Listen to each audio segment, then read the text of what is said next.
Hello everyone. Every once in a while you have a really special stream where we get to make an uncut video. And this is one of those. So it happens rarely, maybe once a year, where there's just so much action that I think uploading the stream while taking out the 5-minute sort of commercial breaks that we have every hour, and just leaving it raw so you can see sort of every hand makes sense. And this is one of those videos. So there's several final tables in this video. There's actions from some really high stakes tournaments. And I think I just cut out like the first hour or so of the stream as we get going. So a very special day. I'd love to hear what you think. Post your comments down below. I read those quite often in the morning. Some of them are kind, some of them are not. Not the best start of the day sometimes, to be honest. But I'd love to hear what you think about hands and stuff. You're gonna see boring hands here, everyday poker hands, and that is a big part of playing tournament poker, is c-betting and taking it down, right? We're checking back on the flop and then folding the turn. This is part of what poker's about. So without further ado, enjoy the uncut stream with multiple final tables. Enjoy. I think it's framed up. Okay, so here we go. 1K buy-in grand. 320 is starting in a minute. So we're going to get that going as well. Table 6. I like walking. I do it every day. Yeah, man. Walking is I agree with you, it's quite enjoyable. It really is. I don't think it's enjoyable every day, but I think it's enjoyable most of the time. I think definitely when it's like minus 15, it's not enjoyable. When it's raining, it's not enjoyable. When it's windy, it's not enjoyable. But like on nice days, it's really tough to dislike walking. It's just nice. Walking is good. What helped me after moving was finally setting into a job, is forcing myself to get enough sleep, then a good breakfast, porridge, coffee, that kind of thing. Yeah, nice, man. For sure. Found reading books on art, method, and techniques in the morning oddly invigorating, even though I'm not artistic at all. That's a really interesting idea, actually. Here's a true story. It's not that interesting of a story, but... man, I really haven't tried to make any art myself since, like, I don't know, like pretty much elementary school. And the thing is, I'm really into art. I really like it. I really like consuming art and seeing art. But then I guess I get a little discouraged because my handwriting is really not messy. I don't find myself very sort of useful with my hands and like building things or figuring things out. Oh, come back. Disconnection, come back. Try again. Try again. I think that's an internet cut because PartyPoker's out as well. Well, what should be happening is it is holding and the delay is just getting a little longer. Let's see if the internet comes back in a sec. Anyways, I'm going to keep telling this story as if, it's working. So yeah, I don't find myself very good with like tactile stuff. Maybe I just don't have a lot of confidence with it, or I don't have a lot of victories with it. So it's just like not a part of how I identify myself. But it does seem like it would be therapeutic, right? And I would love to sort of try and take some of my experience in life, I guess, and put it into something that is sort of physical and see if any of what comes out is insightful or interesting in an artistic way. So yeah, reading about like how to do that with art seems like a really good idea. I like it. I think it's smart. All right, we're back. Here we go. Sorry about the delay.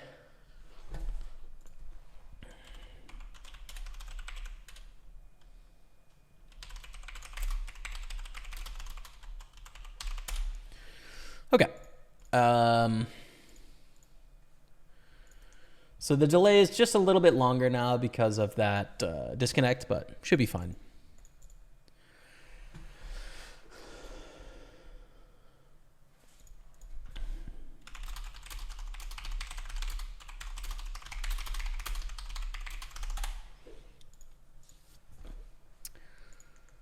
Okay, so we're on 4 tables right now. Sort of in everything important that we need to be into. 55 Masters on PartyPoker coming up. Super 215 coming up on PartyPoker as well. Super 530, 109 Sunday Party, McLaren Turbo Series.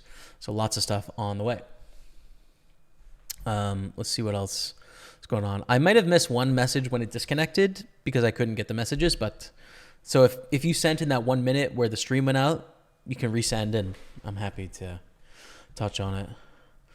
BNJMN412 dropping the 6-month resub. Gets a love of the chat for BNJ. Thank you so much, man. I appreciate you. Gets a love of the chat. Hearts out, you guys. Thank you. Hey, Jamie, we were talking with Matt about the grand phases, whether they play more like a Sadi or intro level to the tourney vis-a-vis I check raise and shove spots. Can you give more explanation to your point of view? Because I tend to side more with Matt that this is Sadi. I don't. I think that it is... I view it the same as a normal tournament. So when you're playing, to give context here, what we're talking about, there's these phase tournaments on PartyPoker, right? As we're going to call here against Vostech with 6-7 and the check fold.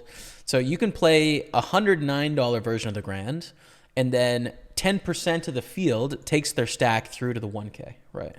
And at the end of the day, like, what is our goal through playing the phases? Like, how can we get any reward back? It's just the payouts at the end of the grand, right? So the top 16 or 17% of the grand is going to pay money, and then no one else is going to pay anything, whether we get through in other phases or not. So I think the way to look at the ICM in this is we're going to 3-bet the 9s here. Is when we're playing the 109 phase, or let's make it even a little bit more dramatic, and let's say the $11 phase, right? So the phase 2, $11. And then 10% of the field gets through to the 109. So let's say that we have sort of like a bubble stack in the $11. What benefit is there for us to getting through to the next phase? There would only be a benefit. It would only play like a satellite if there was some reward for getting through to the next phase, right? Which there isn't. There isn't a monetary reward. So is there a reward in terms of like how many chips we can expect to gain by getting through the next phase? And I think the answer is no, right? Like the blinds reset, so we have deeper stacks, but we actually, oh man, I don't know why that's resetting. Hopefully that stops doing that. So the blinds reset and we have deeper stacks, but as a shorter stack, it's actually more profitable to play when the blinds are really high because we have more profitable hands, right? Like we can play more spots profitably. So it's actually better if we're 6 blinds deep and everyone else is 20 blinds deep, then, we start 60 and they start 200. Like we're not going to make more profit there. So at the end of the day, if you start at the 1 cent or the $1 or the $11 or the 109, the only prizes are top 16% of the grand. And so I think standard ICM applies, which is like if you're playing the 109, you can just multiply the 109 field size by 10, and that's basically how many people are left in the tournament, And so the money is so far away that I don't think it affects our chip EV decisions, right? Let's take an example on the bubble of the grand, right? Like we have 500,000 chips on the bubble of a 109 phase, and we're deciding, let's bluff here, whether we should shove all in with our sort of like decent hand or not on the bubble. If we get it through and we pick up the chips, we pick up 15% of a start stack into the grand, right? If we fold, we're going to be on 500,000. Where is the gain in equity by folding, right? Like you can just transmit those chips into the next stage, like the final stage of the grand, like the one we're playing in right now. And we're playing all sorts of hands normally here because like we're not trying to fold our way to the money. Like we recognize we're going to need to get to around 3 million chips ish. And that's going to be like, the mid short stacks on the bubble is going to be around 3 million chips.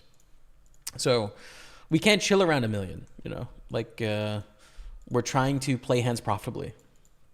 And that's what we're doing. So yeah, I think there's no value in making further stages. It's all about like, is it profitable or not? And I don't think you need to think about ICM in this format in any stage until the final stage. So it's just like gain chips, right? Gain chips. That's the whole point. Final stage, then some ICM comes into effect at a certain point, but not till later. So we get 3-bet really small here. Loving this with 6s. Big swing and a miss. Check fold. It's fine. We check raise with queen 9 in the 320. All right. Caught up. The live cash bankroll chally still going. Challenge is on pause. I don't know what the future of the live poker project looks like as we have an open-ended draw. Let's go. Taking it down, 90,000. Beautiful stuff. Top pair against open-ender, $75 bounty with 10,000 chips. We got to pay attention to that. Live poker's on pause. I don't know. We'll see. I would like to play more live poker. I really enjoy it. We'll see. I don't know. I hope so, man. I almost made it to the grand main event on a 1 cent Satty again. Fell the final hurdle. No, heads up the Brazilian player for 20 times my chip stack. Yeah, dude.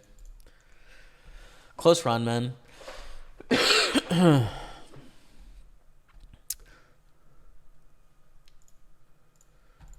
And for the 3. It's not pain, lol. It's just lifestyle and something he does to stay fit is running and hard training. For example, I love walking or biking, but I don't like fitness studios. A friend of mine goes 4 days a week to Muay Thai because he loves it for mental and physique reason to train hard. But yeah, I hear you. Everyone is different, and that's cool. Yeah, for sure, man. For sure. I mean, I think it's hard to look at David Goggins and not come away with the idea that like he is in search of pain and suffering, right? Like I think it's hard to make that case, honestly, because just from his actions of running ultra marathons and pushing himself within the military to the nth degree, the push-up challenge on live TV, like what he's been able to accomplish is amazing, but the why he chose to do the things in the first place is murky, and I think. Just being an armchair psychologist, I think it's like a trauma response of sort of dealing with a difficult upbringing and like finding purpose in his life is to compete and accomplish and to be tough, to be hard, to be tougher than everyone else. And I think that's fine, like I'm not here to say it's wrong. It's just also like there's subjectivity in trying to achieve those goals, in having that be the point. And so if you really value that, right? Like if you value your toughness, your mental fortitude, what you're able to sort of physically accomplish, if that is sort of a value you hold highly in terms of living in the world, then you can look at someone like David Goggins as being like one of the most elite, right? But if you hold some other values higher in terms of like what you find useful about being here on the earth, or like what you find worthwhile spending your time on. At the same time, you could hold, his practice as being sort of like not a very useful spend of time to accomplish the goals that you're trying to accomplish, so I lean more towards that side of things, which is, I feel somewhat like jaded, I guess, from my own experiences in terms of like extreme health and fitness pursuits, in that I was able to accomplish a lot and I think do some really pretty intense things. And yet at the end of the day, I think the mirage was similar to any other mirage, of chasing wealth or chasing fame or chasing sexual gratification or intellectual gratification or whatever. It's just like they're all sort of more reflections of values of the self as opposed to inherently valuable, or externally valuable, right? Like they're all reflections of what we hold valuable ourselves as opposed to like what is actually valuable in the world outside of us. So I don't have any desire to run Goggins ultra marathons or climb Everest or anything like that.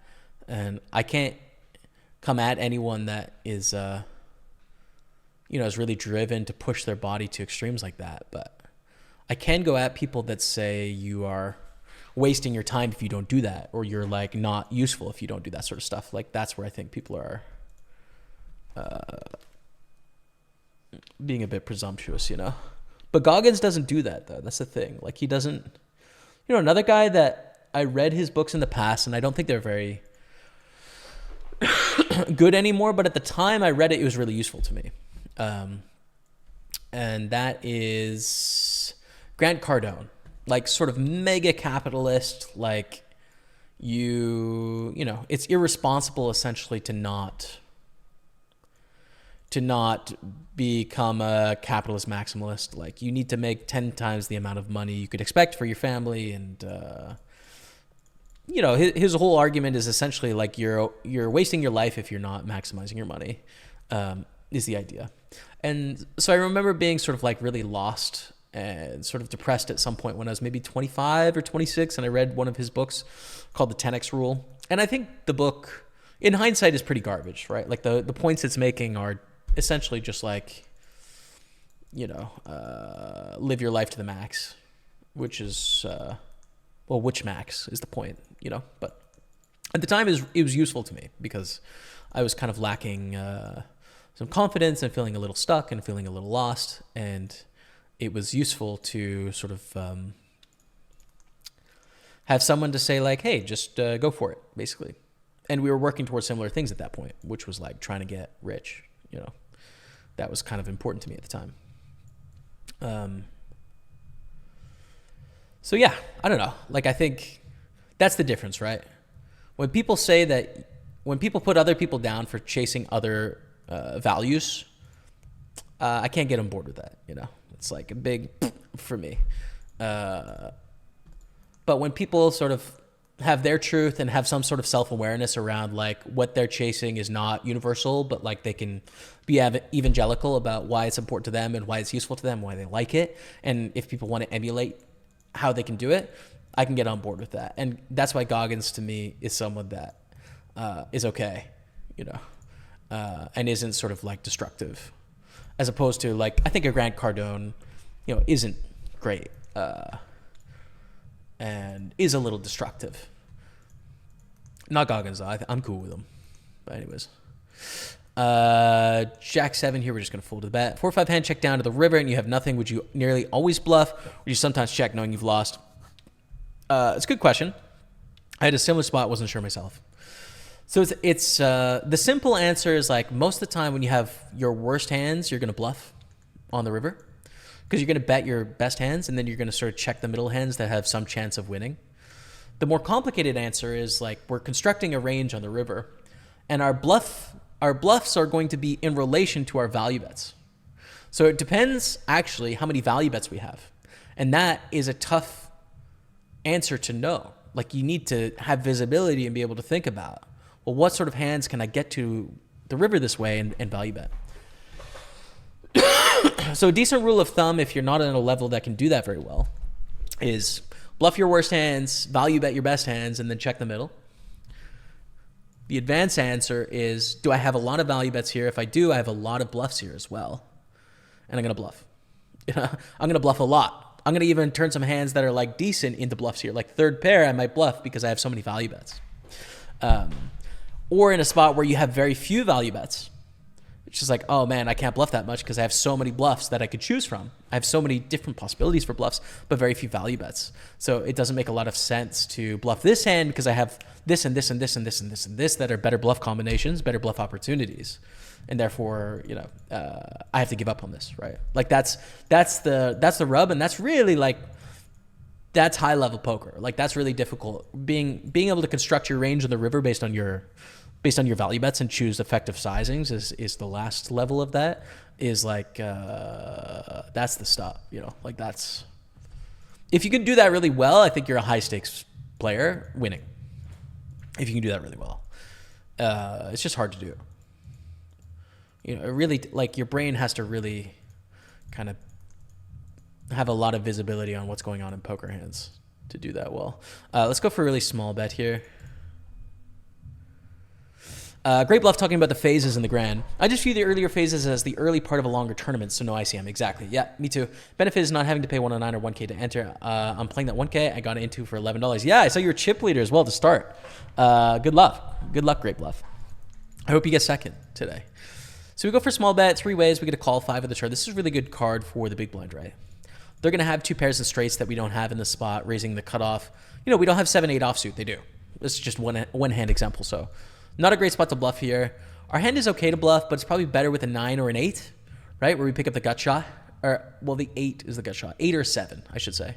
8-7 or 3 deuce, ace deuce, right, are better bluffs than king jack, I'd say.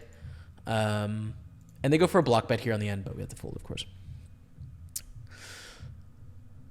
Early phases of Saturday is like the grand require a varying degree of ICM. Early stage is an inevitable draw. You can occasionally float above it. No, I don't think there's any ICM in the early stages of the grand phase. There's no ICM. I think it's just maximize your chips. It's been simply the running and training is not pain, but yeah, the story is sick. To go to the top, you have to train every day more than one time. Yeah, for sure. Man, that's a thing that like I've thought about a lot recently, which is I've thought about it in the context of social media, because social media to some extent is my job, not really, but kind of is my job in some ways. And it's like the thing that thrives on social media today is being an outlier, which also kind of means in a lot of senses being outlandish. You know, like being extreme in some way gets attention, which gets eyeballs, which generates revenue. And so that's not like, I don't really want to be outlandish sometimes. I just want to be like a good person.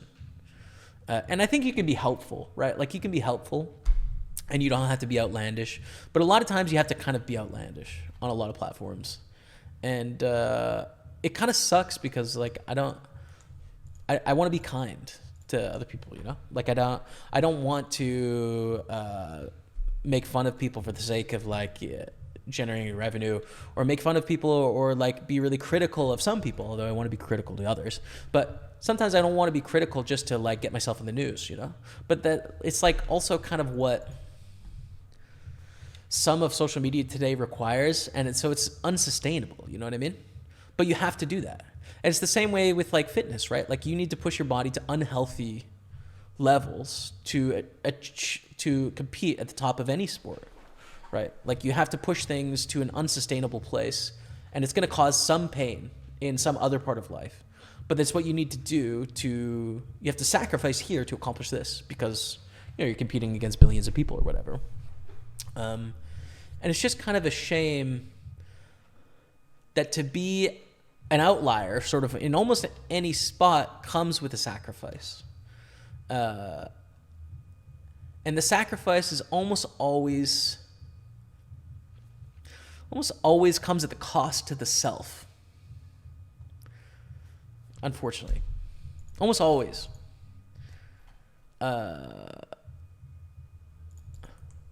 Like you need to sell your own happiness or your own sort of experience in the world and exchange it for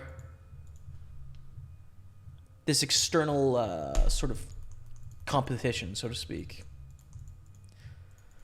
And so if the external accomplishment is internally motivating, it's fine, but I think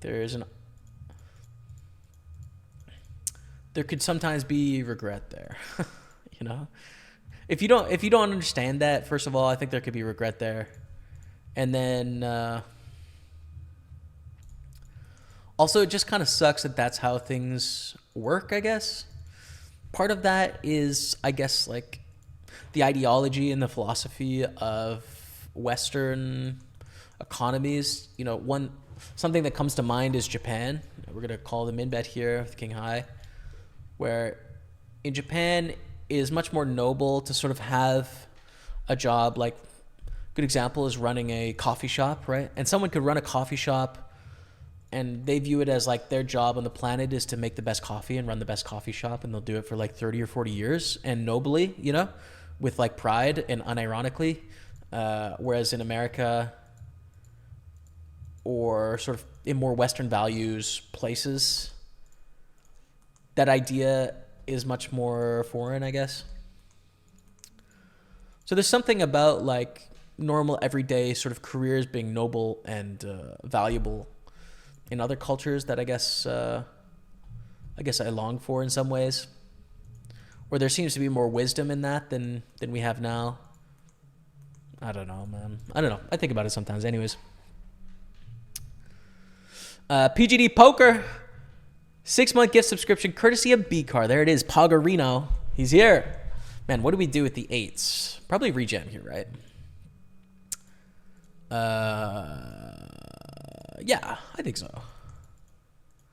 I think rejam. Are they going to flat 9s, 10s? I mean, they're probably going to 3-bet like jacks plus for sure.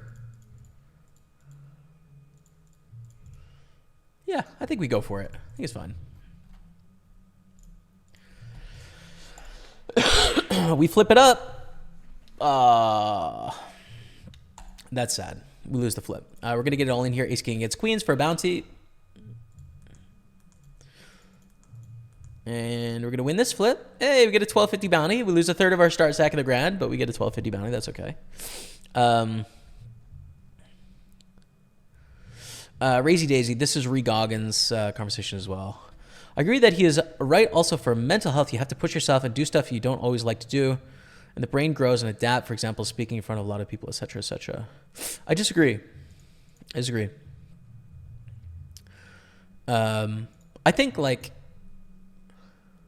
think pushing yourself towards what is the point, I guess, right? You know, like if you want to have confidence to speak in large groups of people and then you push yourself to practice, then like, yeah, but I don't think you need to, challenge things for your mental health. I don't. I think that is an idea that's like deeply ingrained in our society, but like let's take an extreme example, like a monk, like a Buddhist monk that meditates, like, do they need to push themselves to gain confidence in themselves, to self-actualize? Like, no, they're actually just content with the way things are. And so,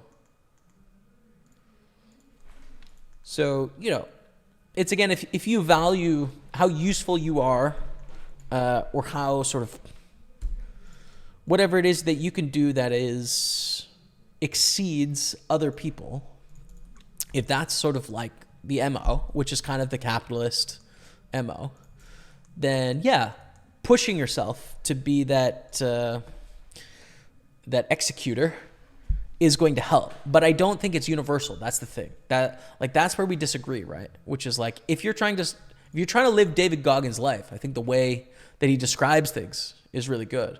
But I don't think a monk is having difficulty with their brain not being large, right? I don't think they need to push themselves to grow. I think, in fact, they are just content. So to me, it kind of lies on values. It lies on like what it is that you want. Never actually read his book because I'm too lazy to read, but I like books. You should try the audiobook. I think I listened to it in Berlin on audio, and I was doing a lot of walking at the time. So I walked around a bunch of parks in Berlin, and I listened to the Goggins book. It was pretty good. It's worth it, Queen 7 here, we have a 2.5x, yeah? I guess the button we call here, it kind of sucks, but I guess it's a 2.5, but I think we have to call. At the end of the day, money is always a big part of everything, says Razy Daisy. Of course, he wants to sell books, but Goggins is really a hard-training working man for sure. I think he's definitely a hard-working training man. There's no question about that. Money is a big part of everything. Yeah, maybe. I guess so. It plays a big part in our society today, for sure. We're going to bet 2/3 here in the 320, just trying to build a pot here, flopping the nuts. Thank you, brilliant answer. I'm a novice and checked instead of risking bluffing and getting re-raised. Here's the thing, right? Like, you're going to bluff, and sometimes your bluff is going to not work. So if you bluff Toby Larone, 91, if you bluff and it fails, you didn't do anything wrong. Like, you're supposed to bluff and it's not going to work sometimes. That's okay.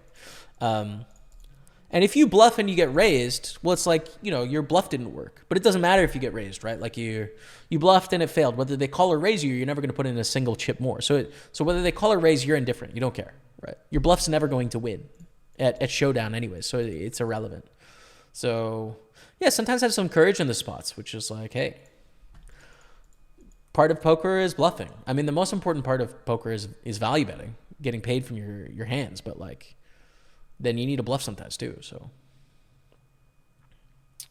haven't followed for a year. What's up, As Jazz? What's up? Any big scores in the past year? A lot of decent scores in the 1K grand on Party Poker, but no like six-figure sort of massive banks or anything. But a decent amount of like final tables in this 1K. We've won it for sure in the last year. We've got a lot of seconds, like maybe 3 seconds. So yeah.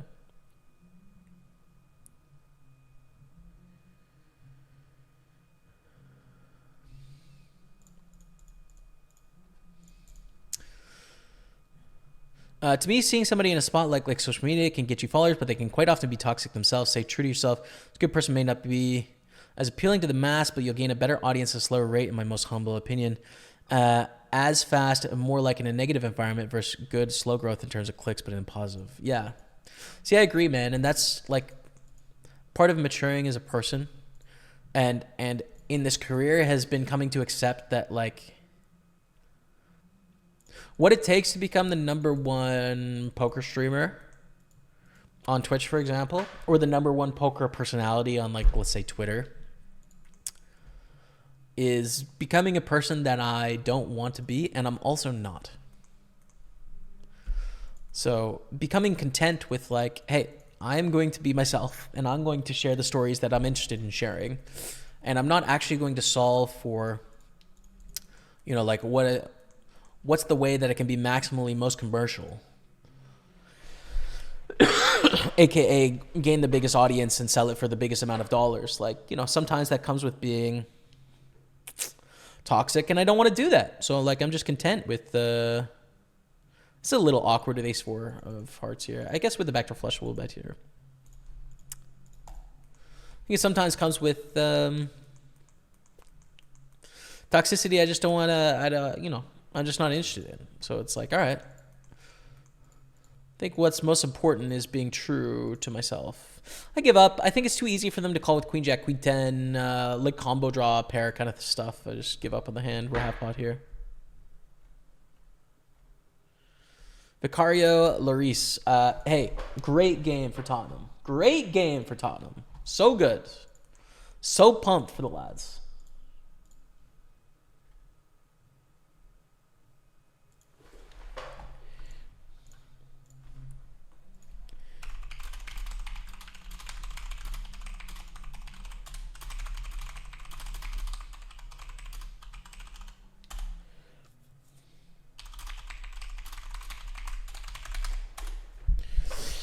All right, here's the 4-bet with the jacks. We love it. Let's get that double up back to starting stack.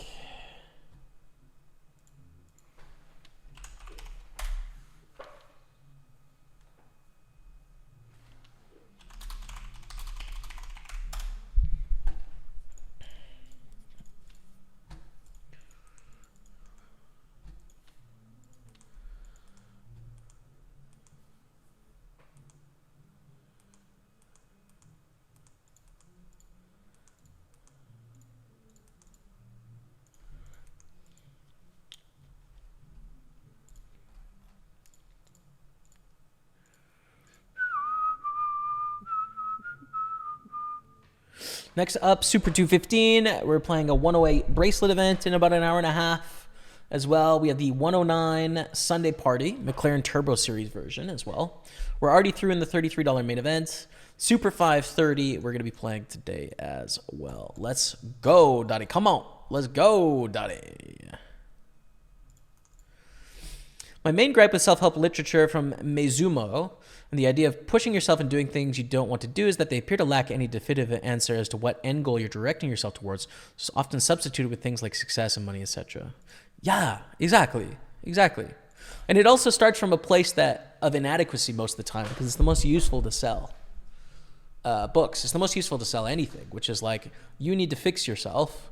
Here's how you can fix yourself, you know, which sucks, by the way. You don't have to do shit, by the way. You're fine, you know. So I can get on board with like, hey, you want to do this? Okay, well, here's how you can do this. I can get on board with that, but not the why you should. There's very few good answers, basically. So anyways, I don't know. Like, I used to read a lot of self-help and then also like sort of pragmatic economic books back in the day. And some of them were interesting and some of them were sort of useful, but mostly they were just like coming from a place of inadequacy, really. It's just like, I need to get better because I'm not good enough right now. And if I do this and this and this, maybe it'll be enough to some extent. And I don't know. I've matured beyond that mindset. It doesn't mean that there's still lots to learn. I definitely read a lot more now than I used to then. But now I read stuff like fiction, which I find actually more helpful to myself as a person than nonfiction, which I think is surprising to people. But the thing that fiction does so well is that it's just like an empathy drug almost, right?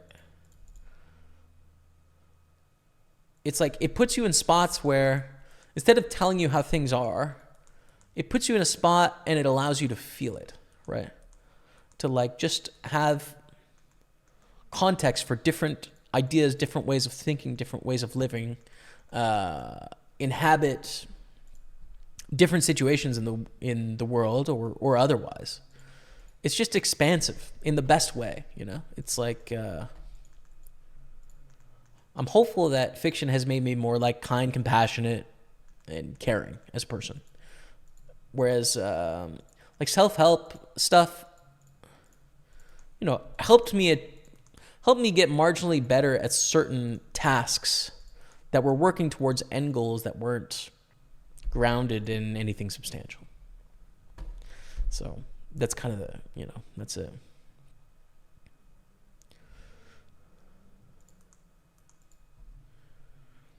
Kibby NYC, he's a legend. He's an absolute legend. We love him around here, as we're going to have to fold, unfortunately, with the Queen 8. 61-month resub. Hey, Jay, welcome back. Since we chatted last, my dog died. I'm sorry. I tore my Achilles last month, but I actually feel good. Could be worse. Bro, I have a dog now, so I kind of understand a little bit. I'm really sorry, man. I'm glad you feel, as the camera restarts again, I'm glad you feel good, though. That's good to hear. I'm glad things are looking up. And the only way forward is up, man. So it's good news. I'm glad to hear it, man. Really glad to hear it.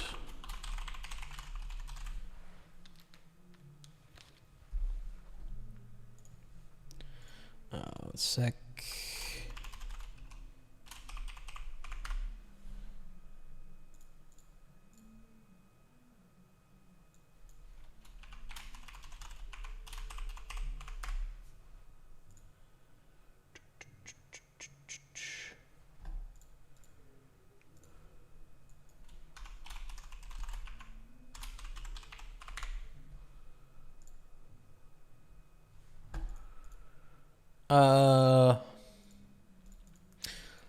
I think we can open, especially with this player basically not being in the pot. I think that's fine. I think it's fine. Like, they have 2 blinds, so we're profitable against any range that they decide to play here. Not any hand, but any range. You know what I'm saying? Oh, but they jam, so we have to fold.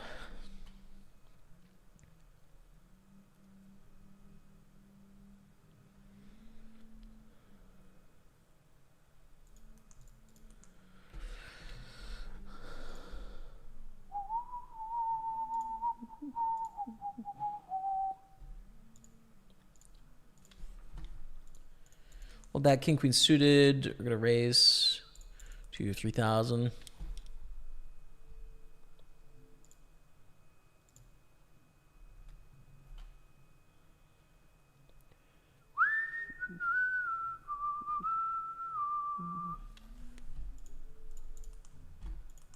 They're singing across the street. I forget what the name of that song is, but I think it's Coldplay or Snow Patrol or something. Stream dead rip? Should be. Oh, that was this thing. Sorry, I forgot to refresh it. Call in the big line with king queen. We have a gutter. We have second pair. Tough to win a big pot, but hopefully we can just win a small pot here. Goes check, check. Off to a good start. I think check the river. Too thin to bet. We'd be betting into a hand like ace 5, ace 7, ace 8 sometimes, which we don't want to do. And ace 10 actually checks here, so I think ace 10 has some more value to get, so I'm kind of pretty pumped that we got away there for cheap. 10, 7, 7, check back. They have a lot more 7s than we do. They just connect with this board a lot more than we do. We can go for like a quarter size bet or a check, and I think a check is fine.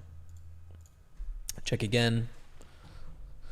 Betting the turn doesn't accomplish anything. Just check down and hopefully win. We do.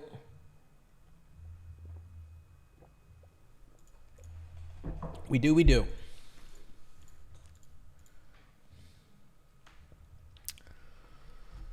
Watching the stream while playing live is my ideal Sunday vibe. PSR. The man final tables everything he plays. That's what you need to know about PSR.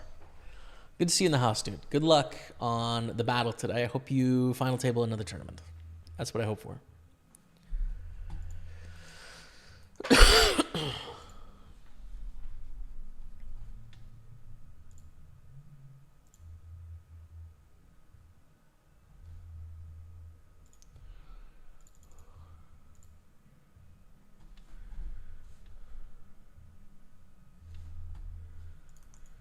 Gonna fold the deuce 5 there. So we're half stacking the grand. We got Matty Ice on our right. Good luck, Matthew. But we did final table this last week, and I don't know. It's like just a good vibe tournament for us, so see if we can do it today.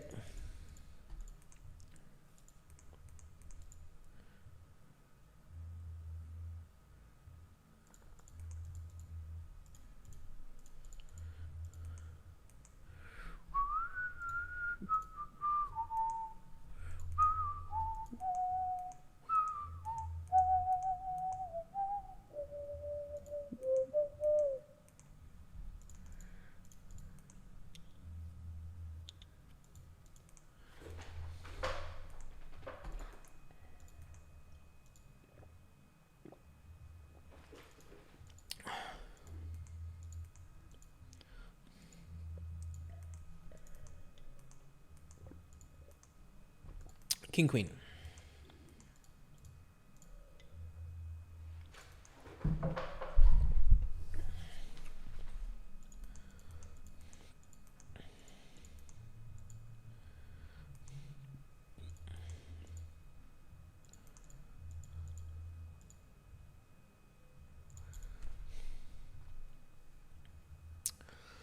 Okay, we get a call in the big blind, ace, king, jack. I think we're actually going to bet small here.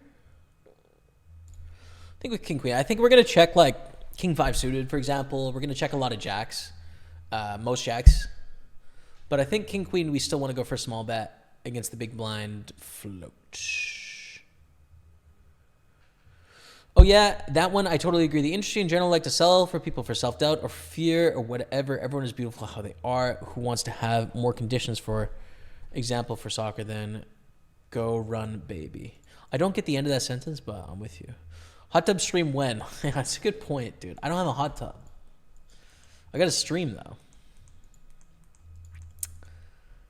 though. Hold here. I could do a hot tub stream with Rebecca. I feel like that might get some views. Maybe.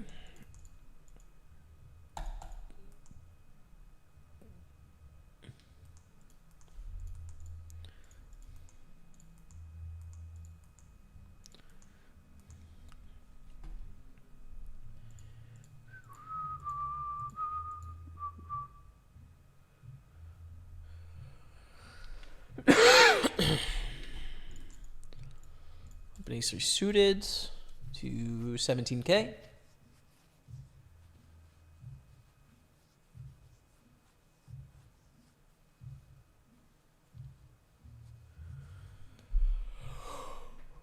All right, that's easy enough. Let's get some stacks going in the grand, though. 2 tournaments coming up here on the hour.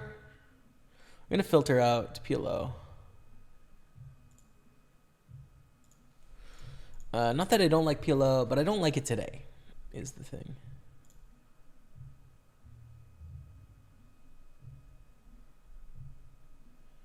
Okay, there we go.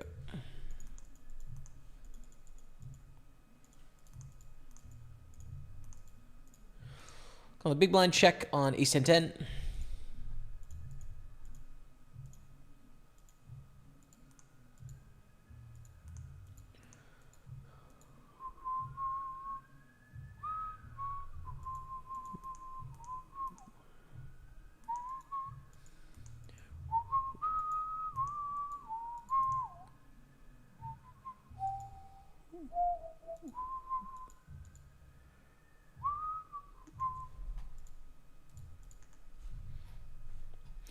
Defend with the 8-3, 10-9 deuce. Man, I wish I was disciplined enough to play poker. It is a fun game, but I hear you. A lot of people, it's a common thing, I think, for people to like just feel as if, oh man, I get in there, but then I just got to blast off because I just get bored or whatever. Or, you know, I play well for a couple hours and then I just like throw it all away because I want to do something else, which is, you know, it's fine, right? Like, in some ways, poker is kind of archaic comparative to a lot of modern sort of games and stuff because it's a lot slower. It's more methodical, you know? Like poker with today's attention spans, I think is a nice multitask kind of thing, you know? You watch a stream and you play some poker, right? Or you're listening to a podcast and you play some poker, or even like reading a book and you're playing some poker, you know? Or hanging out, watching some sports and playing one table of poker on the side. Like it's a nice and activity. I think there's probably very few people that are playing these online tournaments today with one table on their screen and nothing else going on, and like that's all they're doing. Yeah, I think it's pretty rare, you know? Like it is methodical. I get to play a bunch of tables, and then obviously I talk to you guys. We have conversations, you know, I'm listening to music, like, yeah. Wonder if the person across from you on table 1 is that chess grandmaster, Nepo Mayak. Possible. Doesn't give me country info here. Miss Your Ice goes for the limp. We're going to raise bluff with the old 10-5er here because we should sometimes. Hard to find enough raised bluffs out of the big blind, so we're going to do it. We're going to do it. We got to do it with the 10-5. We get a call. And it's a pretty good flop. 10-3-4.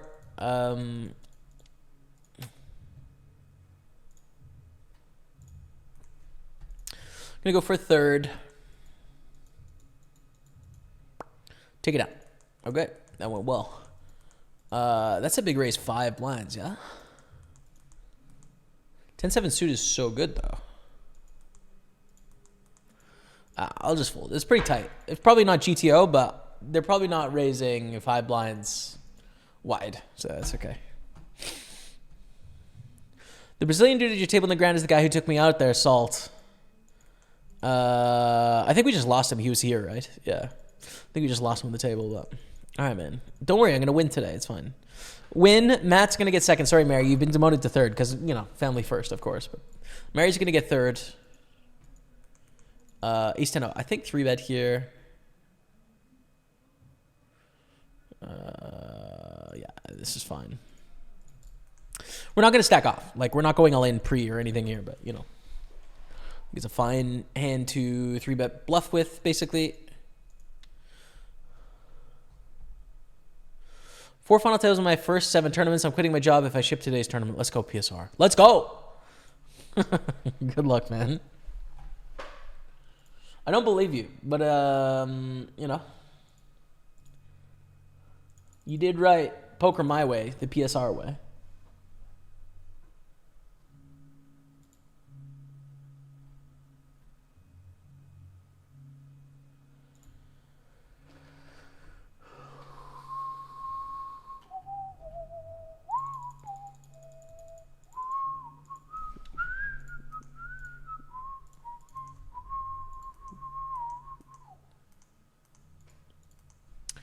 And all in for 4 blinds and a call. How do we want to play 6s here? Probably jam, right? Probably. I mean, there's 100,000 in there. This just flat. How often is this a slow play? Not that often, dude. When you think about it. When they have like 22 blinds and they flat 4 blinds with these stacks behind, they're probably just going to rejam. If they say we lose the flip, it's fine. Okay. GG on that one. But we got tournaments coming up. Should we add the Masters or wait for the Super 215? I think we're going to wait for the Super 215 on that table. So let me get that ready to go.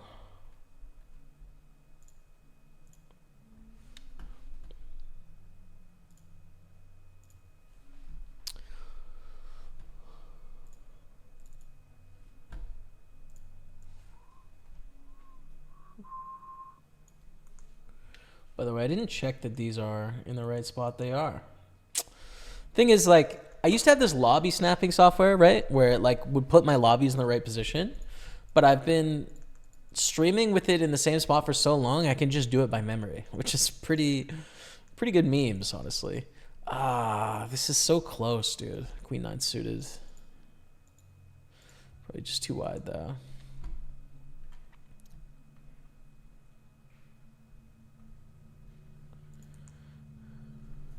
Jimmy, bro, good luck. Thank you, DJ Anton. Thank you, brother. Appreciate you.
I love poker. It's fun, right?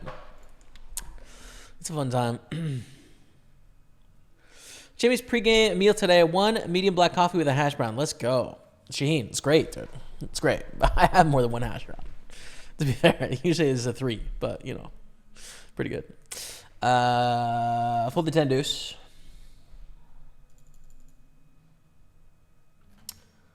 Okay. We're going on a 5-minute break. I'm going to grab a drink. You're watching Pokerstaples on Twitch. I'll be back in just a few minutes. Enjoy. All right, we're back in action. Thanks for being here, you beautiful people. Let's go. So we got the Super 215 starting up here on table 4. Great load up. 215, 320, 55, and 1K. All on their first bullet. And 109 Sunday Party. I think we should play that right now, actually. Just feels like a right now kind of tournament. And I'm having so much damn fun today playing poker. So, yeah, there's that. There's that.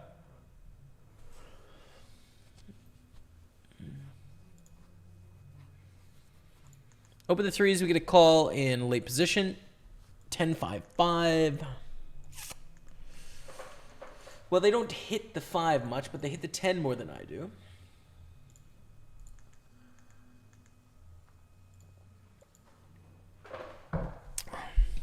Kind of helps that, like, the ace-5 suited is such a common 3-bet hand here as well, you know?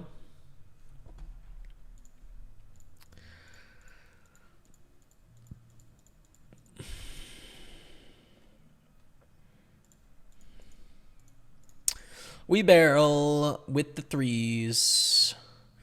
Trying to put pressure on 6s, 7s, 8s, 9s here for sure. 5 on the end. We check. No way we win. So sick. Ace king, ace queen. Ace queen is probably most likely, I'd say. Yeah. Ace king 3 bets pre. Ace queen offsuit. All right, let's go to the 8s and the 1K grand. It's definitely a wide call on the turn. You know, GTO wise, like our hand is not one we want to bluff that often, but then also, I think they probably are going to find the fold against 2/3 on the turn. I would think with ace queen. It's got to be close, to be honest. So with a check here, out of position 3 ways. Oh my goodness, look at the turn. Is this our way back? Someone have 9-10, someone have ace-9. 57,000, we're going to call.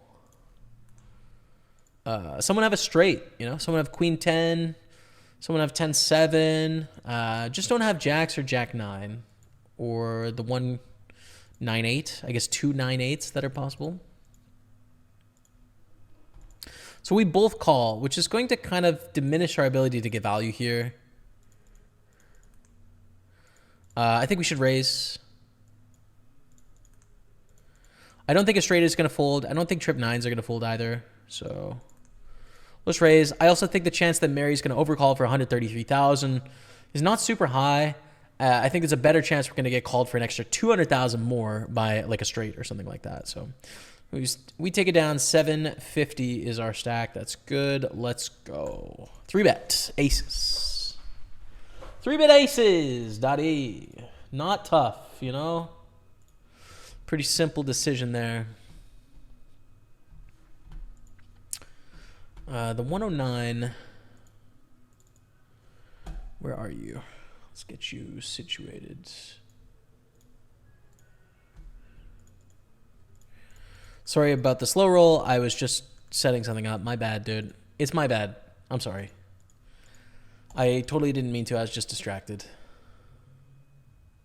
I'm going to jam this for 43 blinds here.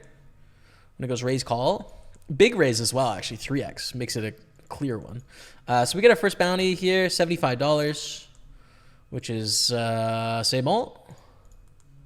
C'est très bien.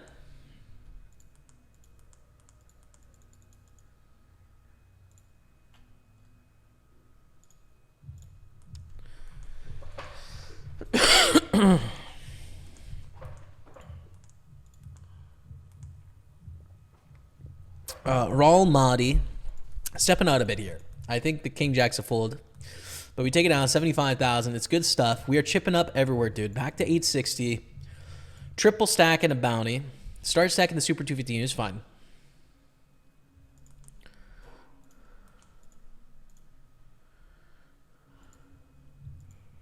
But things are going well.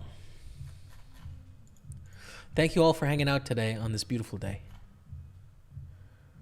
You know what is not on here is timestamps.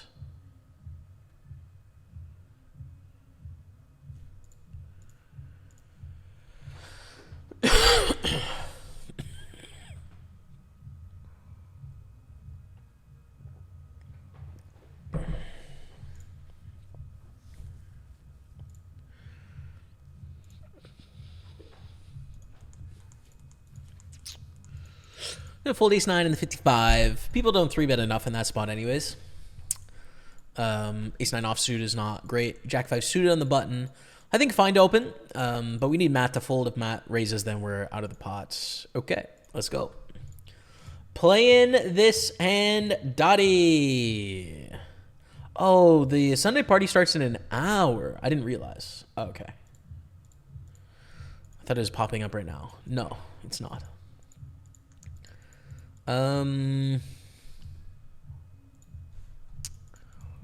3-bet here. Check back here with the bottom pair of 5s.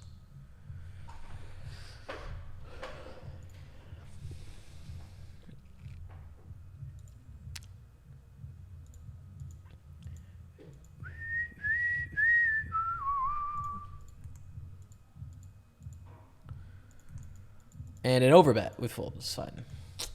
It's fine, dude. The stakes are low. We don't need to continue against the overbet. We will have some decent hands there. Ooh, close, but no. Especially with the stack here. No. And raise call anyways. So our 3-bet gets cold called from ASAP Jarda in the small blind.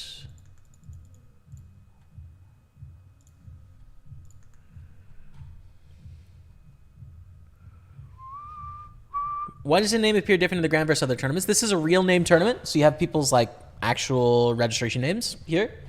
And then in the other tournaments, you have screen names. So that's why.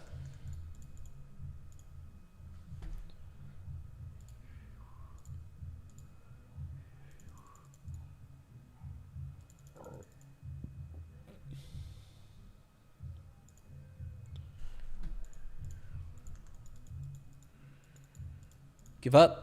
Against 10s, fine.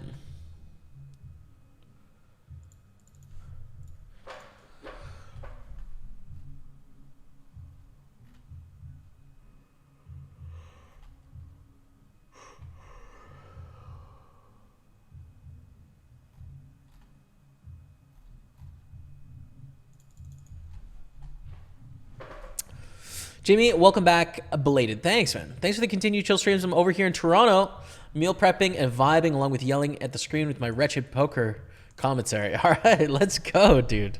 The Trash Panda, good to see you. So the reason you're in the chair and I'm over here, good luck, my guy. Thanks, man. Listen, no one is immune. I know that apparently my dad definitely hates Ace King, right? So like he rallies against Ace King. Everyone's got opinions on how to play spots, you know? Is what it is. Is what it is. Much love in Toronto, dude. I would love to check out your city, honestly. I mean, the Montreal-Toronto thing is a little interesting because there's definitely like, you know, there's a city rivalry, and then there's also, well, we just don't have to go into it too much.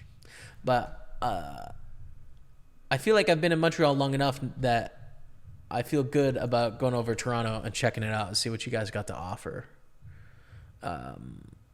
So I want to do that at some point, you know? Just tuning in, hoping your parents... Oh, I wish you'd stop doing that. Camera. Hope your parents are clear of those fires out west, Jamie. Thanks, man. Yeah, they are. They definitely are. There's a lot of smoke in the area where my parents are, which is... It's interior BC, which is where a lot of the fires are right now, but the fire's about 8 hours west of there, drive. The big ones, anyways. I mean, there's hundreds of fires in BC right now, but... the big ones are pretty far away, so fingers crossed. My aunt and uncle actually have a place, and they had to evacuate their place about a week and a half ago because there was sort of a small fire. They live in a really rural area, like really rural, okay? Like there's no cell service where their place is, and it's too big of a bet. No, but it's not repping a lot here, actually, especially on the King River, we call. It's repping 2-pair, which is what they have. 2-pair or better, but it's kind of hard to have 2-pair. Anyways. So, yeah, there was like a fire, but there's a river in front of their place called the Tulameen River. And, but the fire was close. They could, like, actually see it from their house. Thankfully, it was under control, and they got to go back to their place. And they're about a 2-hour drive from Kelowna-ish.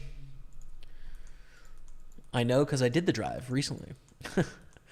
From Tulameen to Kelowna on a dirt road. So, yeah. It's a crazy fire season. A really, really crazy fire season. Intense. Super intense. Worst fire season of my lifetime. And hopefully it's not a pattern, but it might be a pattern. I also think we're on the bad side of variance, but then also there's obviously a trend as well as both. So, Dadonks dropping a 5-pack of gifted subs like the legend he is. Thank you, Dadonks. Appreciate you, man. That's 183 in the channel. Guess I love the chat for that. Baloo31, welcome back to the team. OKM Razor, Shaheen, Abinat Solis, and Bertus Wonkel. Bunch of legends in that listing right there. Thank you very much, Donks, for the gift of subs. Welcome everyone to the team, courtesy of the Donks. Thank you very much, man. With kind concern from my family and then a 5-pack of gift of subs. I mean, come on. What a guy. What a guy, dude. A player behind. See, this just sucks.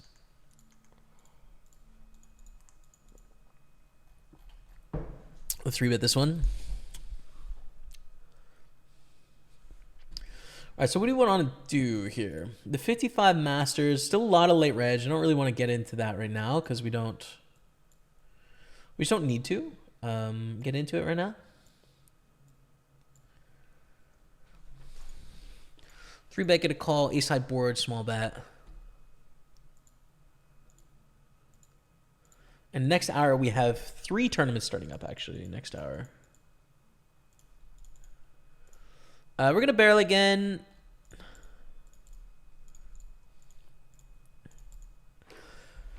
It's a board that's good for our 3-betting range, right? Our aces, our kings, our ace-king kind of hit there. You know, we're going to have some queen-10, jack-10, queen-jack suited that is drawing to gut shots as well. But it's tough for them to continue. When they just call it the 3-bet, it's ace-king high board. They probably don't have ace-king or aces or kings, you know?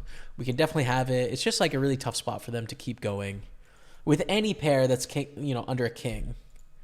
But even like a lot of ace-x hands, it's just really tough spot, you know? So anyways, we continue. We fold here in the grand on about 800,000. How much is the min cash in the grand? Registration is still open for quite a while, 2 hours. But right now it's 3,000. The thing is, as more players add, it'll be like 2,000, 2,100 usually, something like that. If there's overlay, it's a little bigger. Last week it was like 2,400, I think, because it overlaid by maybe $3,000. So it just depends. Vote checks all in for 9 blinds. There's no bounty or anything. I don't think it's worth it here with queen jack. So yeah.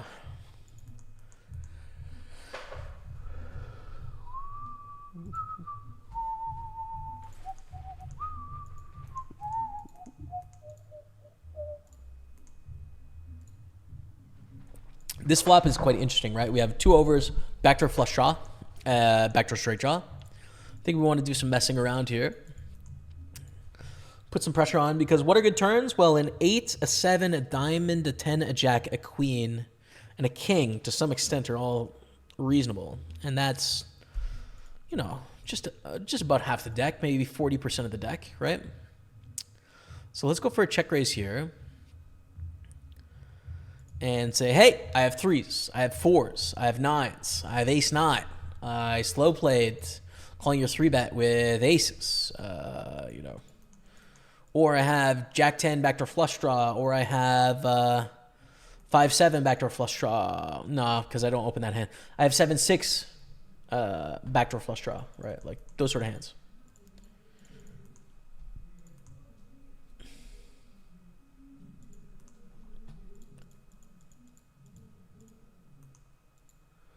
They fold. We take it down, and that feels good, Dottie. We are chipping up very quickly, very nicely. The Super 215. Let's go. Hey, man, I'm getting into golf. I was wondering if an old hand like you would recommend best places to pick up apparel, shoes, gear, UK. Good question, man. So I don't have a good answer, actually, because I don't know what the apparel situation is like in the UK. There's so much gear and stuff in golf. There's so much, right? And the marketers in golf are really good at making it feel as if you need to get everything now. You don't, right? Like you need to follow the dress code, right? But equipment, like you can have 10-year-old clubs and you're going to be okay, you know? It's obviously not what you want, but like they're very high level. It's not going to make it inaccessible. So you could definitely do some shopping around on like Facebook Marketplace, on sort of some local sports shops, thrift shops, you know, JD Sports. You know, if you have money and you don't really care, you know, see in North America there's like Golf Town and Golf Galaxy and online retailers and stuff that have options. I just don't know what the situation is like in the UK. I'm not the best consumer, dude. I don't know.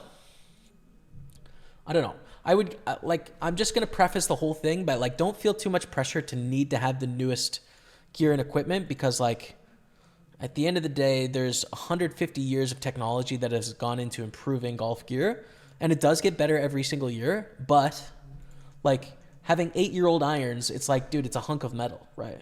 And like, yes, you can engineer it to be more aerodynamic and we have new technology and things are better, but like not so much better that you need to drop $1,000 for your second round. Like you can just kind of, you can get out there with a used set until you find the perfect set when it's the right moment for you, and that's fine, you know. What a horrible year for forest fires. So bad, dude. It's really put a downer on the summer as well. I mean, this is obviously a secondary concern to like people's safety and the health of the earth, etc. But I've certainly felt it in terms of like how much enjoyment has happened this summer. Like the weather has been terrible this summer in Montreal. It really sucked. It's been just like kind of like muggy, overcast, smoky, rainy, not hot, like not great days. And then smoke for a lot of it, you know? Like probably 20 days out of the last 90 have just been smoke filled, which kind of, you know, takes away some of the happiness. So it's too bad. But maybe we'll get a nice fall, dude. Toronto versus Montreal thing is weird to me, to be honest. I'm originally from rural Ontario. I have no real skin in the game. Toronto's amazing for food scene. Any type of food you want, there's a great option for it. But in terms of just genuine beauty and architecture, Montreal has a beat. Sweet art scene too. And speaking of which, let's ship the grand and pick up some art. Let's go, dude. Let's get some art, man. Let's get some art. Here's the thing that I think contributes to the Montreal-Toronto thing. It's really Montreal's sense of like not getting its fair share of hype from Canada and then also from the rest of the world, which is like when people talk about Canada, they talk about Toronto and Vancouver. Which is the most interesting city to visit as a tourist? Vancouver and Montreal, not Toronto. Sorry. You know, but it's just like as a tourist, like Toronto's not the place you want to go. Not that there isn't interesting and amazing things there is, but like it's not the top two. Montreal and Vancouver, if you're talking about cities to visit, are the top cities to visit in Canada. It's just true. It is what it is. And so like, but they never make the list. People, you know, Montreal is always third place on that list, always. And it shouldn't be. It really shouldn't be. There's a lot of great stuff going on here. So I think there's some of that, which leads to like the chip on the shoulder. But then there's also the rest of Canada that doesn't consider Montreal to move to. It doesn't consider Montreal to visit because of the French language thing, first of all. So a good sort of anecdotal example, I would say, is growing up in Alberta. You know, after high school, you always have your friends and they sort of fragment. What they say about high school is true, right? Like once you graduate high school, you're sort of all the same right now. And some people are going to take off and they're going to go to Harvard. And then some people are going to sort of burn out and fizzle and really struggle, you know, and, like everyone just sort of goes from the same to like into the world. And so some people travel around and move and go to schools in different places. Where did people talk about moving to, right? You know, the ambitious people would move out of our hometown and move to Calgary, which is 2 hours away, right? I'm going to move to Calgary and I'm going to go check out Calgary. I'm going to get some work there, you know, new city, but it's kind of close to home. It's 2 hours. The really ambitious people would go to like Vancouver, right? Which is, you know, 14 hours of driving away maybe, or like a short flight. On the coast, sort of better weather, like that's an extreme move, you know, very expensive. Occasionally people would talk about Toronto, but like really not often. You had to sort of have family there. No one would talk about Montreal. There's no even consideration of like, oh, where are some places that I could move to have fun and do things? Montreal doesn't even like make the list or even get considered by people in Alberta as a place that's realistic to check out. It's just like so counter to, it's just like, oh yeah, but everyone speaks French there, so I can't, like I couldn't go there, and like what's so interesting about it anyways? You know, like there's just no awareness of the place. And the place, by the way, is so dope. It's so good. Like it is just literally so good. That's the thing that kind of bothers me about, I guess, the Francophones' perspective on Anglophones that move to Montreal and like don't know French very well. They don't seem to understand like why we would decide to move here. And I can understand why they wouldn't want us to move here. I mean, I disagree, and I'm here, and like, you know, I don't have like a protectionist sort of isolationist sort of view on things. So like, I really value immigration. I value different perspectives. I value different ways of living. You know, part of Quebec is definitely like preservation of French language and their way of life, and I'm on board with that, and I want to be respectful to that. But like, that's just not how I feel as an individual. Anyways, so sometimes like the kind of hardcore Francophones can't understand why an English person would move to Montreal when you don't speak the language. It's like, you have so many other choices. Why would you come here? It's like, because it's the best. Like, even if you don't speak the language, it's the best place in this whole country to hang out. It's just like, it's infectious, dude. It's alive. Every single day it's alive with a gazillion things to do. You can just feel it walking around the place, you know? It's awesome, you know? The density, the arts and culture, and just thrivingness of the city, the togetherness, the transit, the infrastructure, all of it is just so dope. And I don't know, I guess Toronto doesn't thrive a lot of those things. I think it has a lot of diversity, but it doesn't have diversity where it's intermingling a lot because the neighborhoods are too spread out. So it's not like everyone together. And it doesn't have the same arts and culture. I think it does, but like it's so spaced out that you're not in it, you know? It's like Toronto exists, but you're not in it. And so, I don't know. That's like my perspective of what is different about this physical space of Montreal. And culturally, like I like both places, you know? Like I'm Canadian, so I don't have anything bad to say about like Toronto culture. I just don't think Montreal gets its fair share, its fair recognition. And then also I kind of wish the Francophones would understand how special of a place this is. I think they know, but I don't think they understand comparatively of what it's like to live in like Calgary or in Lethbridge comparative to here. I mean, listen, I'm not saying that there's anything wrong with that, but like if you value the same sort of things which I value, which is like this authentic human intermingling experience of diversity, it's just like, dude, this is the best place. It's the best, at least in this country, you know, like maybe London or New York or I don't know what other cities to add to that would have similar experiences, but man, it's the best. It's the best. It's the best. It doesn't get its due. You know, there's some parts that aren't great, like pragmatic parts, like healthcare here is pretty tough. Some of the thing is like our public transit and our biking infrastructure continues to get better all the time. Some of the road infrastructure is like crumbling and not great. There is construction all the time. It is very sort of depressing, like late February and quite cold. And so outside isn't very fun for a couple months. There can be like a exclusionary perspective from some portions of the populace, which is like there can be an element of like you don't belong here. It's pretty rare, but it can happen. But you know, that's true of the rest of Canada too, which is like you'll have people that have that perspective on immigration in general, but they're rare, especially for Canadians. Like Canada is really part of our identity is the cultural mosaic thing, you know? So it's a much more rare perspective here than it is in other places. You know this from Toronto. I'm speaking broadly here to people that might not understand sort of Canadian ideals or perspectives on things. But yeah, it's the best place, man. It's the best. I think Toronto has a lot of good stuff, but it doesn't get a fair shake comparatively. And that's why I think why there's a rivalry.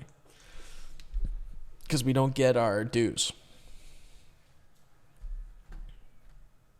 The tech is so mature for golf equipment that almost all gains are tiny increments. Exactly, yeah. Yeah, dude, like buying a putter from 10 years ago as opposed to a putter from today, it's like the technology difference is going to be almost nothing, you know? So if you can buy a used putter that's in good condition from 10 years ago for like, you know, 200 quid cheaper, like do that. You know, for sure. Granted, I bought a brand new full out set for about $4,500. Everything. But like, it's kind of a gift to myself though. It's like growing up, I wanted to be a golf pro. I never had enough money to have like new equipment or new stuff. I had sort of always hand-me-downs from my coaches and stuff. So my coaches and my cousin who is a professional golfer. So, I mean, I had a great privileged life, but I always kind of wanted some new stuff. I never got any new stuff. And so as an adult that makes enough money to be able to afford some new stuff, I kind of, I pimped out.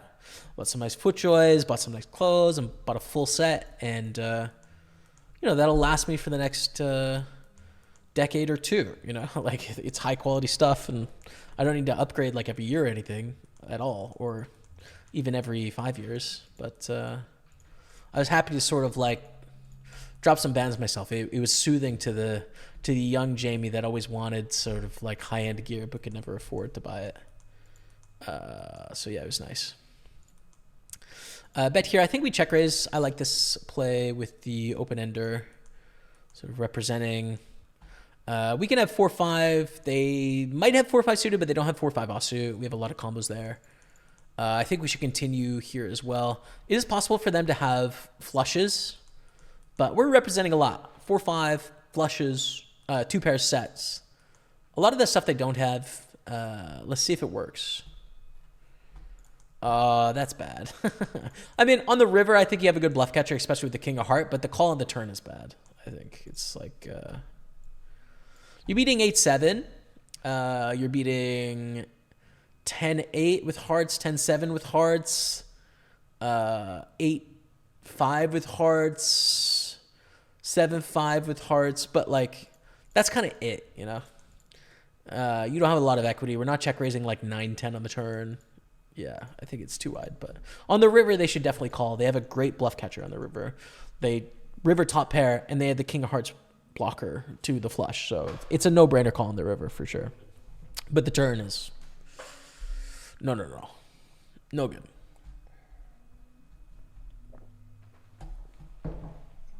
No good. Okay.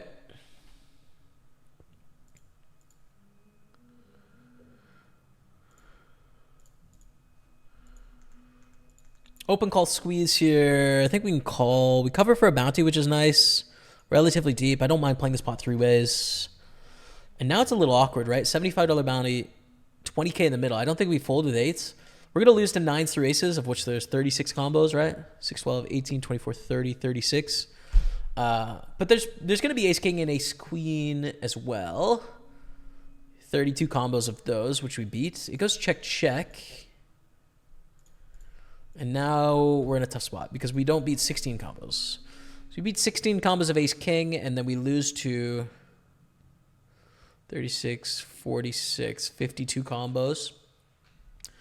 But there's going to be other stuff too. But they're not always going to bluff some of that stuff. So I think we need to check fold the all-ins. If we're given a price, it's kind of interesting because are they going to bluff ace king here? Sometimes, but not often. If they do, what size are they going to choose? Probably just over half pot. But we win. So it's fine. Ace king doesn't bluff. There you go. Doesn't bluff, we win with 8s. We love that.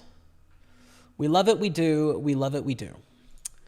55 masters. We could, but I don't think we need to right now.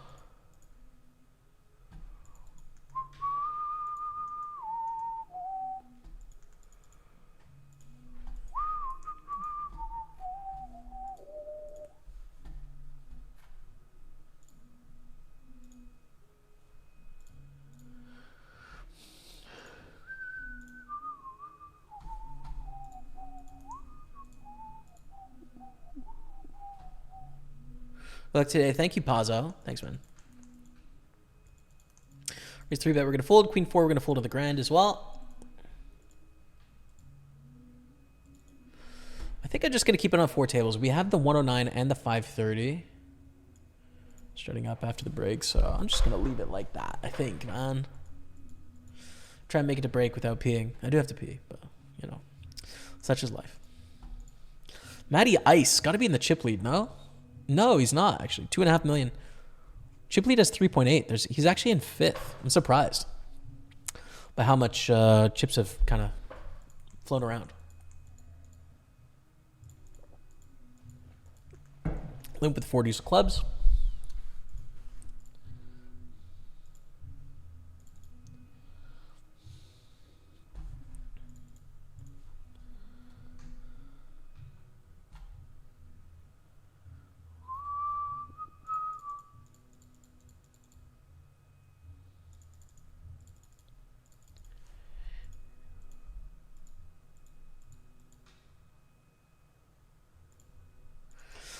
Got to continue blind versus blind. It's going to be quite tough without the hearts, but I think Just math-wise, we continue on the flop with a pair here.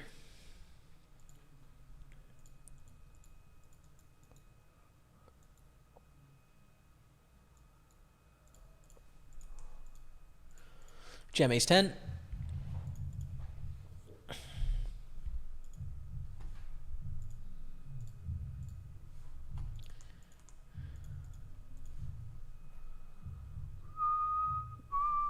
Hey, Sean, what's up, man? Happy Sunday. Just stopped in to say hi.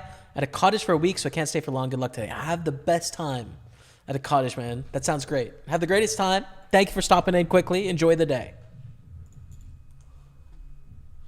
Enjoy the day, brother. Hey! I don't like how the Twitch poker listing now auto plays a stream. It's like, dude, I just want to know what's going on. I don't want to listen to someone stream. King 7-3.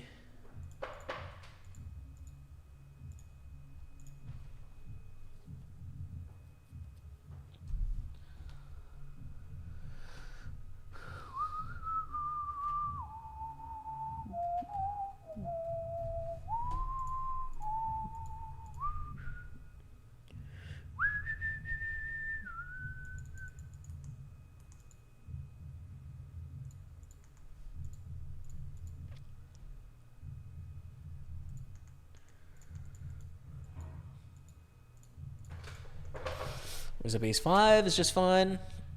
We're in 3rd place of this tournament right now, actually. It's a pretty good start in the Super 320, if I say so myself.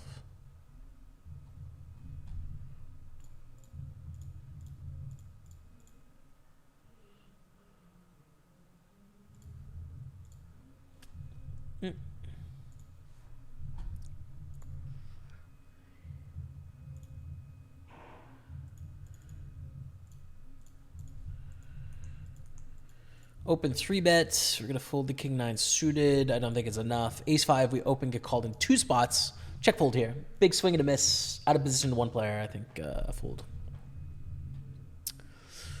Roning Hog. Good evening, sir. Good luck in today's session. I'm going poker trip in 2 weeks, and I've been thinking to stream to the table while I'm playing. I saw you've done it before.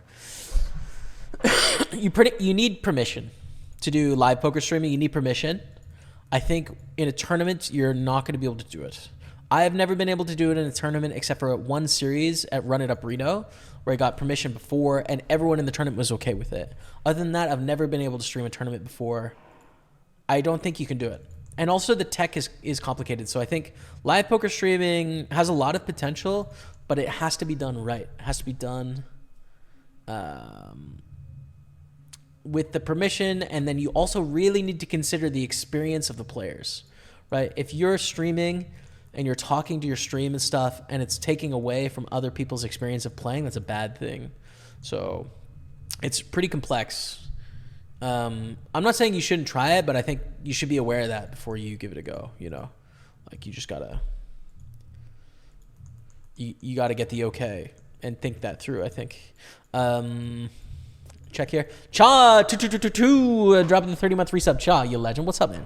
Good to see you in the house. Hope you're having a great summer.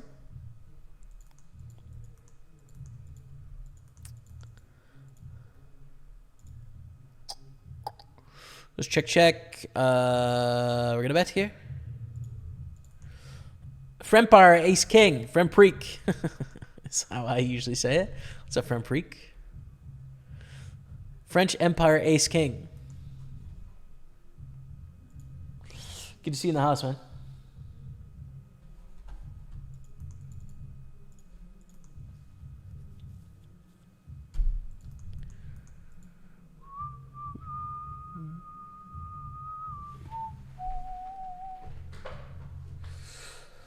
Fold to the 2x overbets, of course. Moving on.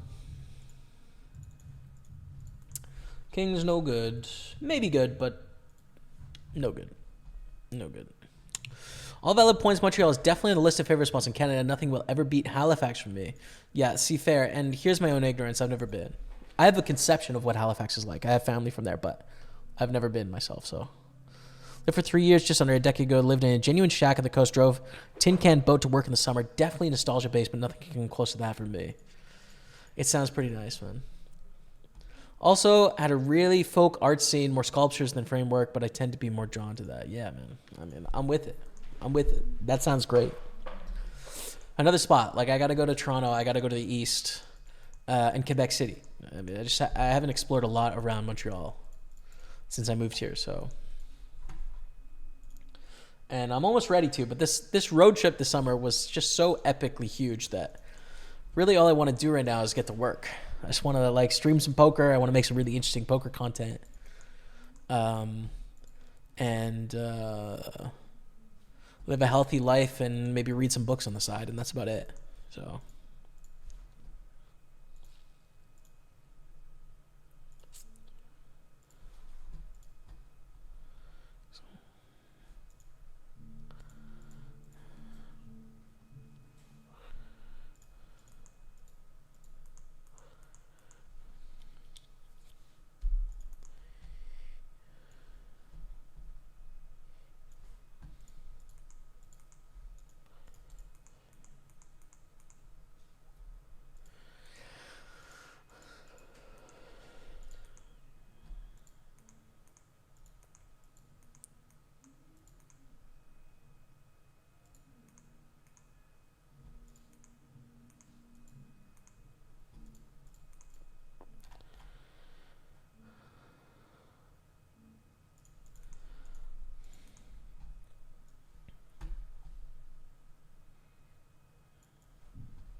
The old camera reset. I don't know why that's happening.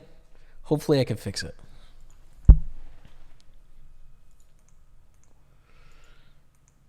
Three bet the ace four of diamonds in the Grant. Got a fold to the jam, of course. Happy Sunday, run pure. Let's get it, brother. Let's go.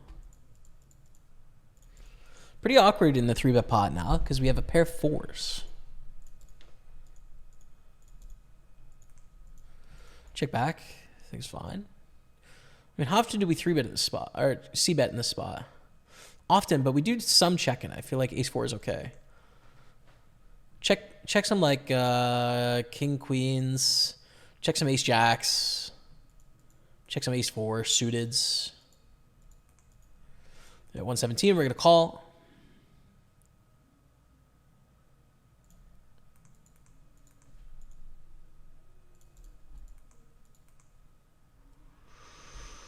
Folds, I think, is fine. I think we beat ace-queen, and that's should be it. King-queen and ace-queen, basically. Yeah, fold.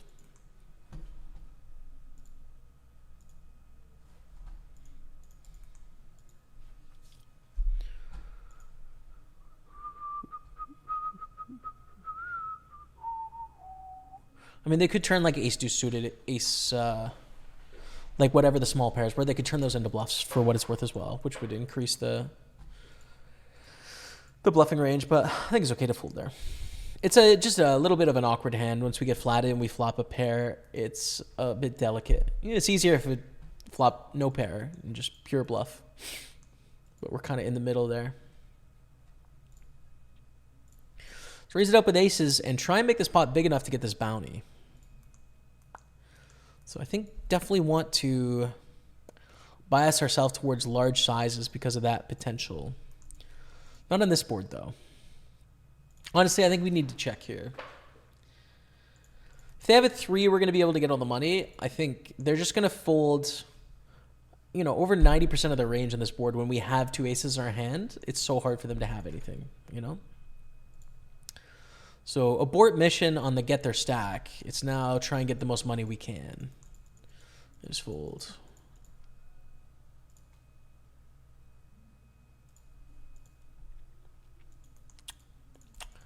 Okay. Short stack in the Grand, but chillin'. Great stack in the Super 320. We have 2 tables coming up in about 20 minutes. 3 tournaments actually in 20 minutes starting, so should be good. Thanks all for being here. Hope you're having a great, fantastic day.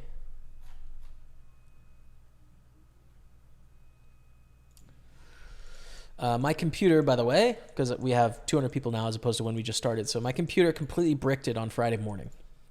Like 0%. And so this is a fresh install of Windows. I lost all of my programs. I had to reinstall everything. Thankfully, I was able to retain a lot of my files. And so it's, you know, it only took maybe 7 or 8 hours of working on it to get things up and running again. But man, it was a really tough weekend. So I'm excited to be here. It's not perfect yet, but we're pretty close to back to where we were. So it's exciting. Let's bet here with our open ender against Matty Ice. I think it's clear.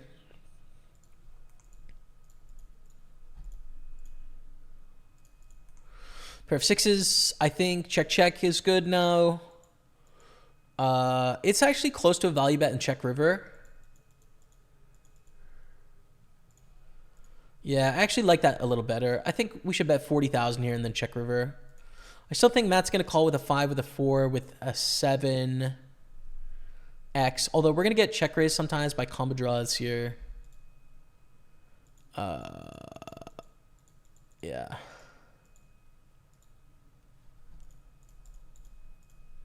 Bit awkward, I'd say. Worst river in the deck, we lose. We should lose. I mean, we beat a few hands, but like mostly lose, I'd say. Nice. What a few hands we beat? 5-7, 4-7, 5-3, 4-3. Like under pairs that have combos with them. Such a bad river. But not a hand we can turn into a bluff either, so we're really fortunate to get away from that.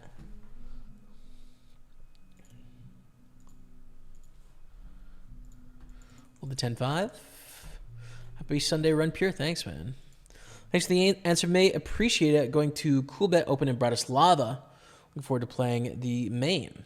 All right, nice. Only played one big live tournament before. 5 of 150 and 150 mystery bounty. Hopefully getting the money. I hope you do as well, man. I hope you do as well.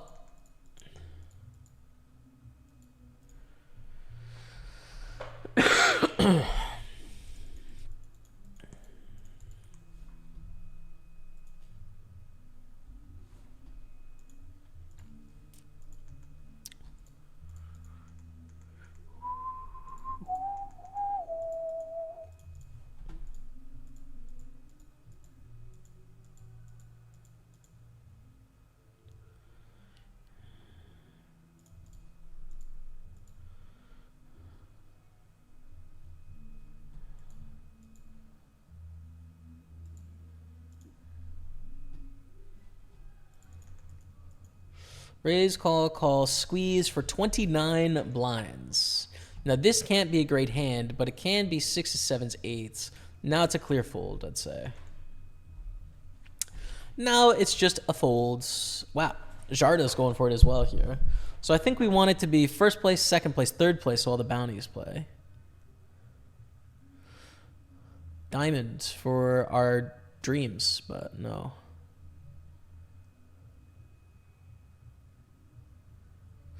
So I think this bounty is in play, this hand, right? Yeah.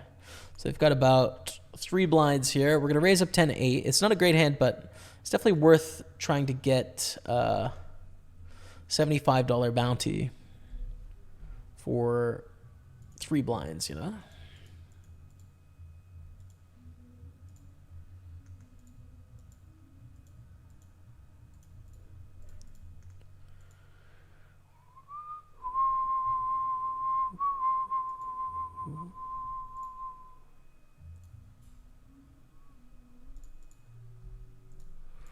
I think start with a check here. We have 10 high, which is not likely winning in the side pot.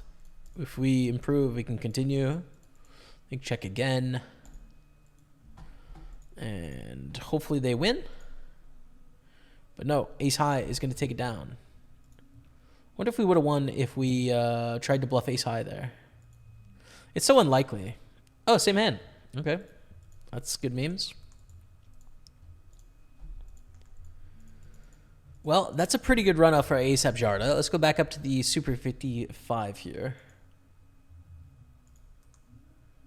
Just checking in. Everything looking good, it seems. Tazul, the legend, dude. Come on, Tazul. This is the man.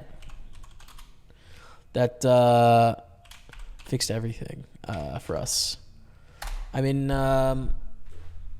basically spent hours, chat. I don't know, 5-6 hours maybe working on this to get it all up and running. Big thanks, man. Yeah, I'm pretty, like, it's mostly done. I have a few things, a few pieces of software I still got to download. I want to kind of drag and drop the folder that all of my stream stuff is in to like a Google Drive, just in case everything bricks. That's the most important stuff, but yeah, we're in a good spot. We definitely call the block. We beat 7-8. Let's go. That's a crazy bluff size on the river, by the way. 55,000. Big thanks to Zool. Man, I mean, I would have been lost without you for sure. Who knows? I would have had to use some local sort of thing, and they wouldn't have been open till Monday or something. Like, could have taken me a week and a half and a bunch of money. And instead, you just got me up and running, man. So I really appreciate you.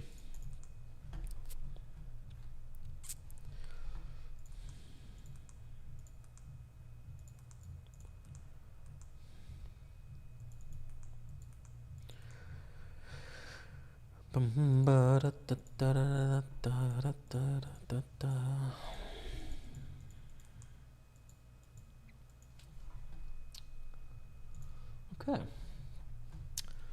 2 tournaments kicking off after the break. 15 minutes from now.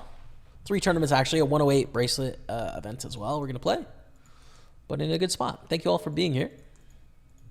Hope you're having the greatest day as we open up the aces.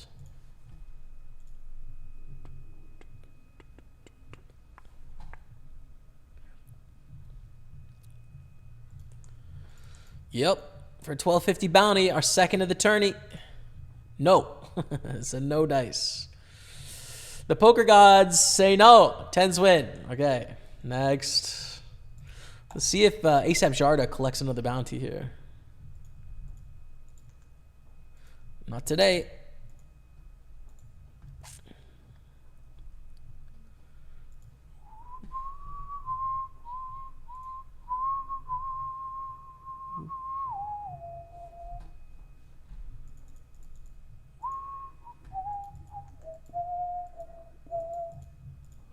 Defend against the Jarda. Good flop. Gutter, backdoor flush draw on a board that's good for us. I think they actually choose check or big size here. And it's a 10 on the turn. We go big. Can also overbet here, but I don't want to. They call. Go big again. This is a deep polar sizing, but I think it's really hard for Jarda to have a better hand than in 10s and 9s here. So just pot it.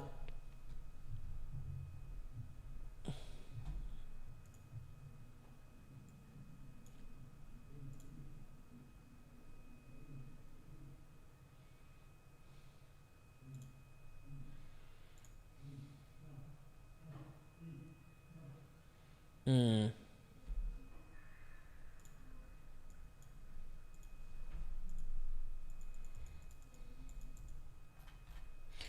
3-bet call here with 5s, I think. Obviously, our first preference is they fold, but when they're 27 blinds deep, there's a bounty overlay on top. I think we are profitable to 3-bet any pair against the stack and a cutoff opening range. So just going to 3-bet call, but we prefer a fold here. We just pick up the pot, right? Like that's preference number 1. Take it. That's what we want, Dottie. That's it, dude.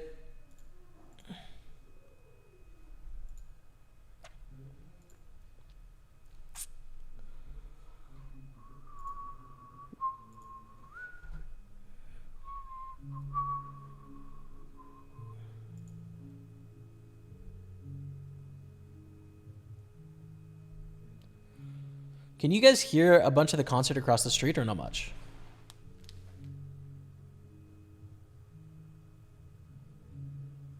No, that's not too loud. I wasn't sure if you could hear a lot of it or not, but.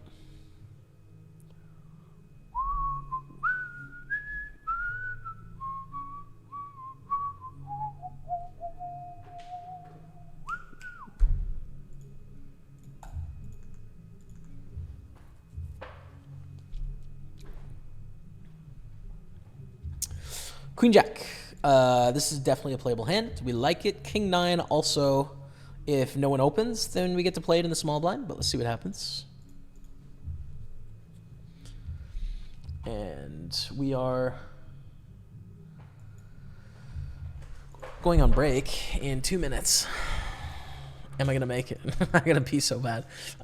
Queen Jack, this hand is a little bit too wide typically, but I think playing in position is a good idea here against Keller. Because we cover for a bounty, 2 broadways, good position. I like it for all those reasons. To a flop, 10-6 deuce, pretty dry, pretty empty. I mean, there's a hard draw, but very disconnected, right? Very disconnected. Best draw you can have is a gutter here or a flush draw. No straights, no open-enders. And we go for a very small bet here. Give yourself a great price on they both just completely whiff, you know?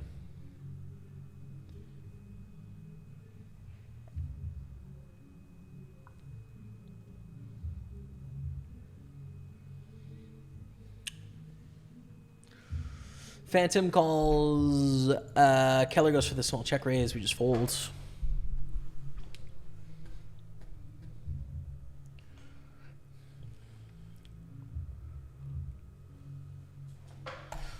Okay, I'm getting this ready. I gotta pee so bad.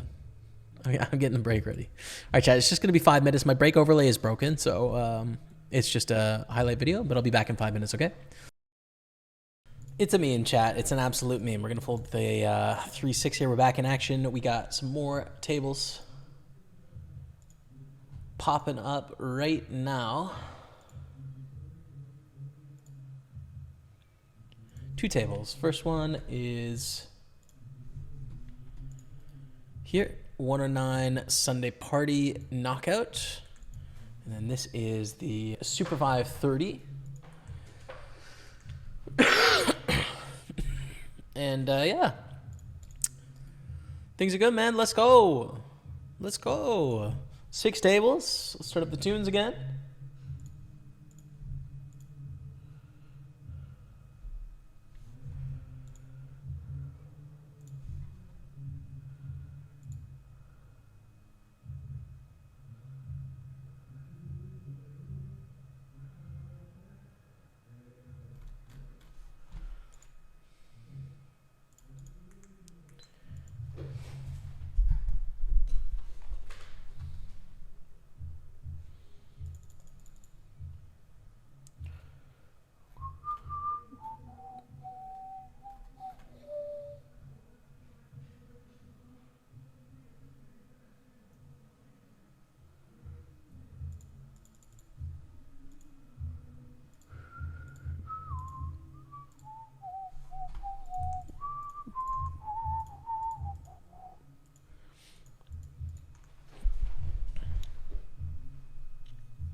All right. Let's go, baby. Let's go.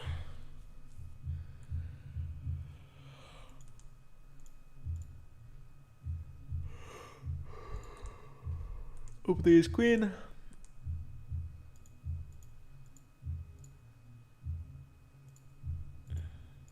We're going to raise up Jack 8 suited as well, which is on the edge, right? We're not going to raise Jack 7 suited here, so it's a question as to whether we want to play this or not. Can go either way on it. We give it a go. Queen 8 deuce. 2 clubs. Start with a check. Fluffing second pair, though. Not bad. And we're going to go all in with ace queen O here. I think for 18 blinds, I think it's fine. In the grand, we check call. Wow. What a turn. Ace queen against kings. We need a jack. We need a jack. No. GG in the Super 55. That's all right. Oh, we can re-enter. Let's go. Totally down. We check raise here on the turn. I think no brainer.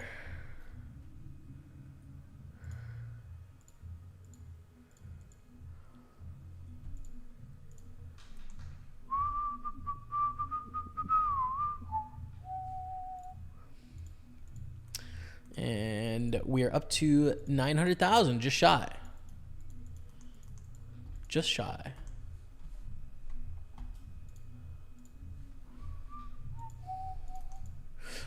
Michael is laughing. I'm not exactly sure why they're laughing. I don't know what they... Maybe laughing at, like, my luck, I guess, or something like that. But I don't know. We have trip 8s. Like, I think the open is on the border, and, like, we're not folding on the flop. So I don't know what else, what other room there is, you know?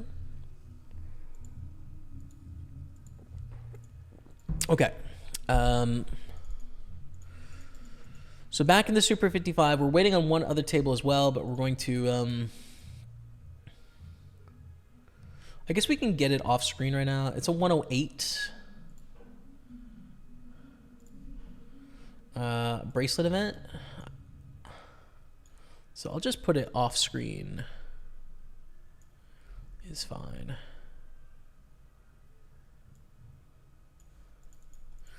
I have to turn the sound off there as well. 1 second.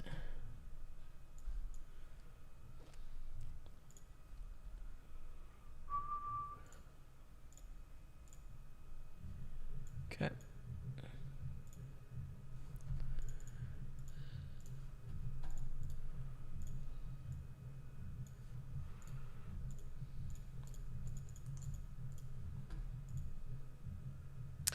So we're really doing it, man. We are on 7 tables now. Really getting after it. First time playing this many tables since I got back. It's fun. But, you know, you gotta...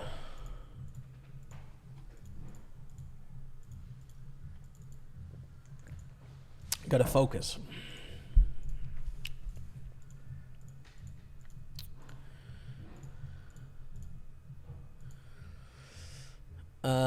How did the bankroll challenge go? The live poker bankroll challenge, we're a little bit below where we started, but it's on pause at the moment. I'm unsure of the future of the series. Just got to figure out how to make it sustainable, essentially. It takes a ton of time and effort, and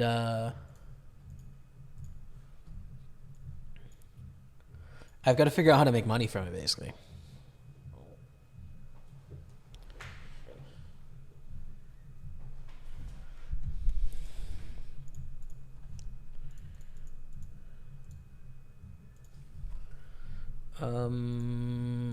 Okay.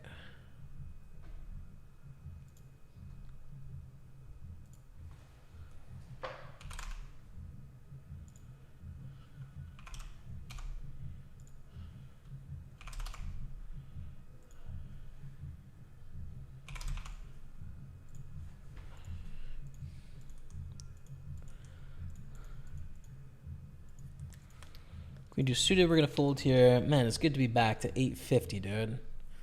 Great to be back to 850, chat. Let's go. Fold jack 5. All right.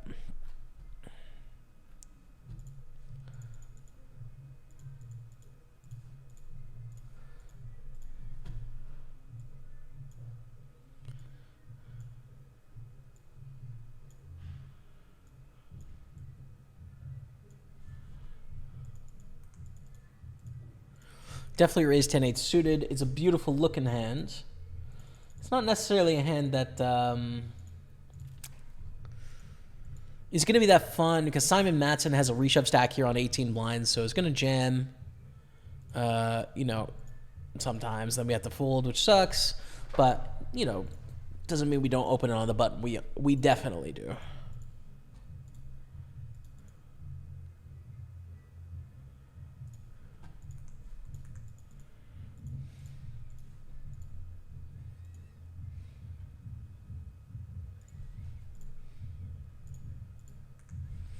Open, get 3-bet from Doug. We call.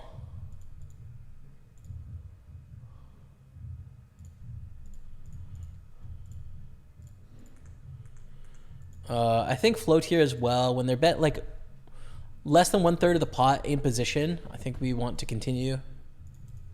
If it checks to us, we want to bluff here as well. Or king, queen. If we didn't have the backdoor diamonds, we probably fold, but they barrel and makes it an easy fold for us.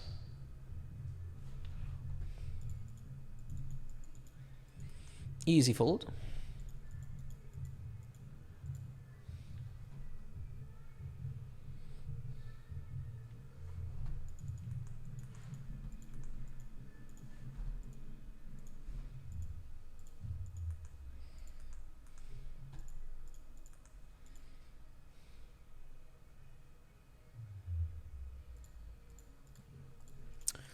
Kings is pretty good in the McLaren Turbo Series. We've got Ace King suited against Icebird. 3-bet that to 150. 3-bet this to 8,500.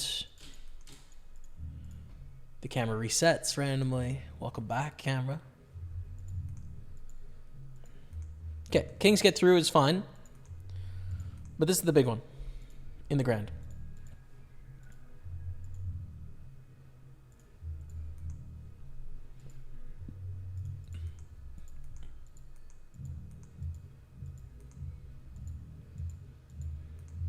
Take it down. Good fold, Matty.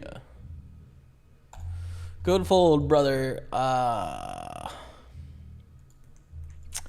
Folding the queen jack.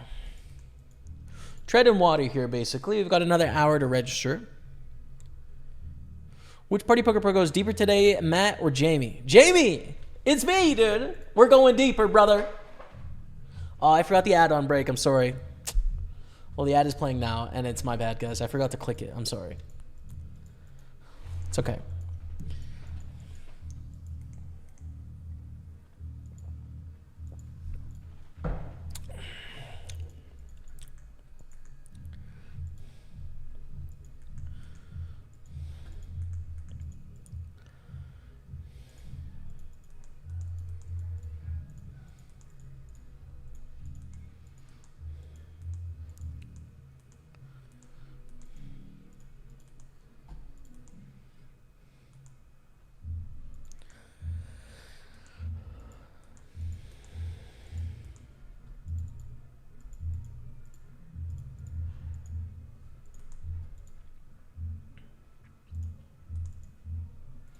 On the flop, we turn a flush draw. That's pretty fun. We like that. 8-9 here all the ways. Let's hit it. We don't quite, but it would have been really fun if we smashed that. Just call here. I think our 2 wins sometimes against bluffs, right? And then we also have equity. Probably not a hand that can call a jam here, though.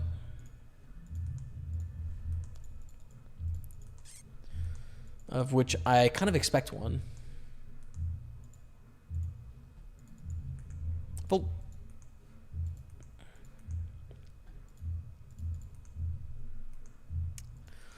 So our 8-9 goes 4 ways to the flop, turn, and we fold. Easy enough, dude. It looked more intense than it was.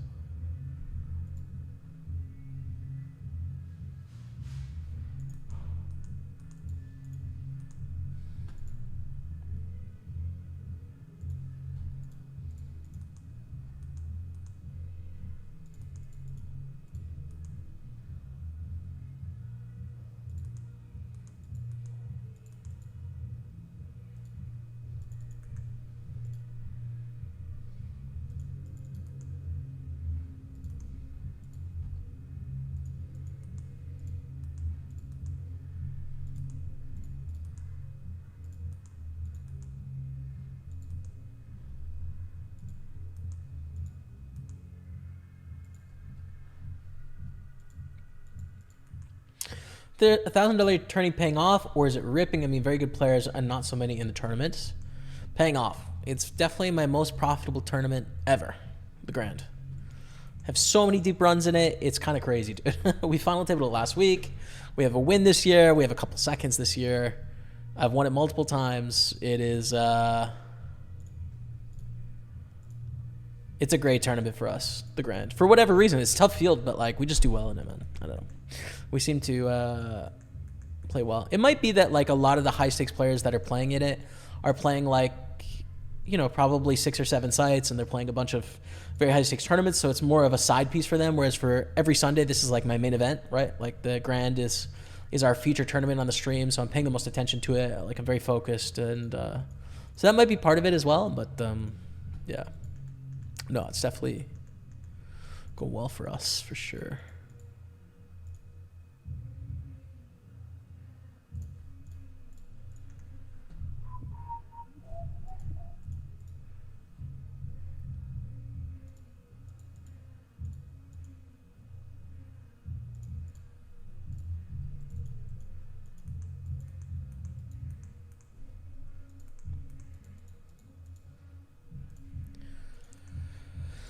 All right, that works out in the 320. 8 of 33. We're still treading water here as well on the side. That's fine.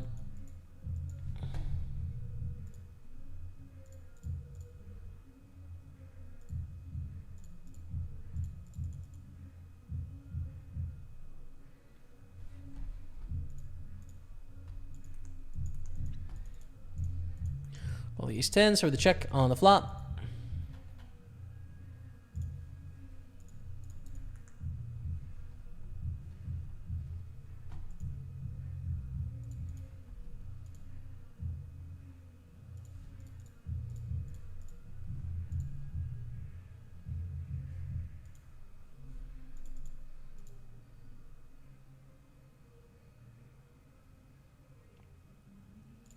I think we can bet. We can check back as well, but I think bet is fine. We just have to be prepared to continue against a check raise, which I think would be okay with 2 overs backdoor flush draw. Here we get 3 bet. We're just going to flat the ace king offsuit, 100 blinds deep against under the gun 1. Our C bet works out with ace queen. Good. Cool with that. We call for a third with our ace king here as well.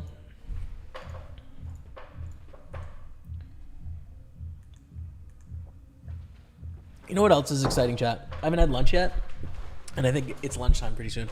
I'm pretty hungry now. Pretty hungry, dude. Hunger level is reasonably high, if I'm honest with you.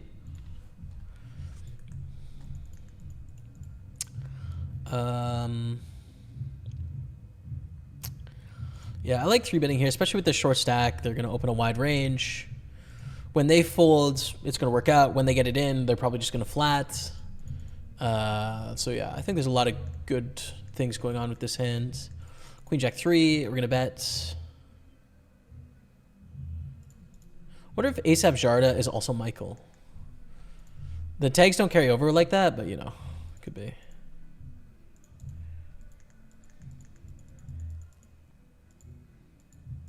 I think we have a lot of better bluff combinations here with both the flush draws. River's the king. We have a straight. We also block the nut flush. If they like potted or something, we call. I do think we probably have value in a raise with the ace of diamonds in our hand.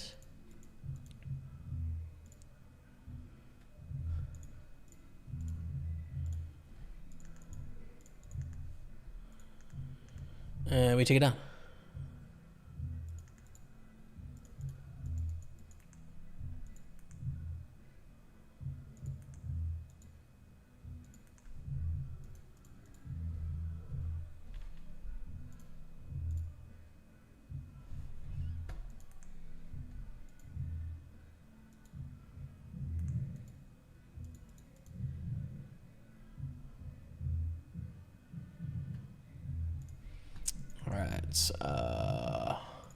Fold that.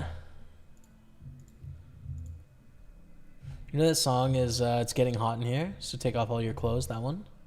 They're playing that at the park across the street right now, which is just like, I'm in support of the DJ and vibes, but it's just an interesting choice for 2:20 in the afternoon in an outdoor park concert, you know? It's just it's just an interesting call.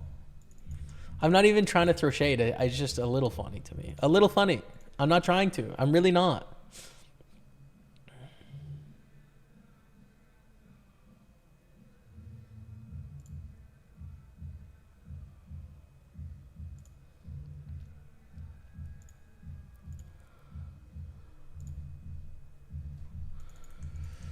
Open, queen nine of clubs. We get 3-bet from Mary. We have to fold for sure. It's sad vibes, but I think it is the way.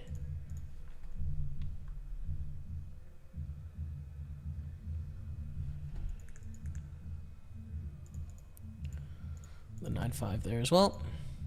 We're hanging, dude. We are hanging in, chat. It's all going okay. New table in our 320, but we're 6 of 32. First place will be about 5,000 in that. That's plenty of thousands. Plenty.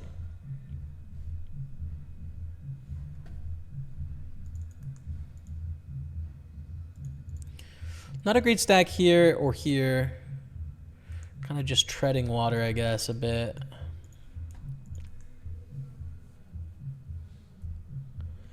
Chip leader in the grand has 4.7 million. There's 1 hour left to register. We got sub hype. Hey, Patchko. What's up, Patrick? Thank you for the 9 months resubscribing. Can we get some love in the chat? Guys, Patrick is the man behind most of the videos, I'd say, or like over half of the videos. A bunch of the overlays, graphic work, did some work on the golf channel that is to be determined, has been working with us for a couple of years now. Patrick, thanks so much, man. Appreciate you. Hope the summer is good. We haven't caught up in a while. Hope the summer's good, and comedy spot is doing well, and the Valorant game is sharp. All of that. Thanks, man. Welcome back.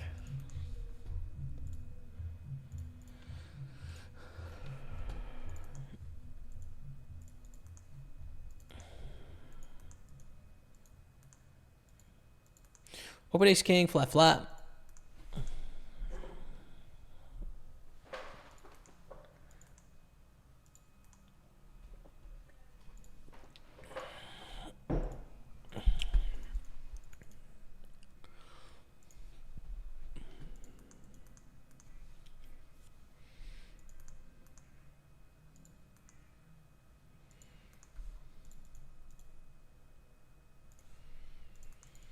And we go 4 ways to the flop. Just very small bet here.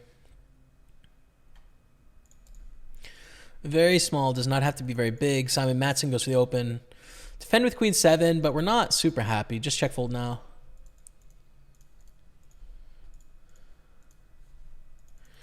We're just gonna, yeah, like I said, check fold. So let's go back to this ace king.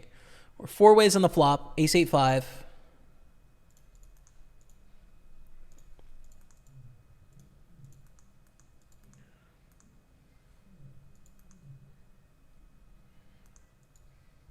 We actually have a new table in the grand. Okay, good luck, Matty Ice, on another table.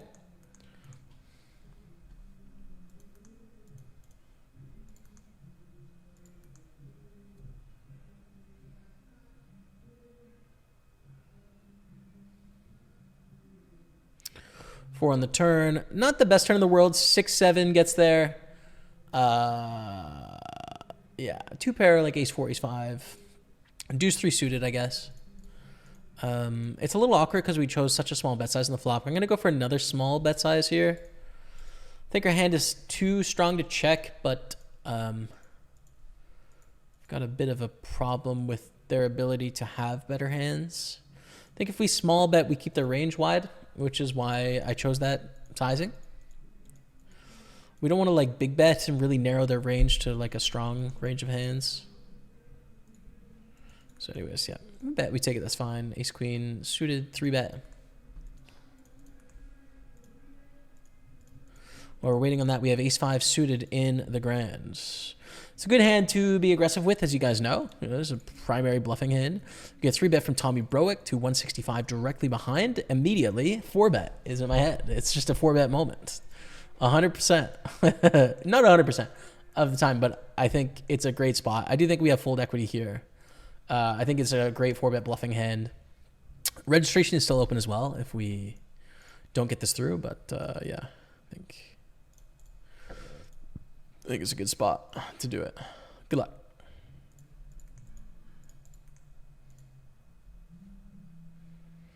And it worked. That's it, chat. Don't try this at home, though. I mean, you have to know the tournament, right? Like, I'm just not ever doing that in the 109 McLaren Turbo Series. It's just not happening. It's just not. But in the grand, we are. Like, I know Tommy's got a 3 bet bluffing range there. And so, yeah, maybe 4 bet. Check here, actually. Good river.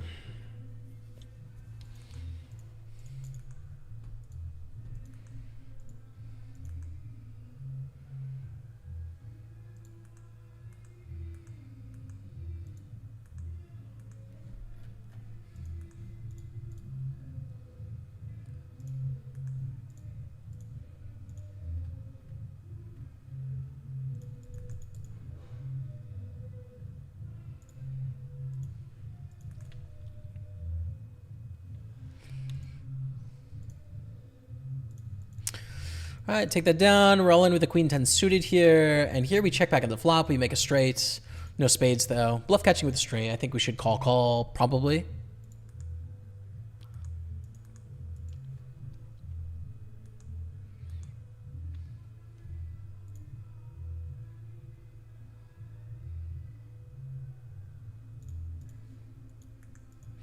Yeah, call. Beat 10-9 bluff. Let's go.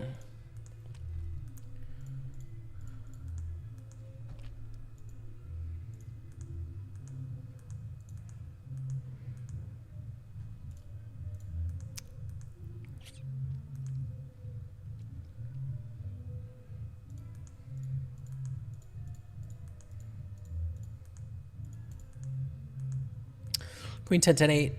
Great lineup. I don't know why they called. I guess they think the bounty's worthwhile. For that much, it's not. But Mr. Edit, that's him. Mr. Edit. That's a funny nickname, dude. Mr. Edit.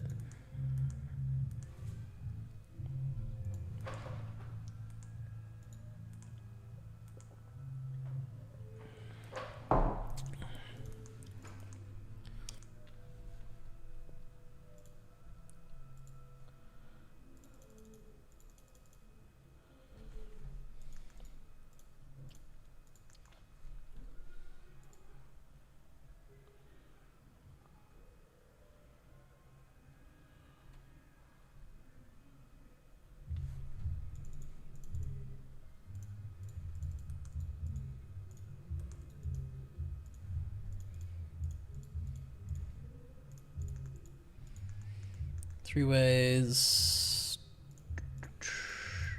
Do a half pot three ways here. It's not a small sizing, but it's a somewhat connected board. We get a call. But again,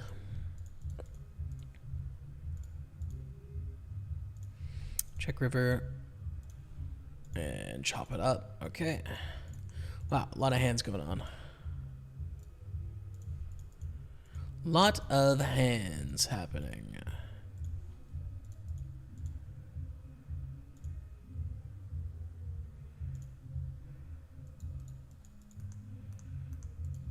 Raise get a call, small lead, we raise, they call, turns a deuce. Small bet. Don't snap raise, please. They snap call, that's fine. Small bet again. Take it down.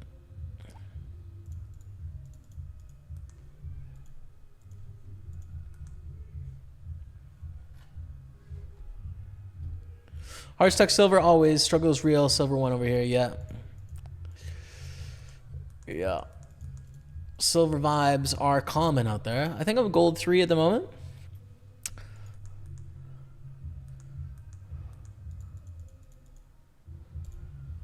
But it's good memes, you know? It's good memes.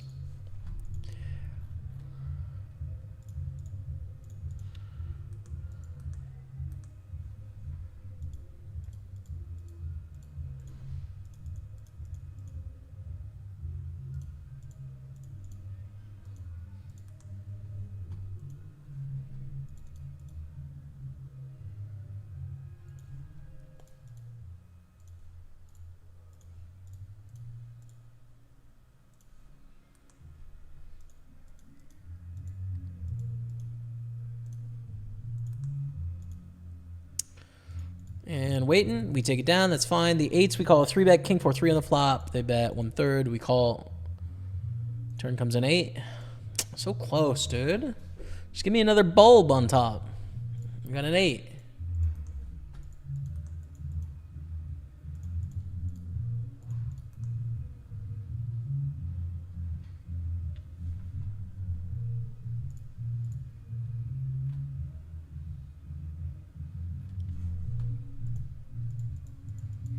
One-third, we got to call again for this price, for sure. Sick value bet with queens, jacks, but just got to peel with 8s. The math is too strong.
Oh, hell yeah. It's lunchtime. I'm so hungry. Rebecca, thank you for lunch. I appreciate it. You're very kind. How are the vibes? It's like a party, but it's hard not to dance around the house. Get to the park, man. Go say hi to the people. I'm too shy. All right. Thank you for lunch. Chat, I'm going to take off the face cam a little bit while I have some lunch. We'll play this King 7 suited first.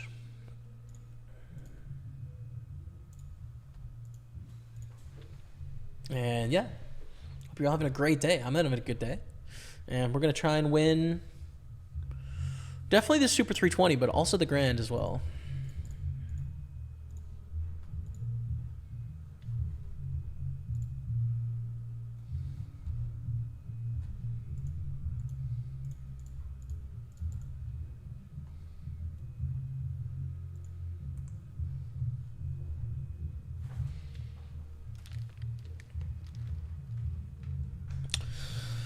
We are waiting a long time for this hand to get around.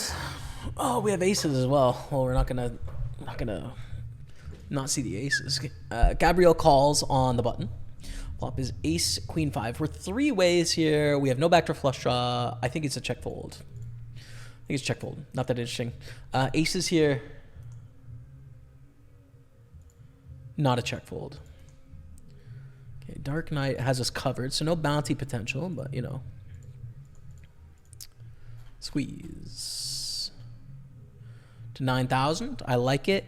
I'd usually go a little bit bigger, but we're quite short here, which is why I'm sizing down a tad, because our bluffs don't need to be as big as a shorter stack here. So I think 9,000 is good.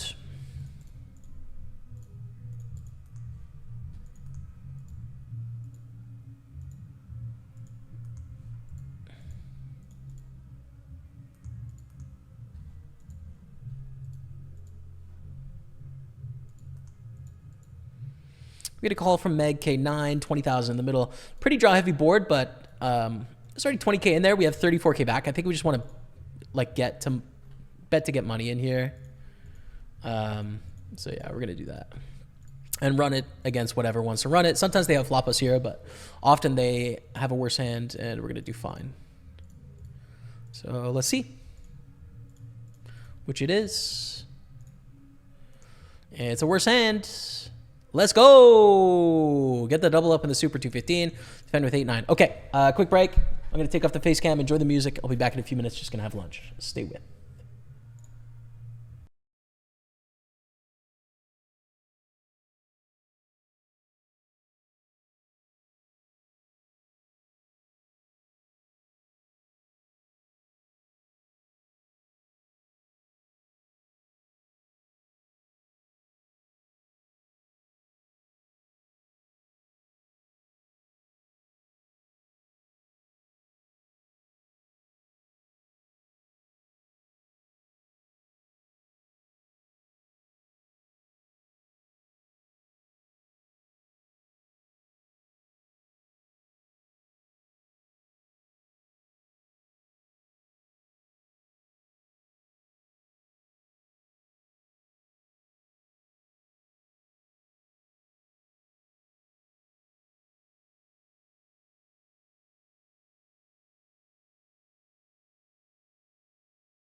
Yo, Goom. Thank you, Goom, for the resub. Thank you for the good luck. Welcome back 6 months. I'm just having a bit of lunch. I was just showing you the set. Appreciate you. See you guys soon.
Hello, chat. We're back in action. Thanks for hanging out. We're squeezing all in with ace king in the 215. KO. Really, we just chipped up in a bunch of spots there. It's all going swimmingly well. Now with the 10s, 15.4 blinds. I think jam in a knockout here is good.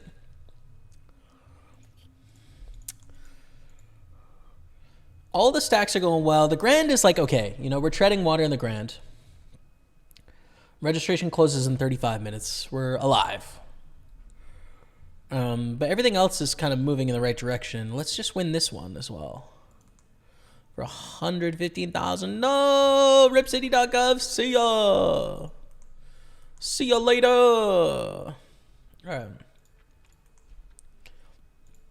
Okay, that's fine. We do have one other table going, so I'm going to move the 530 to table 1.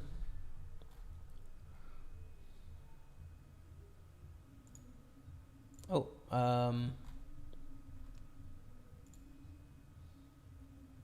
make this a 100. Make table 1 a 500. Here we go. Just bear with me. I think that's right. Yeah, so Super 500 now is on table 1. And we've got this 108 freeze out on table 3 now. All right, sweet.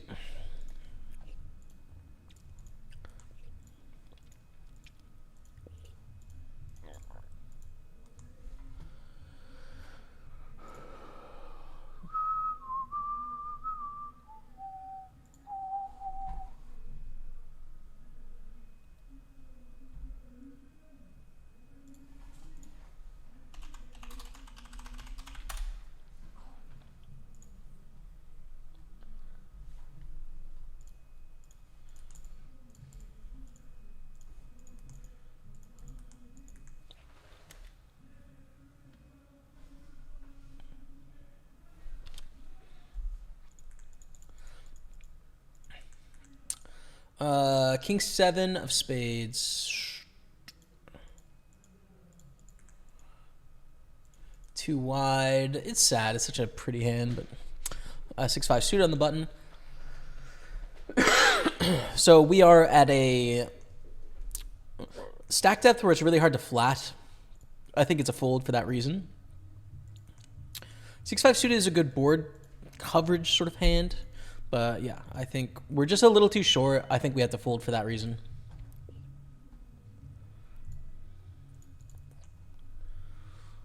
Tommy is all in.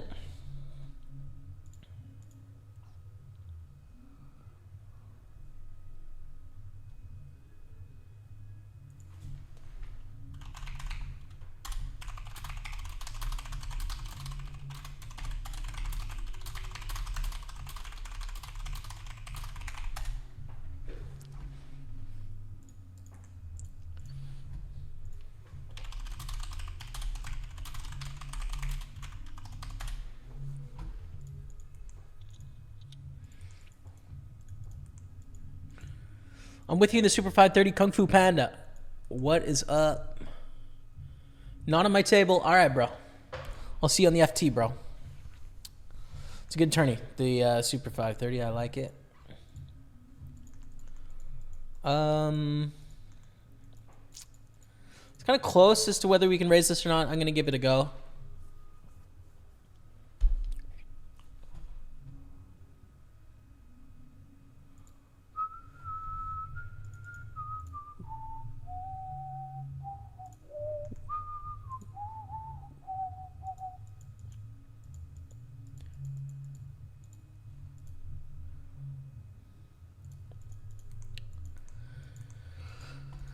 Fold to the raise 3-bet with 10-9 suited. We're at a stack depth now in the grand where we don't have a lot of choices. We basically just got to hang out. Like, that's basically all we get to do here is just hang. Hang out and wait for profitable hands. Or re-enter with 30 minutes left as well. It's also an option.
That's not a great run out. There's a lot of hands we lose to right now.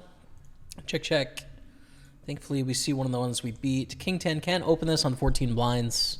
It's a little bit too weak.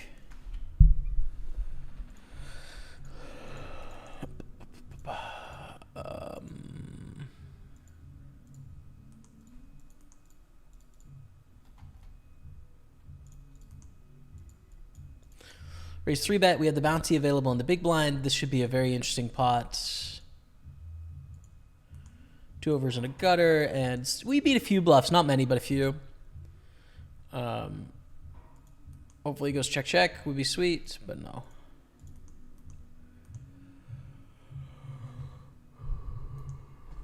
We have how much in bounties? $50. Jam it! Jam it!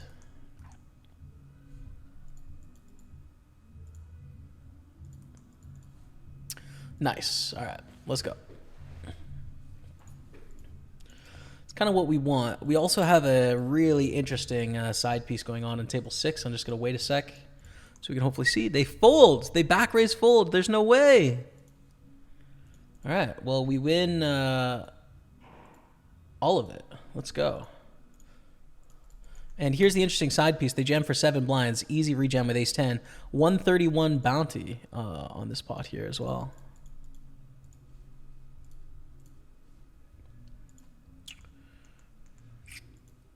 King 4 overcalls. I think we have a big side pot here.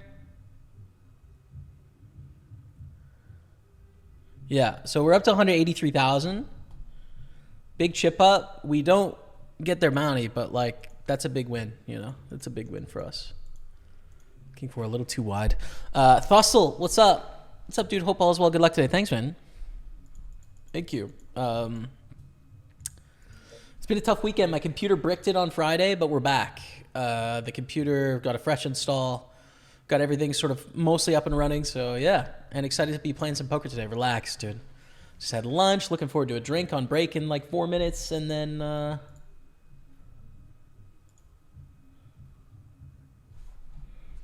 and just excited to grind some poker all day, man. I don't know. That's what's up. How about you?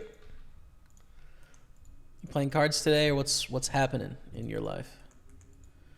There's 3-bet fold.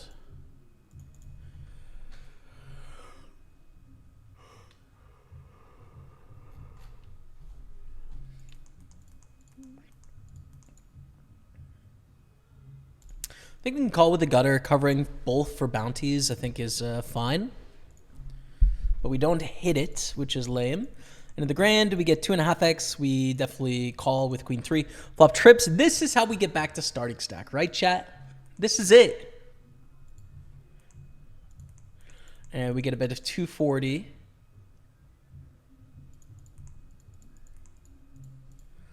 I mean, how are we supposed to play this? I think we're all in, right? Like, if we call 240, we're left with 200 into a pot of 800. I think we're just all in. This is such a weird sizing. I don't really understand what just went down, but there you go. 1.1 million. I wish you stayed healthy, my friend, says BW626. I hear you, man. But I can only be me, man. That's it. I can only be me. But of course, for myself, I always wish optimum health and happiness, mental, physical, etc. And, you know, I think everyone wants that for themselves. You know, everyone wants to be in good physical and mental health.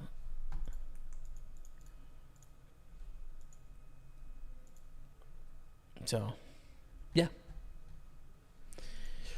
But I don't really think about it like ever plan on going back to the fitness grind. I don't think about it in terms of like a binary like that anymore. I think that's not it's not very productive to think about health that way in terms of like you're on it or you're off it. I think you're always on it. You're always alive. You're always trying to optimize. You're not necessarily always trying to optimize your physical health, but you're trying to optimize living a fruitful and valuable life. And so, I'm always trying to think about how to live a more purposeful, meaningful, life, and health is definitely a part of that. So off it is not a description of where I am. You know, I'm on it, but I'm not, you know, in the gym 6 days a week or anything like that. You know, I don't have any specific strength training goals or calorie counting goals or macro counting goals. I don't have any of that happening at the moment. I do feel as if I have some solid, healthy habits going. So, yeah.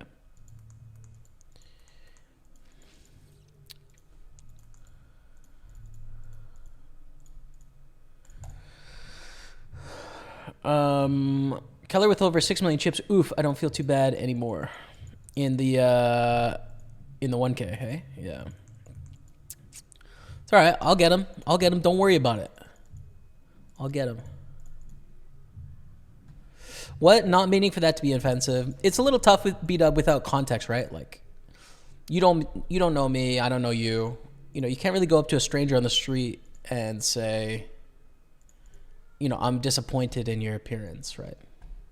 Like, it's hard to take it any other way other than antagonistically, or just maybe lacking some awareness in terms of like our relationship or how that could be read or heard, you know?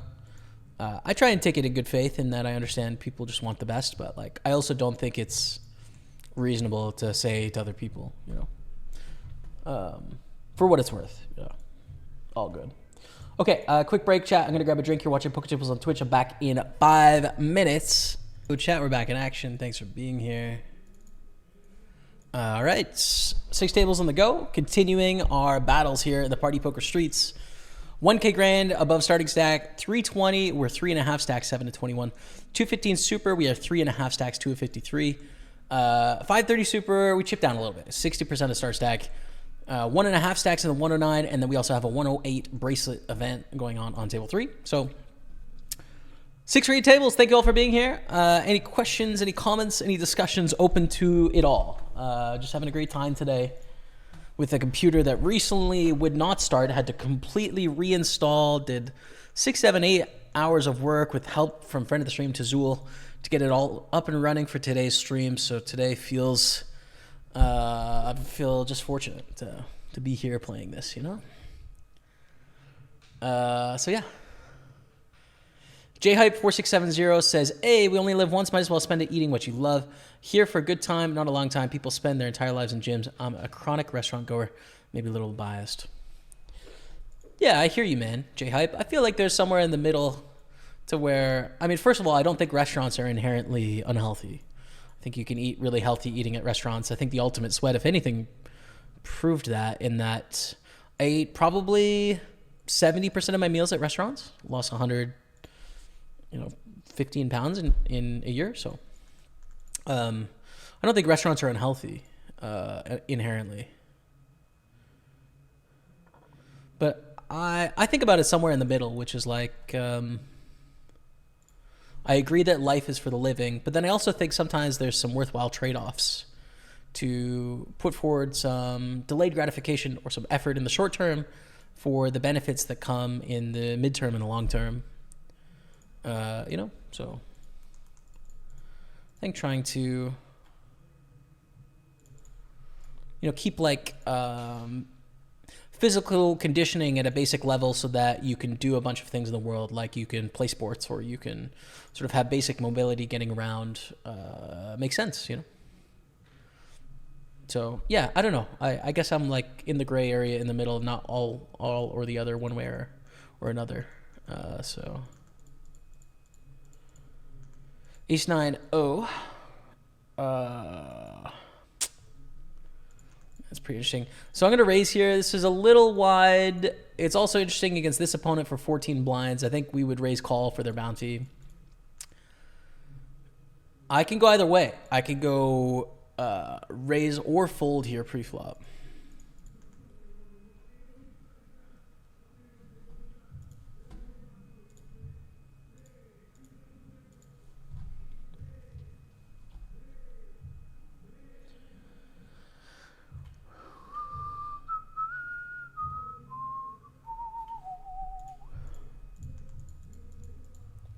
Raise again with the bounties in play. I think it's a fine hand to play once again.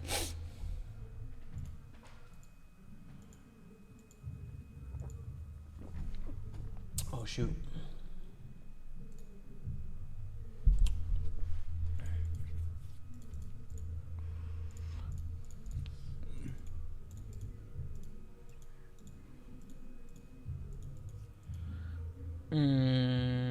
Wow. I think I'm going to fold to the big bets. We might have the best hand, but it's really difficult to get to showdown. Can get counterfeited so easily. When we don't have the best hand, we're drawing nearly dead.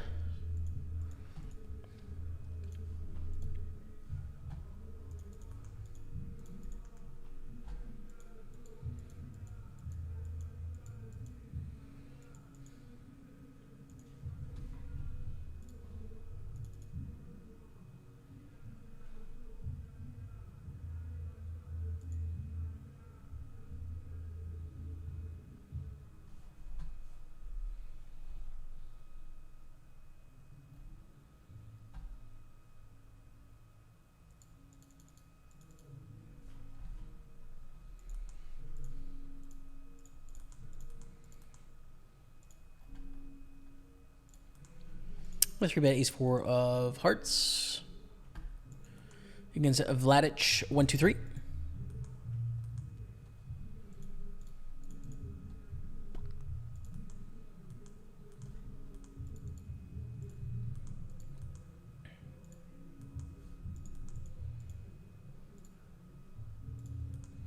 Good evening, sir. Dodgers SCC. What's up?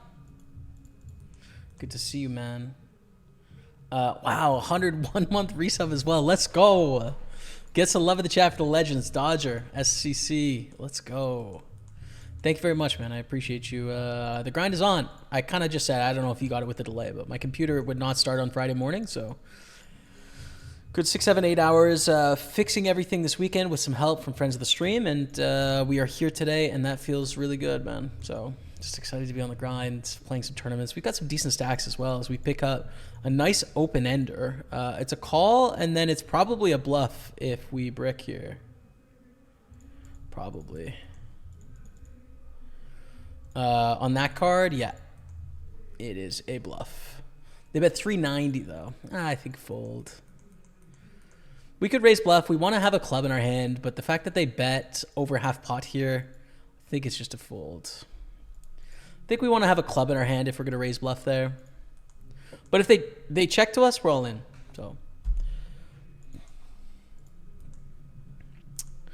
So we're alive, I guess, is the fortunate way of looking at it.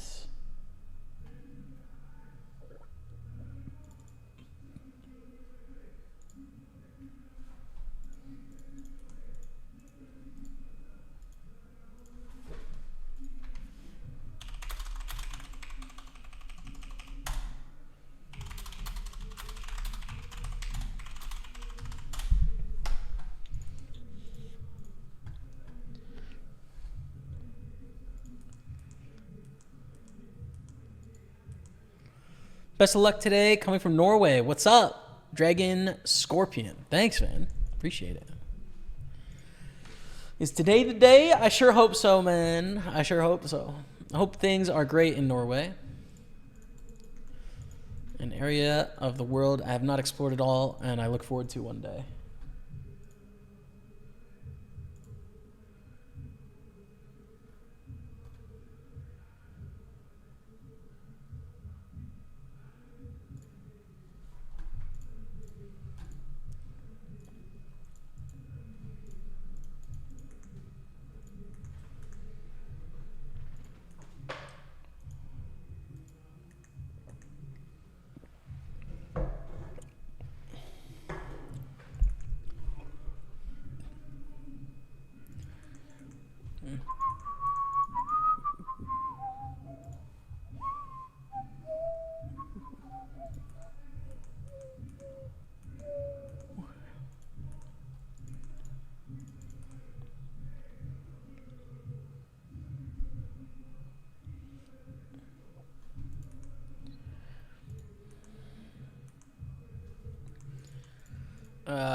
Zion Cheech raises, rigged Forrester calls.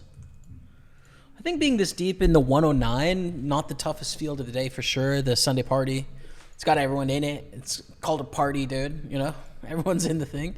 I feel like I could profitably play this suited ace here.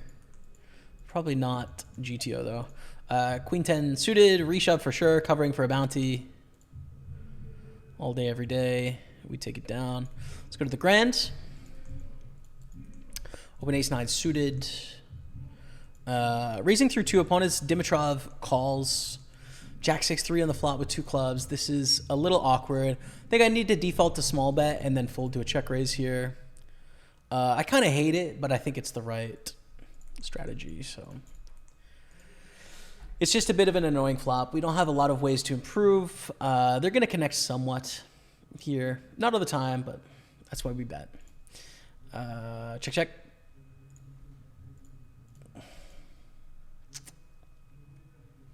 Interesting. Probably need the bluff here. I think we have a great bluff candidate with ace 9. I think we're likely to bet ace 4, ace 5 at some frequency on the turn as well. So I think ace 9 is a good bluff combo. I think ace 8, ace 7. Ace 9, ace 8, ace 7 are primarily the bluffs here. We're going to keep betting 9-8. We're going to keep betting 8-7. So those are the bluffs. We get check raised. We fold. Lame. Lame, lame, lame. Good run out to bluff, though. So we're on 10 blinds. 13 minutes left in reg. We need some good news to rally here. Let's go up to the queens on table 3.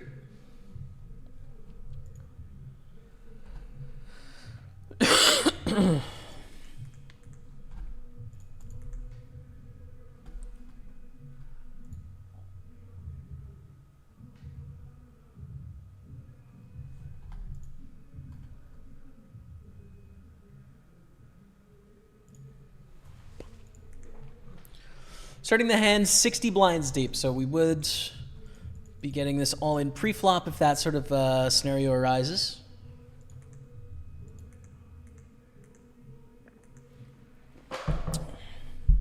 And we get a call. Ace, ace, deuce.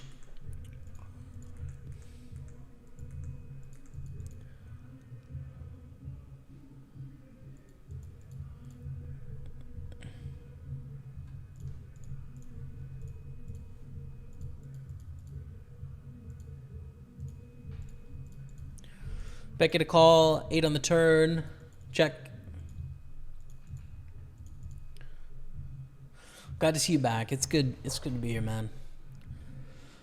It was definitely a rough weekend, a rough start to the weekend where it's just like, man, I need the thought in my head, and I don't often get into this sort of like pity party mentality, but it was like, man, I really need some wins, you know? Like I need some positive things to happen here, so it just feels nice to be productive today, and you know, I don't know. A call here, I think, especially with the way we play the spot. I just call down, B5-4 bluff, which is cool. Ace 9 3-bet, that's call. King 8-6. Yeah.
It's tempting to bluff here, but we're only bluffing a jack. Everything else calls. I don't think there's enough upside. Ace 8 of hearts. Calling. Streets. Bricks. Okay. We really do it like 4x stack in 2 pretty great tournaments here. But I wish the grand was in a better spot.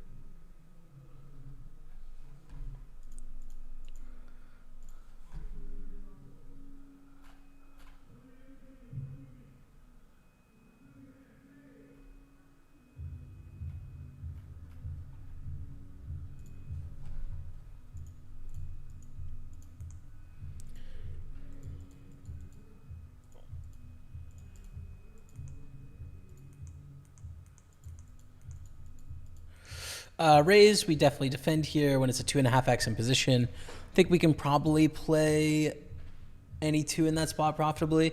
Maybe we would fold like bottom 10% of our range, but that's about it. And then fold to the C-bet.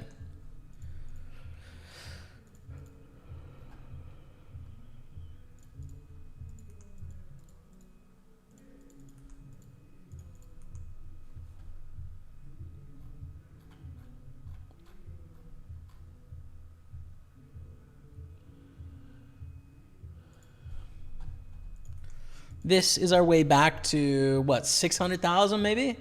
Come on, someone raise. Let's get a big multi-way pot going here.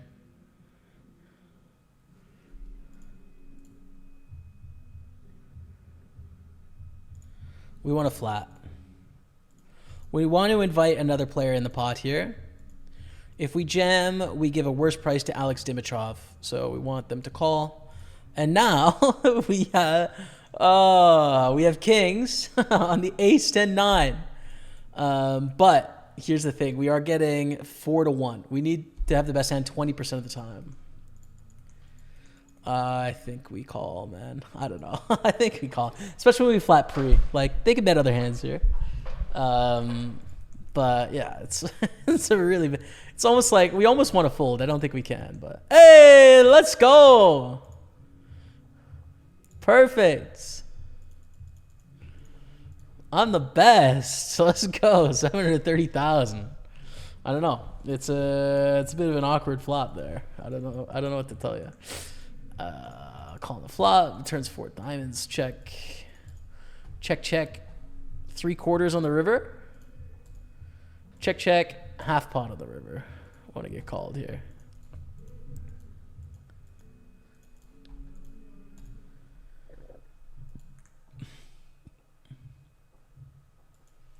Folds to the raise.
Unfortunately, not the raise stack. We're 14 blinds deep, so we can't go for it with the twos here.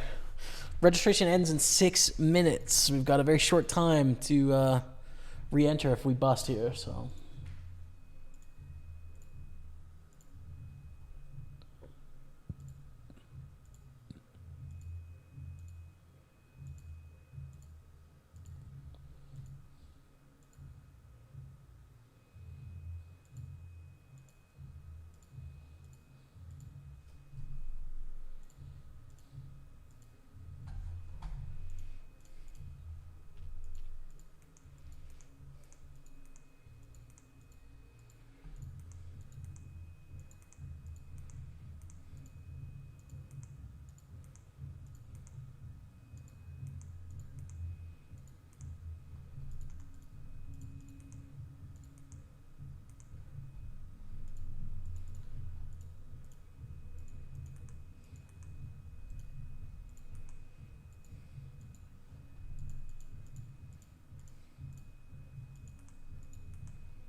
Want that. Let's go to the ace king. Jarda opens.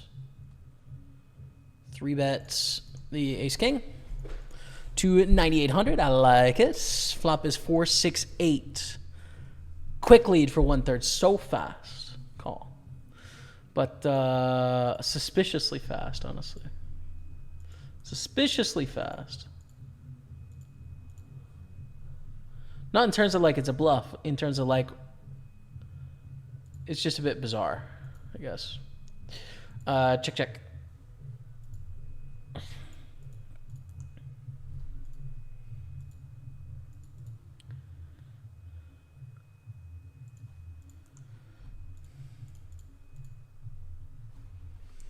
And wow, bet of 1/4. We should call the river. We need to be good here. 18.5, 19%. Their leading range is going to contain some straight draws, for sure. So just with the price, we should call with ace king. It's a bluff catcher against gutters and heart draws, basically, of which their range contains at least 19% gutters and heart draws. It just does.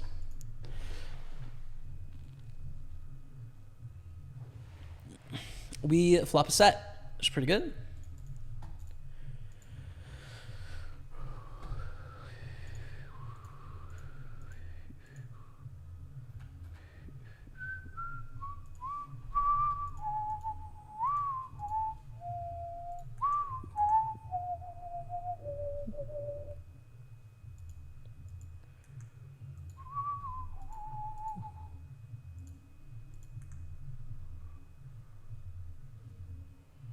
Tank forever and a small bet. We just call here with eights. We don't have a raising range, I don't think, on this flop, even three ways. On this board that's good for us, I think we call. This is such a good card for a range. We need to lead here. It's obviously, we kind of just want a deuce on the turn, right? Or like a jack or something like that. This card is a card that's good for our range, but they jam, we call. We're also all in the grand here with kings. 10 with ace king. Take it down with the kings, 838, and we're all in eights against a 6. Don't be a 6. Nice. Let's go. Let's go, Dottie. Beautiful stuff, man. 61,000, very good chip up there. We timed out with ace king, which is pretty sad under the gun here, but we had a lot going on. Koiz, good to see you back, Jamie. Koiz, my friend, let's go. Flopping the nuts here, beautiful. Such a good game against Man United. So happy that football's back. Excited to watch the team this year. And, you know, it's like, the thing is, it feels light, honestly. Without Harry Kane, it's like the pressure feels off in terms of the squad. So I'm kind of just hopeful with what they can do. Let's see how it goes, man. I don't know.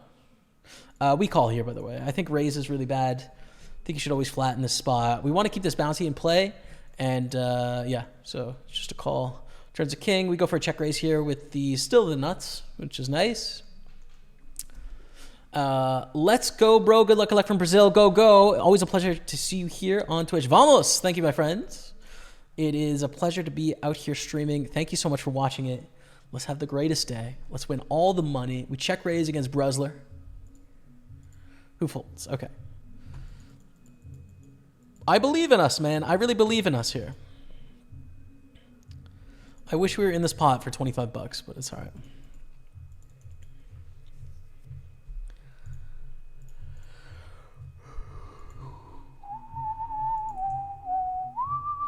Registration closes in 20 seconds. We're one player away from hitting the guarantee in the grand.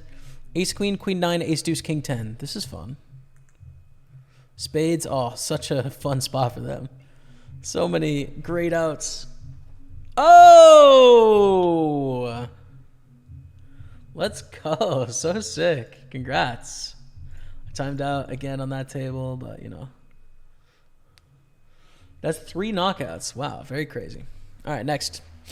Ace-6, we call in the big blind here. The 530 super. Ace-10-4 on the flop. Check call. Pretty straightforward, I think. Turns a deuce. Check, check, block river.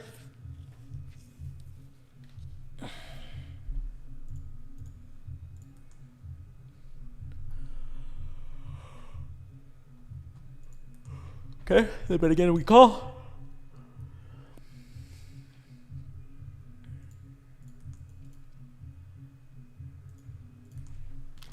It's an interesting one here. I'm inclined to call down. They can value bet their high aces, but there's a lot of potential missed draws. 3x, 5x, king, queen, jack, queen, jack, missed spades.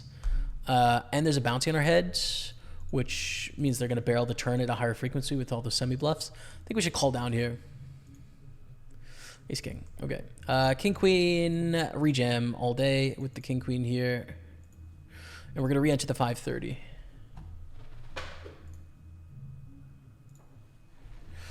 Against ace 8. How does ace 8 call here? That's such a bad call, man. It's such a dumb call. Against our 3-bet, like our 3-bet jamming range for 15 blinds, they call with ace 8 off. It's just trash. Sorry, but it is. All right. We're out of the grand. GG. I mean, that hand should always fold. Ace 9 off is a fold in the cutoff for what it's worth. It's just not good. There's no bounty there. Their worst hand I think they can call there is ace 10 offsuit. I think they can call king queen as well. It's just bad. I don't know what else to tell you, man. It's just not very good. Okay, so we're dead in the grand. GG. We're re-entering the 530. Our best stack right now in the 320, we're 6 of 17 and 11 pay. Then we're 7 of 42 here in the 215. And we've pre-registered. We got a 215 coming up in a little bit here. There's a 109 6 max turbo. That could be fun. Let's do that. 109 6 max turbo. It'll go in on table 5.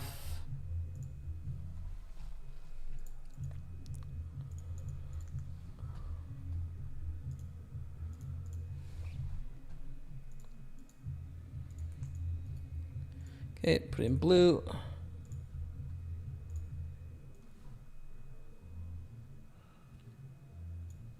There we go. Sweet.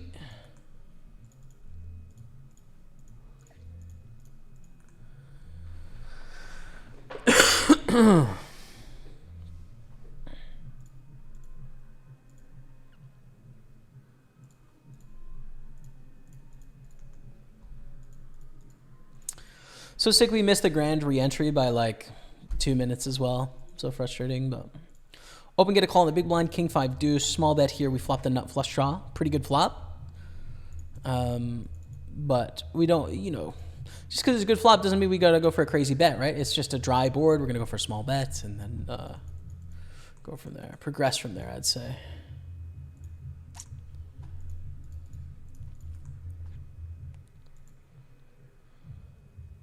PSR, let's go. Still doing fine in my tourney with 100 blinds. Good stuff, man. I'm glad to hear it.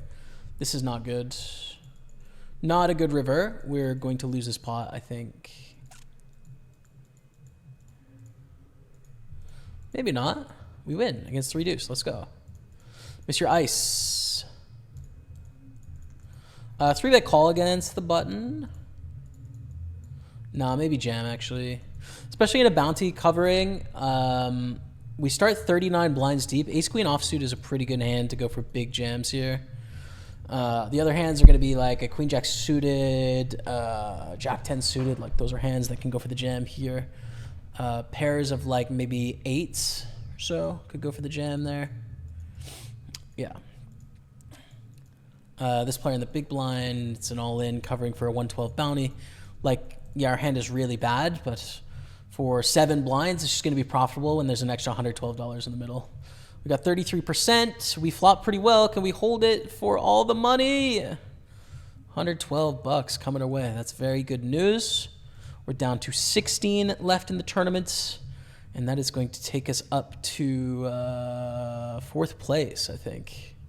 Final 2 tables here. Here we go, chat. Final 2 tables. Close. Call. I think this reshove is going to be quite wide, yeah. We get it in good 3 ways here. Come on, dude. Queen. That's lame. Okay. Give me a break here, chat. Give me a break. Come on now. I need a break, please.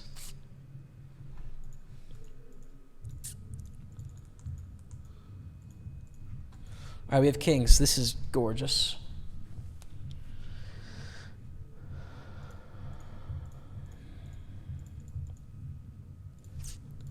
It's a gorgeous hand. Let me put this in the title, by the way. 4 of 16, 320 Super KO.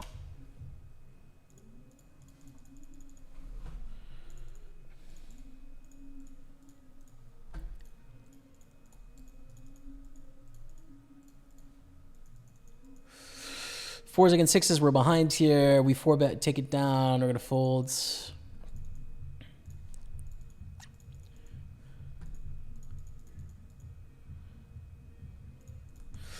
We call the 3-bet with sixes. Swing and a miss on ace-9 deuce. Just going to fold.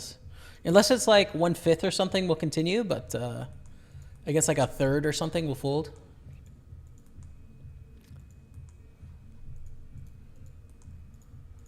Might be a slight overfold. Yeah, against half pot, we definitely fold. Okay.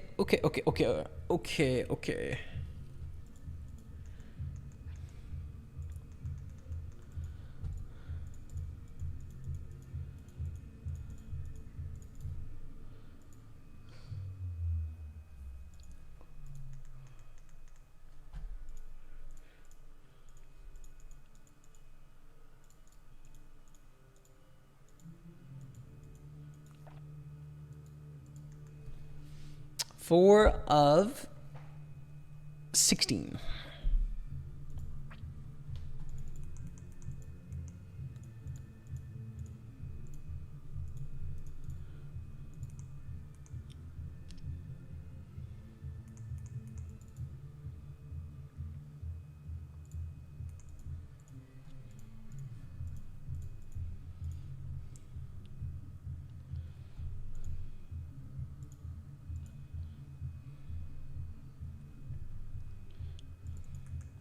Ace King, a beautiful hand. Trotman. Whoa. I don't know if it's the Trotman. Could be. It's possible. It's possible it's the Trotman. Whoa.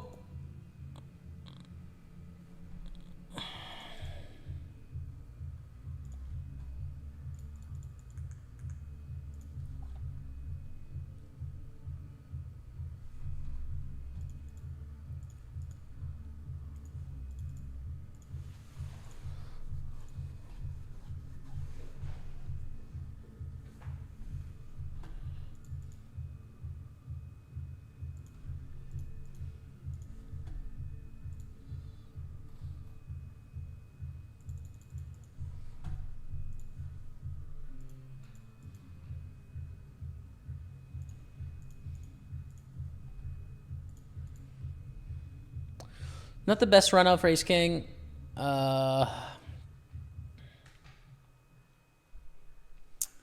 impression is fold. It's really hard to find worse hands that are going to value bet here. I think we should fold. There's just not enough value bets. Too many strong hands.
Ace-6 of clubs.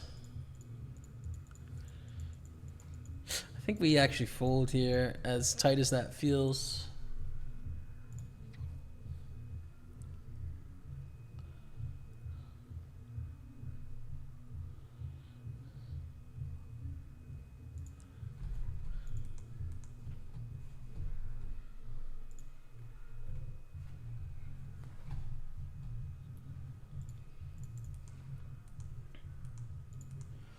Sevens, pretty nice hand. We're going to flat in position. Collect say, thanks, Wild Buffalo. Lalzort, drop of the 4-month resub. Thank you, Lalzort. Appreciate you, man. Hearts in the chat. That subscription. Thanks so much, man.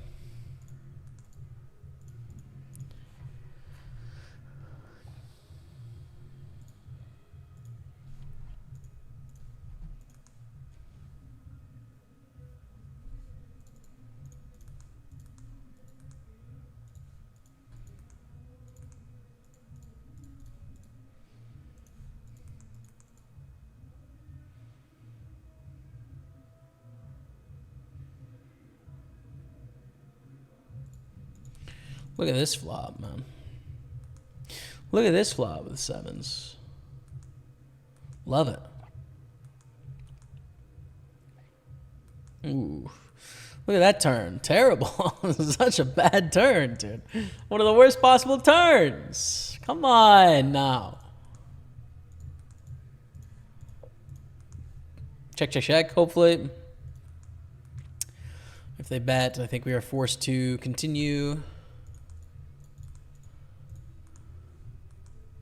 Lame.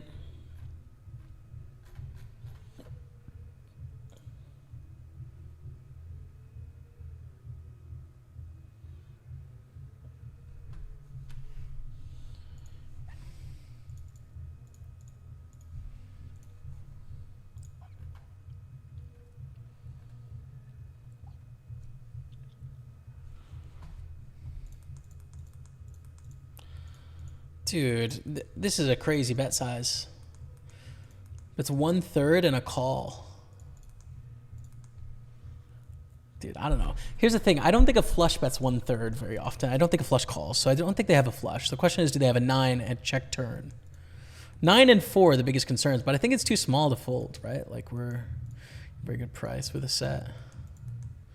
That's a crazy, crazy bet size with Queen 8, man. Wow. All right. Muggy, what's up, man? Good to see you. It's good to be here, dude. How's the grind? How's life? How's life? That was a puke set over set, maybe? Ooh, they had the higher set. Damn. Damn. Well, it could have gone really bad for us there. It only went sort of bad. We're going to flat with Queen Jack suited in position. Good to see you in the house, Muggy. What's up, man? What are you up to? What are you reading?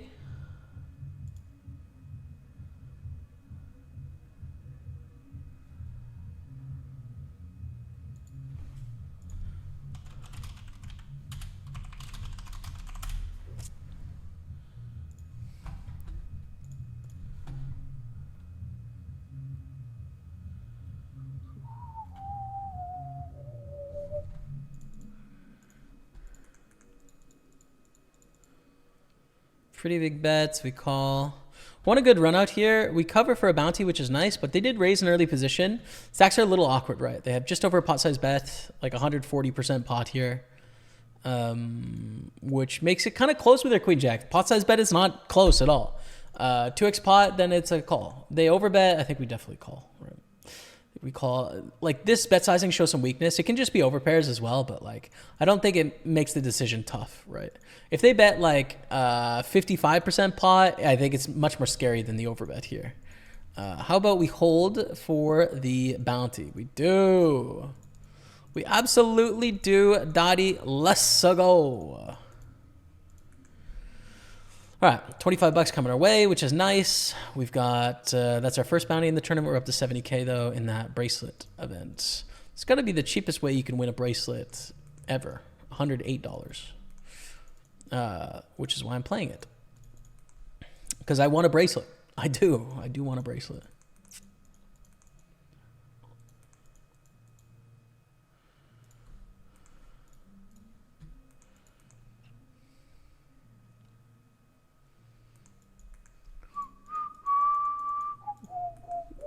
Call with Jack 8, 5 ways, closing the action for cheap. All right, 283. Here's our main bay, though. 5 of 16, 11 pay, so we're pretty close to the money here. We do have ourselves 188 in bounties. It's pretty nice. 3-way all in. 5s, Jack 8, 10s. Jack 8 is doing well. Still doing well.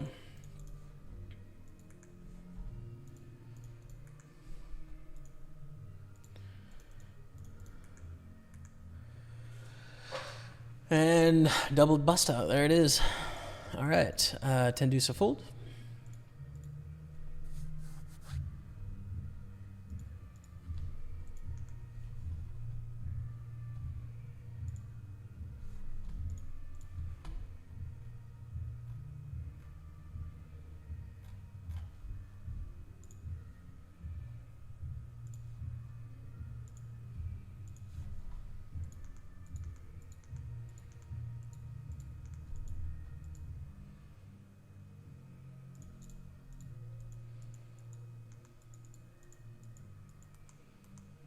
And Super 215, at one point we had about 200,000. We're just kind of chilling here.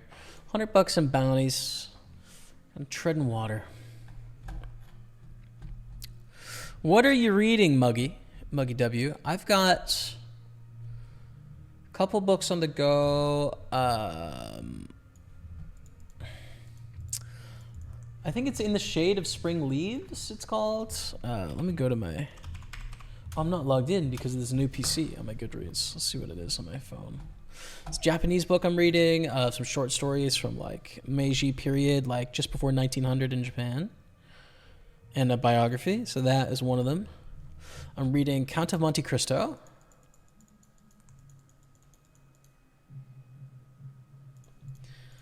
And also a graphic book called Ducks. In the Shade of Spring Leaves, Ducks, Count of Monte Cristo. The three I've got on the go at the moment. An interesting eclectic mix, I would say. Grab bets we call. I mean, so we can 4-bet sometimes with ace 3 suited here. I didn't go for the call this time. Jack 10-3 on the flop. We need to continue flopping a pair, but it's a little bit of an awkward hand to play, for sure.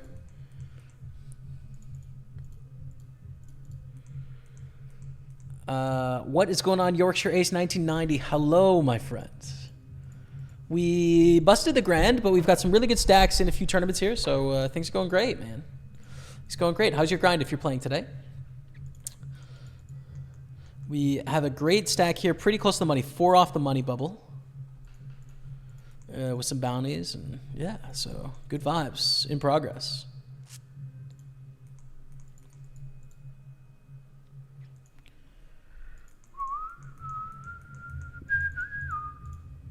I think there's value in raising here when they choose the block sizing.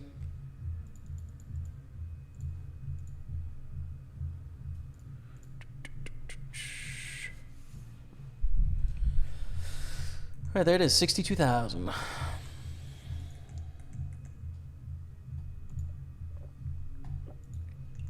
Cool.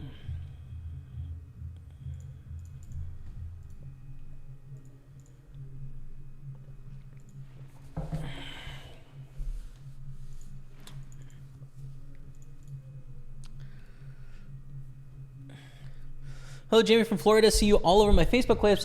Good to finally watch you and your gameplay. Excited to learn from you, brother. Hey, thank you very much, Wisdomatic. We're on a slight delay here, so the delay is, I think, about 5 minutes today because we had a disconnect. So yeah, obviously you will hear my comments to your questions after that time. But thanks for being here, man, and welcome. Got 6 tables on the go. Buy-ins from $500 to $100 or $55 somewhere. No, $100 to $500, and battling it out against some great players. So that is what's up. You get a check raise here. Kind of an exploit check raise, but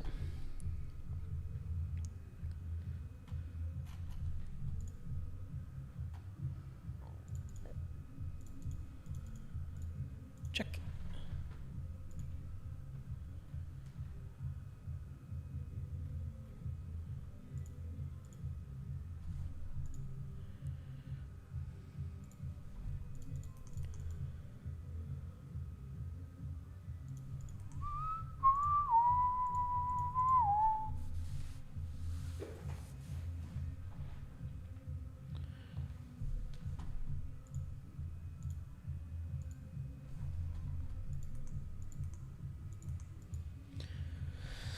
Poker today, very bad, but in general, very good. Lately, just finished The Brothers Karamazov. Oh, amazing. It was great. What about you? That's one I want to read, dude. That's definitely the next Dostoevsky for me.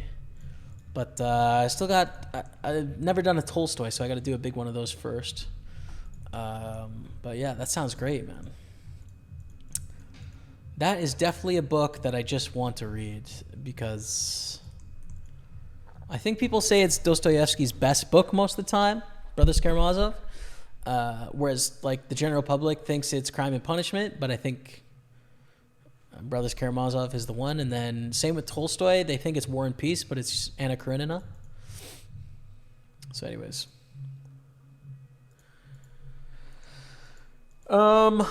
Fold. Raise 3-bet. We fold the Jack-10 suited as well. Kind of lame, but fair.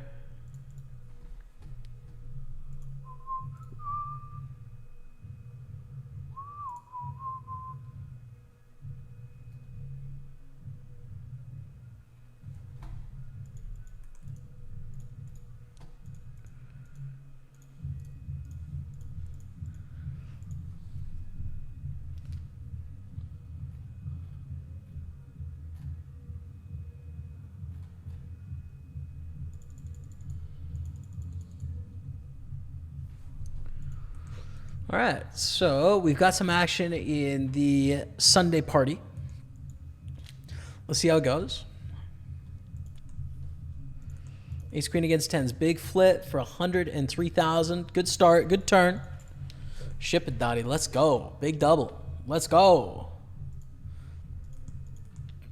Wait, what happened? Oh. I need an ace or queen. Okay, well. Never mind. Never mind then. We're going to register again. I don't know why I thought I won, but just so you know, I did not. I did not win that. So we have to try again. I don't know what was going through my head. Maybe that is a sign to get towards the end of the day here. I'm going to try one more bullet in the 109 here. We are also playing a 215 in about an hour, and then maybe that's the end of registering. Who knows? Club, ace, no. Break the 530 as well. We can re-enter. Yeah, I'm in there. Let's go again. We try again in the 530 super. Check.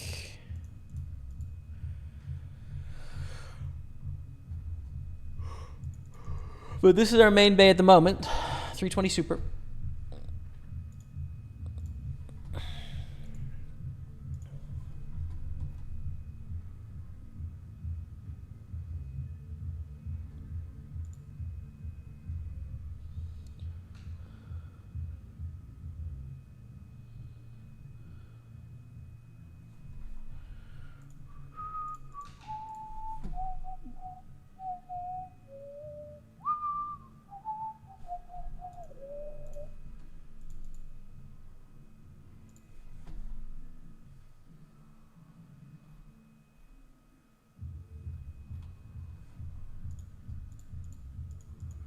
Let's call in position.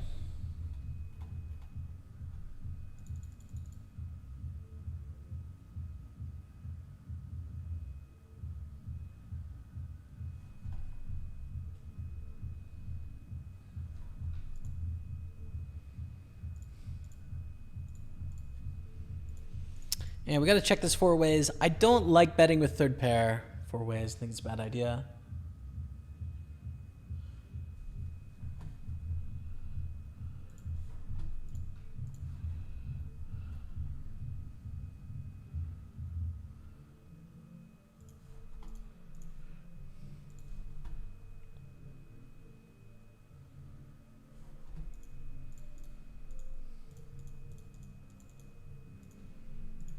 Now we have a set.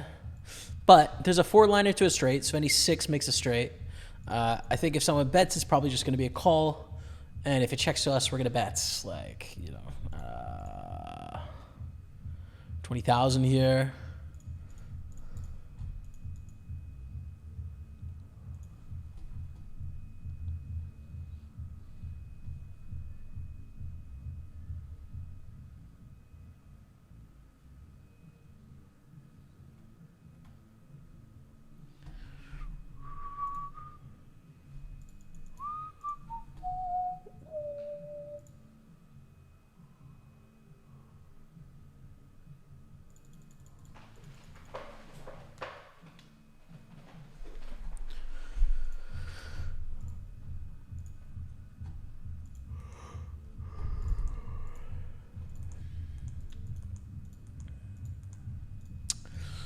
Okay, king 7, start with a check. Senator of County Monte Cristo, you set for the rest of the year. Huge one. Yeah, B-Car's on it as well. We started it on audio, and now we can read or audio either. But we started on the road trip, actually. And so, yeah. Just call this 3 ways. Heads up now, but like it was 3 ways, that C-bet, which is showing some strength. So I like to just flats. Ooh. I like fold actually now. Cover for a bounty, but we can never capture it. Like folds.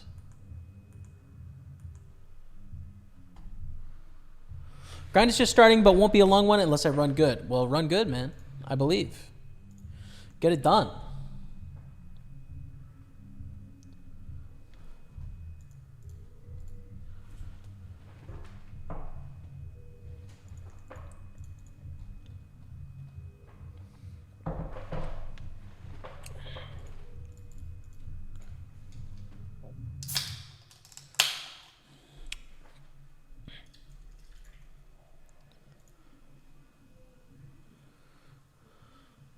It is a really big book, but I don't think it's, from what I understand of Count of Monte Cristo, it's not challenging. I think it's like very narrative based and like very plot driven as well, and like keeps you moving through it. So from my experience is like the story is interesting. Like where's the story going?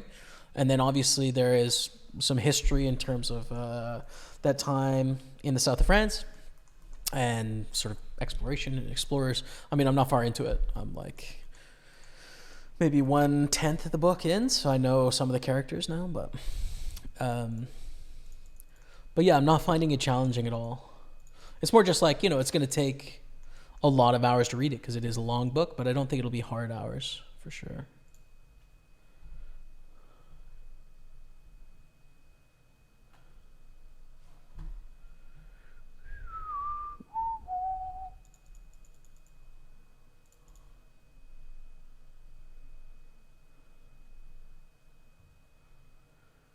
Wait, you weren't trolling. What are you talking about? What are you guys talking about? Oh, yeah, the ace queen thing. Yeah. I was confused. I mean, I really thought I won, so.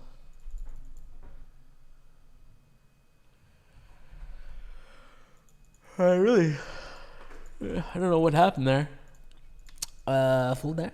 8-7 of clubs. Nice. Ace 4, 3-bet from the small blind. Not so nice. 5 of 15, 11 pay.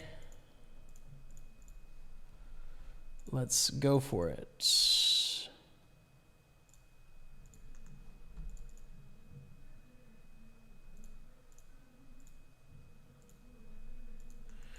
Also going to jam ace queen for 32 blinds here. Ace queen O.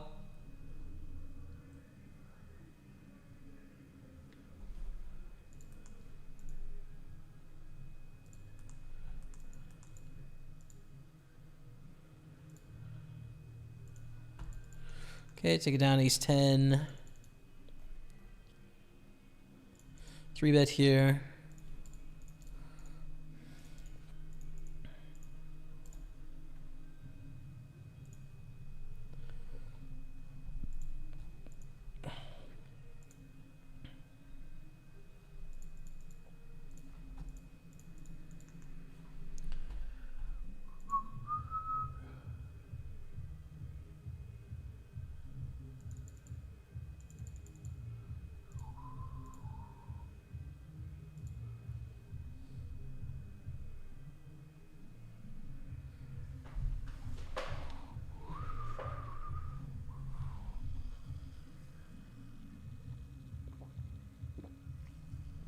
Four-bet all in. We're going to be priced in here if I'm not mistaken. 80 to win 168. We need 32% equity here. We're just going to have it. Like we have it when they have queens, for example. So we have to call off, but not what we want to see, obviously. Ace queen. We have 26% against ace queen. That's not vibes. Rip, dude. Sad times. Okay. We're going to go on a quick break. When we come back, we're still in this, but that is a big hit. Down to 176. Good stack here, though, as well. 4 of 33, 17 pay. Chipped up, and over triple stack in this bracelet event. 3.5 stacks, so... Back in a few minutes. Pokerstaples on Twitch. Enjoy the highlights and stay with me. Hello, chat. We're back in action. Thanks for being here. Let's win poker tournaments. We're going to raise up King 6 suited. 6 tables on the go. Best run, I would say, is here. We're 8 of 50 and 11 pay in the Super 320, kind of biding our time. And then we're 5 of 33 in the Super 215. 17 pay, triple stack here. Just under starting stack here. Just over starting stack here. With one more tournament to come, I think a 215 turbo in 28 minutes. So that's what's up. Thanks all for being here. Let's go. Let's get it. Let's go.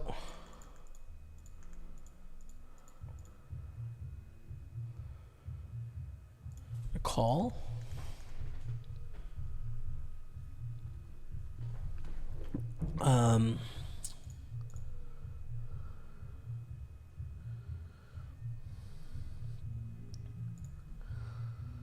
And see what I missed here. Yeah, road trip was good. Muggy was good, man. We did get sick on the way home, though. Audiobook of Brothers Karamazov was so good using different voices and stuff. It was honestly almost theater. Yeah, I'm with it, dude. I'm with it. I think some people get like a little weird about audiobooks. They're just like, oh, it's not the same thing or whatever. I think it's the same thing. I can't listen to a pure fiction audiobook while I'm doing other things and multitasking. My mind wanders a little bit too easily. But if I'm like focused on it, I'm getting totally the same experience from the two. And if you do them both at the same time, or you read and listen at the same time, I think it's like even better for comprehension. So I'm totally on board. And then there's definitely a lot of books, like a lot of essay collections where I will read it, but then I go for a walk and I just want to continue it. And I can listen to, I can get it on Audible as well, because I usually have some extra credits. And then, I can listen to an essay and then go back to the physical book. Like, it just works that way for me. So anyways, we got Carrie Bear dropping the 30-month resub. What's up, Carrie Bear? Welcome back. Thank you so much for the resub. Welcome. Can we get some hearts out? We got to fold. Even for the bounty, it's not worth it here. 10-9. Just call. I mean, it's not great runouts, but I think 10-9 is too wide to raise here. So it's just call, probably. Carrie, thank you so much. How are you? What's going on? Kevin Sweeterman says, yo, shout-outs from Toronto. From the 6. What's up, dude? Thanks for being here, man. I hope you're well. Check. Shout out to Toronto as well. Wisdomatic, our Facebook friend from Florida. Hello, my friend. I think too thin to value bet here with 10-9. We take it down. I like how informative you are in hands and plays you make. Starting to enjoy playing in the small weekend tourneys. So hopefully after a few weeks of peak education, we'll chase after a W. Get after it, my friend. Glad to hear it. Yeah, I mean, poker tourneys are so much fun. I mean, there's a lot of variance in poker. So you could learn a lot over the next couple weeks, and then you could lose for a month straight. And that doesn't mean you're a bad player. You haven't learned anything. That's just how variance goes. Likewise, you could win next week, and you could have not learned anything this week. So there's so much variation in poker that you can't really look at like a 1 week outlook and be like, oh man, I'm really good or I'm really not good. It's really the totality over a long period of time that matters in terms of where your skill set is. So it's worth noting that. Don't beat yourself up. I mean, that's a common thing if you're kind of like newer into the game or newer into grinding. People sway with the short-term results too much. They learn from they take too much insight when they've won. They think they're really great, and then likewise when they bust, they think they made a mistake every time. This is just not true. Sometimes it's just it is what it is. Bobby Winger, just watch your spin and go video. Let's go, man. What'd you think of the spins? Party poker spins for me, Bobby Winger. You know how it is, man. Yeah, some exciting stuff coming, Bobby Winger, on the spins front. But it's a pretty good video, right? Definitely a pretty good video. Gonna keep betting here, half pot.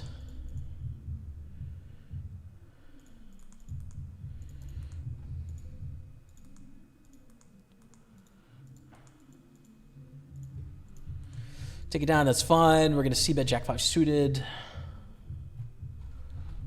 Good to see you, Bobby. Thanks for being here, man. 4 on the turn, check.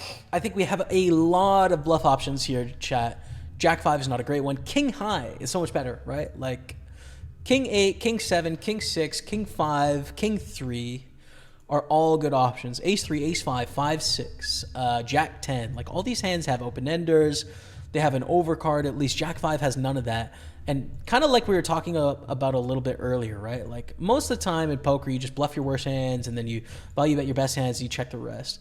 This is one of those spots in poker where we had so many bluff opportunities on the turn that if we bluff every bad hand we have, we're bluffing too much. This was just one of those spots. And so I think the takeaway from that is that, you know, if you're kind of newer to the game, bluff your worst hands, value bet your best hands, check the middle. As you get better, you're going to learn spots where you have a lot of value bets and therefore a lot of bluffs, and spots where you don't have that many value bets and you can't have that many bluffs. So, yeah. Smarzy, dropping the 62 months. What's up, Smarzy? How are you, man? Good to see you in the house, Legend Smarzy. What's up, man? Check. Hope things are good.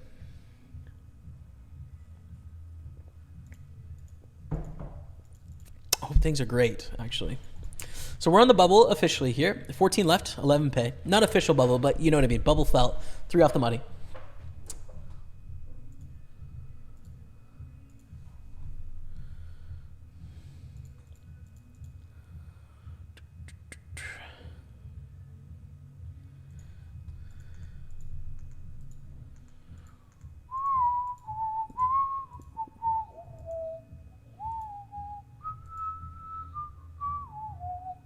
So we're going to raise the 10s. Just some other tables are popping up, so we're lagging a bit here.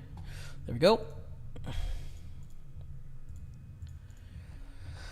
And ready to call off against a jam from either opponent. If we got to bust my brother Matty Ice right now, we got to do it, and it is what it is.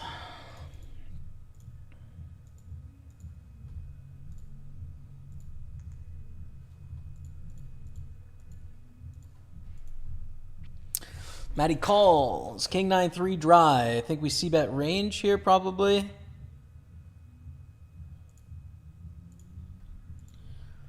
And we're left with an awkward spot if we get check raised here. It's too big of a jam. 27 blinds. We take it down against ice.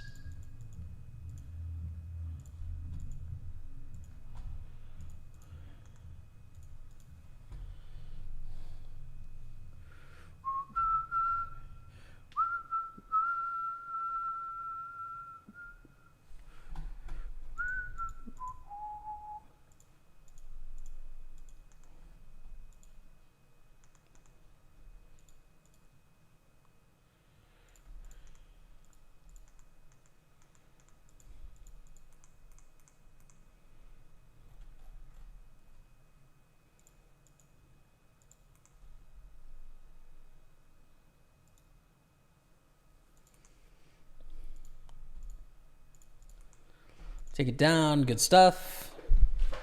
All right. Good carry. Any good poker audio books out there? Mike Sexton, Life a Gamble, Barry Greenstein, Ace on the River. Those are 2 that I've listened to, and were both so great. Super recommend both of those. Odds on Jamie busting Matty Ice? Pretty low, because he just busted. GG. I think he just bubbled as well, dude. Soft bubbled. 13th. All right, we're in the money. Let's go. 413 cashed plus our 188 in bounties. But we're trying to go all the way and win. So let's win. What happened to Matt, by the way? I didn't watch. Ace 9 against Jack 7. Jack 7 calling off. I don't think they should have there, but they did.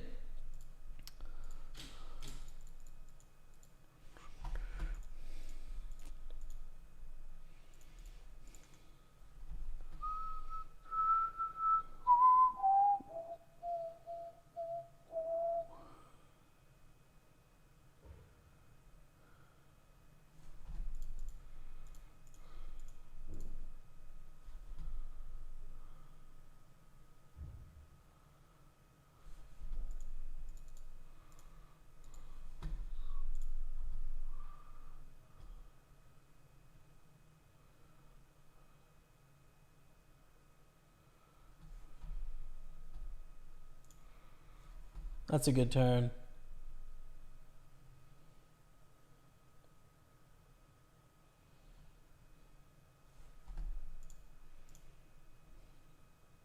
It's a good river, I mean.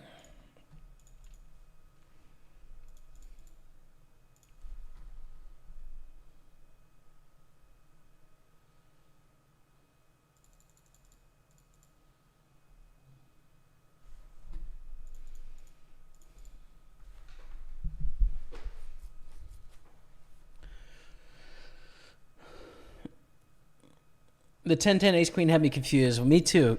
Clearly. Keck 442. Me too as well. Ace 4 suited, 3-bet here.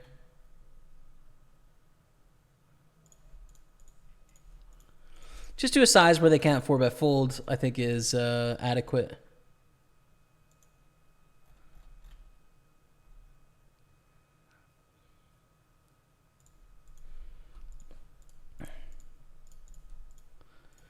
And take it down. We're going to 3-bet king 6 suited against the cutoff.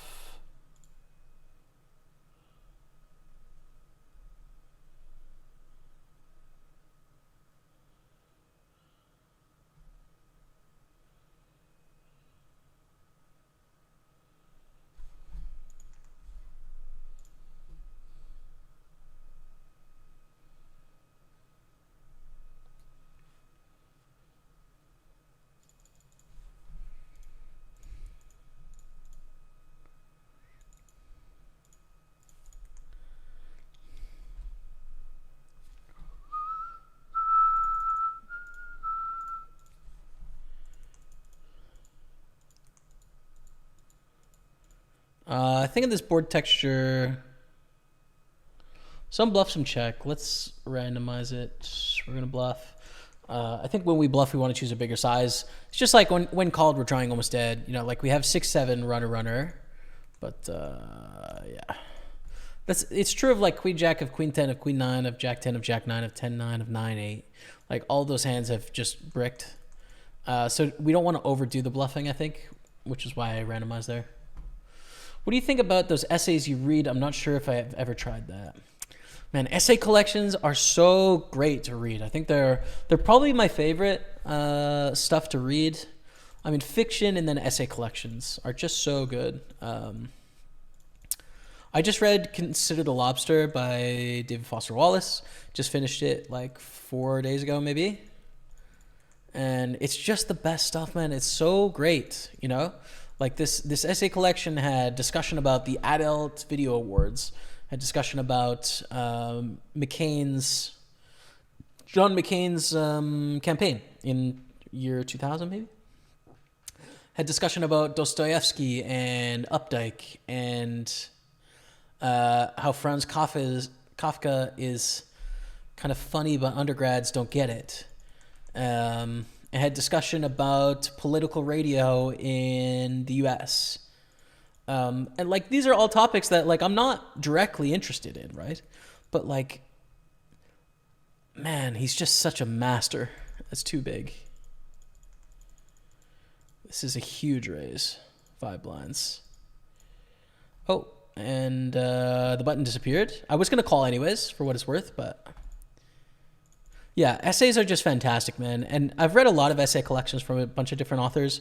I just really recommend it. I think it's a great format. I think you'd really like it. Just great discussion about a bunch of different things from, as long as you can find some sharp people, which, you know, you'll be able to. Check. Man, there's so much action right now. 7s against 4s all in. Check, 8 on the river, we make a straight. A7 gets a big pot there.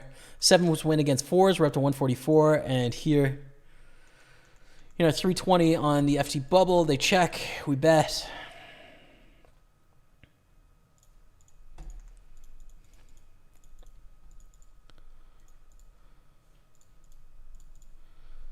You take it down. 345. Good stuff on the FT bubble. So yeah, Gia Tolentino, I read an essay collection from. George Sanders does short stories, so that's fiction. John Sullivan, Jeremy John Sullivan or John Sullivan? I'm not sure. I forget. Joan Didion, Rebecca Solnit.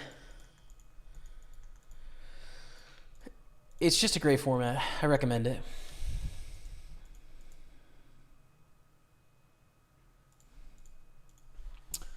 I wish I could come up with more names off the top of my head. Let's see.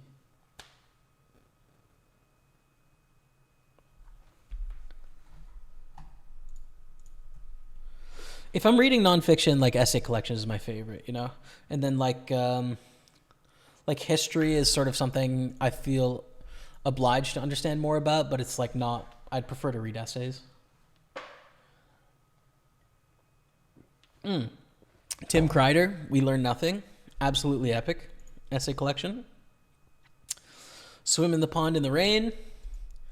Kind of essays on Russian short stories, for what it's worth. Not really essays, actually. It's just maybe nonfiction. It's maybe a poor descriptor of the book. What else?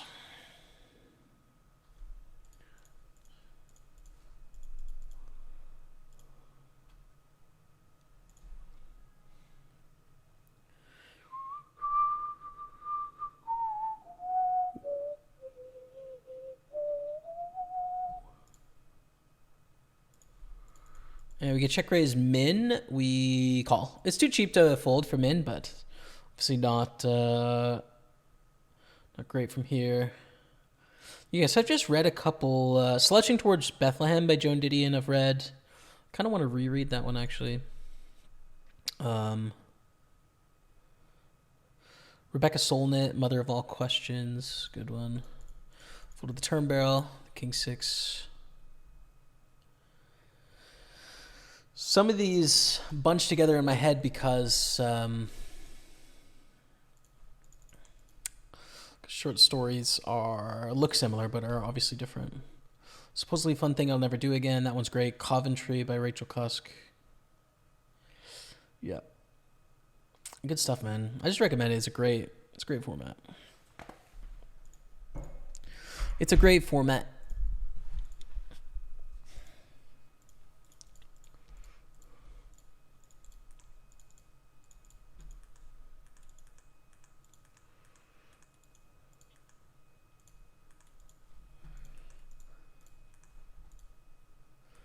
I do actually have a book on my shelf. I have two.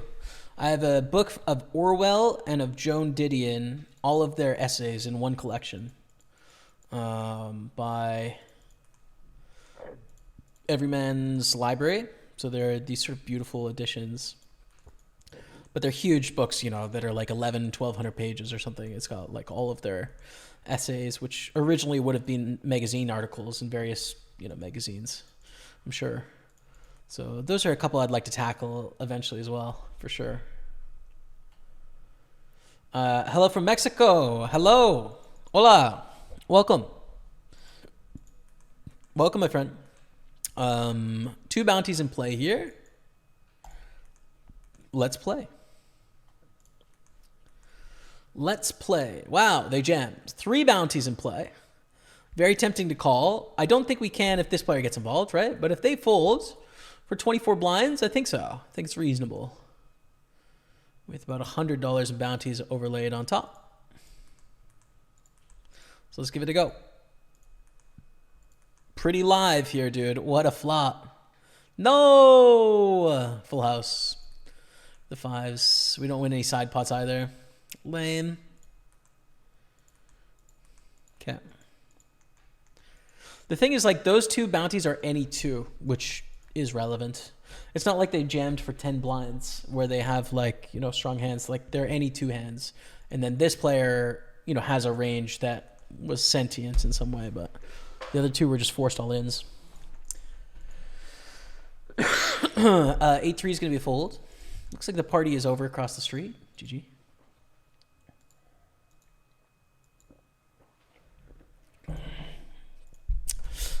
Steve the Gentleman says McCain's are shit poopers. That's what Steve the Gentleman said. My politics do not match the McCains either, for what it's worth. But the thing that was so great about this essay is that it was fair. And David Foster Wallace's politics didn't match McCain's either, and he didn't vote for him, even though he trailed him on the campaign trail for a week or a week and a half or something like that. He still managed to write some really endearing things about the guy, about like how some of the stuff that would come out of his mouth was genuinely kind of horrifying, like traditionalist, hard right-wing sort of Republican ideas that he didn't agree with. But he's a guy that essentially made you want to believe in something, kind of like wanted young people to find something they care about and work hard towards it. And how it's just sort of like it was lost at that point in 2000 as a political ideal.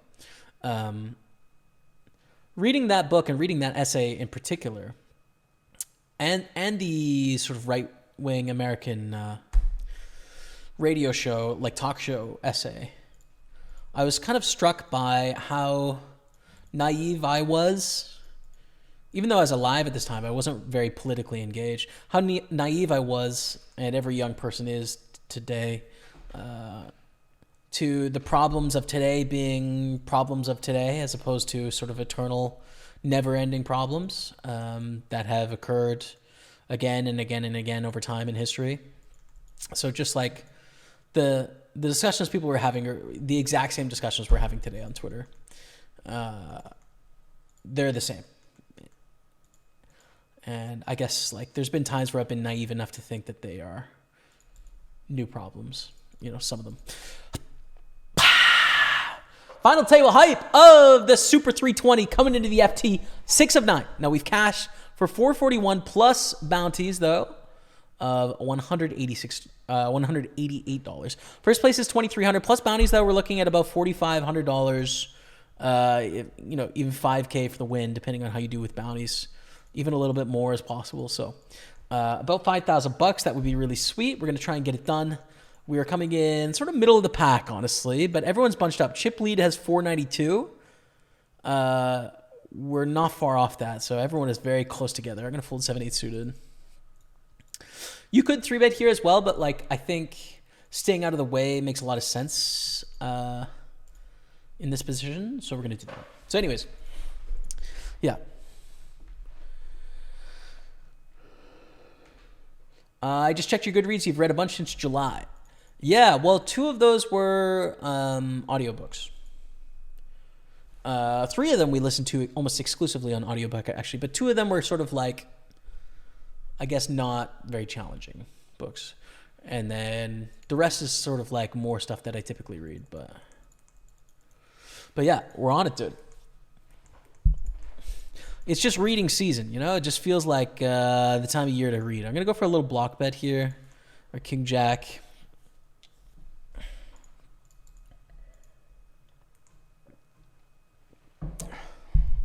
Sounds like something I should explore. Essays. I like foreign cultures from smaller communities. Do you have any essay recommendations about that? I don't particularly, actually. I'm going to fold to this raise. Most of the essay collections I've read are from Americans talking about American culture, but it's kind of like capitalist culture in a way. So it kind of maps onto Western ideals in a lot of different spots.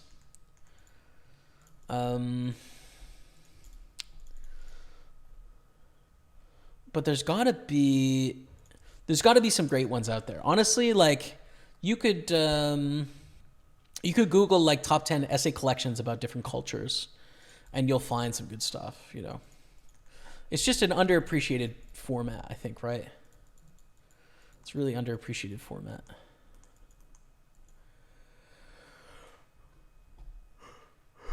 I bought a book by Alice Munro when she won the Nobel Prize, really enjoyed it, and never bought another one. Alice Munro. I don't know her stuff. Here we go. Ace King against 7s on the soft bubble here. We have to put it in the bubble. We have to, we can't jinx it. Put it in the bubble. There we go. $100 bounty coming our way. We are down to 19. And we're in a great spot on 273. Can we double FT the Super 215 and Super 320? I think we can. Never mind the Super 530. I mean, the trifecta would be pretty epic, obviously. I actually have read one of Monroe's books, I think. If I'm thinking correctly. But I was thinking it was like a kid's book. Maybe I'm wrong. What's it? I know there's definitely a children's book that looks like the art on the front of this. But I could be wrong.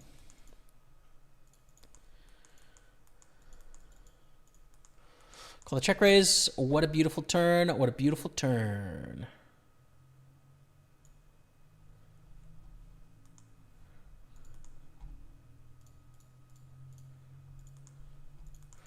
We can be behind right now for what it's worth, but like, you know, we pick up a lot of equity and we're behind less often, I'd say. They can check raise worse hands for value.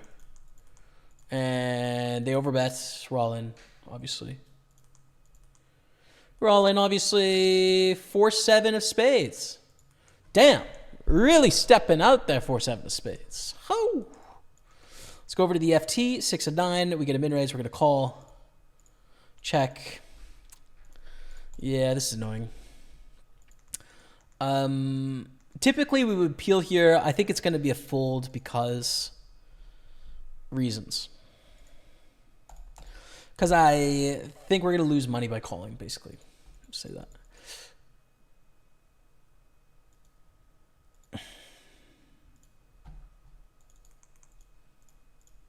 So we got a 215 bounty starting up on the side. It's probably the last tourney of the day today.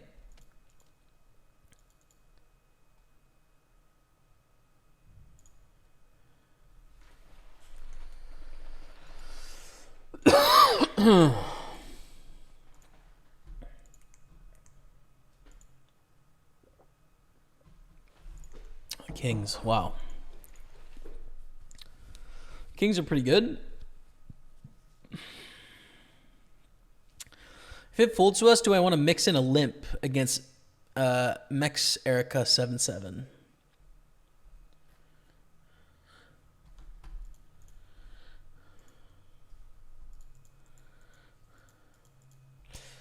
But someone opens. We're just going to 3-bet here. I think it's fine.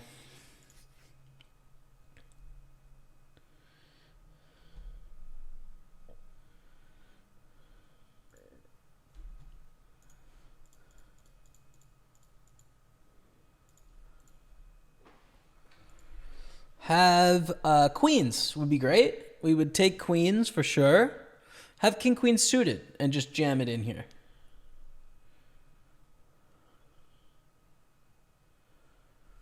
I don't think it would be a good jam with king queen suited, by the way, but you know,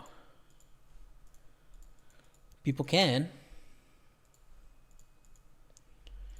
And a 4-bet to 86-4. I don't think we have any 5-bet bluffs. I think we just call here, and then we face the music when it's an ace-high flop. But this is probably the way to make the most money because they pretty much have to auto c-bet here. Pretty much. And on ace-high boards, when they bet 1/5, we call and then fold the turn. Okay. So we have a pot-size bet.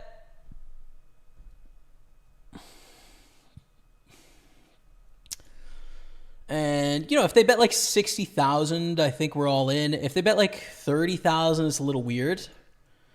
Right, we could call and then force them to have to continue bluffing on some turns, but we do give free cards to the ace over card, to the spade. Ugh.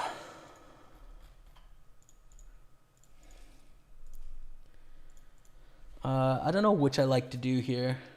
It's really awkward stack sizes, right? If we're deeper, it's such a clear call. If we're shorter, it's such a clear jam. We're really in the middle here. Let's do somewhere in the middle then. Let's do that. Okay. Same as a jam, effectively, but it does give room for shenanigans, basically. Pull the jack-3. We're in a good spot.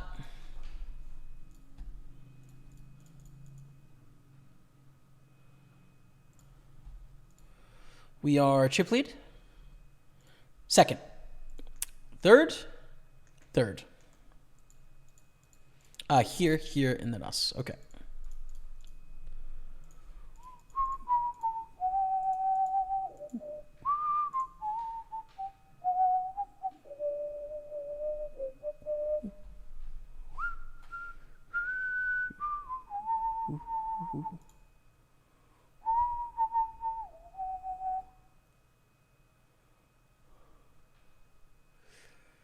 Yeah, we don't do homophobia here, man. Sorry. You're not welcome.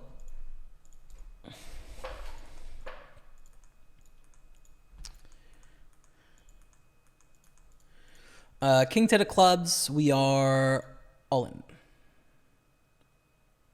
Yeah, we're going to all in shove here.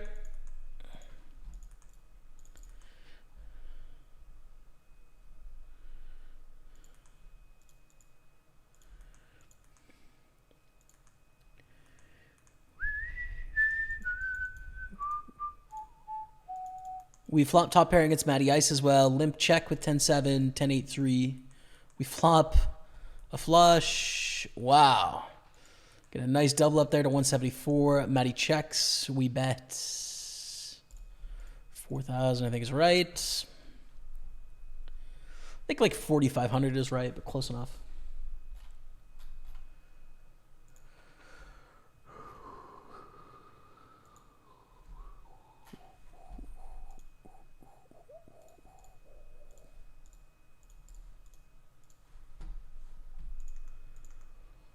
We are in such good spots, man. We should put this on the title, by the way. Final table.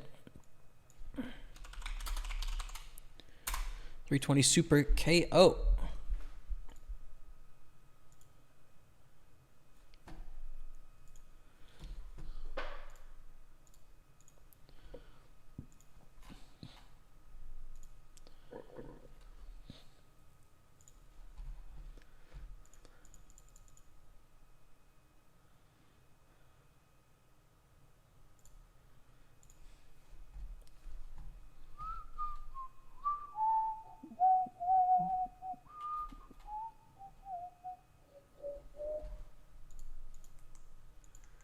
Wow, this is a lot of money just went in the middle. A lot of money.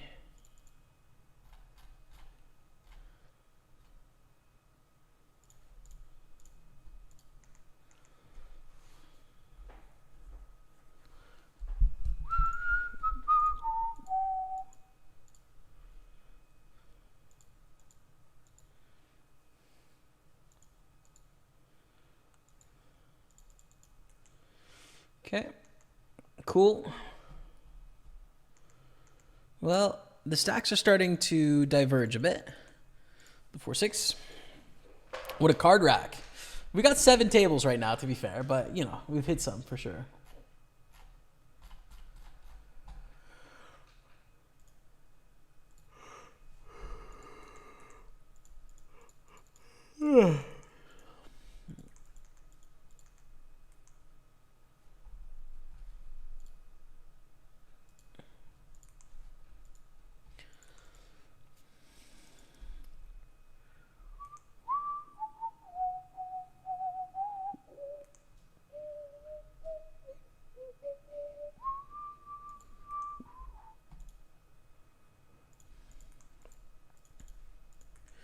Call. We're gonna 3-bet here as well. 5,000.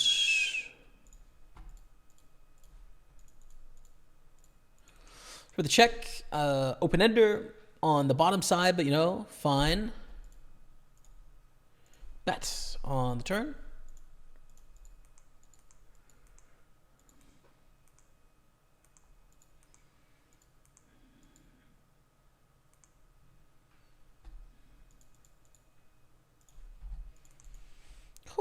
Woo! We hit it. Yeah, I think the sizing's fine. Take it down. Good stuff. Fine. 4 of 19 here. 2 off the money. And 3 of 9 on the FT Playing for about just shy of 5K. Could be 5K though. Brachial Mock. Oh my goodness. 104. 104 months coming in from Brachial Mock. That's the biggest I've seen. Biggest I've seen ever. Brachial Mock. Thank you very much, man. I appreciate you. Thanks for sticking with me during some troubling times this summer, man. I appreciate you, Brachial Mock. Hearts of the chat for your mans. That's a big resub. We're going to fold this Queen 3 multi-way.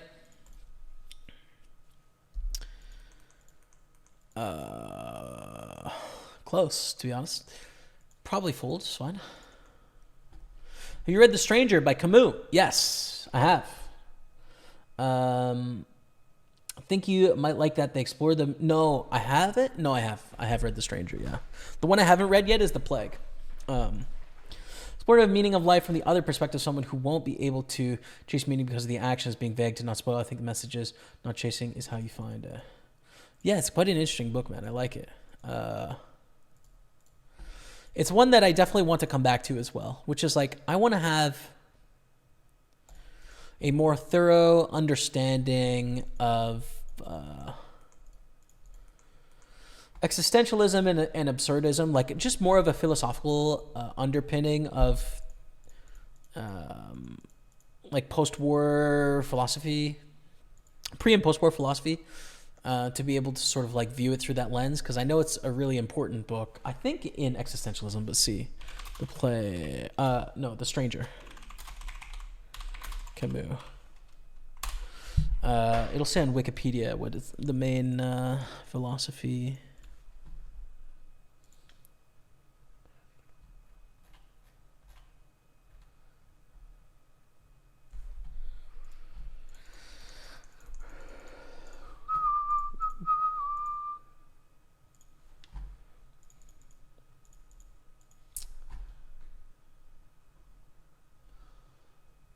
Of the absurd, yeah, so absurdity. Existentialist novel with sort of an absurd viewpoint, I guess. Raise 3 bets.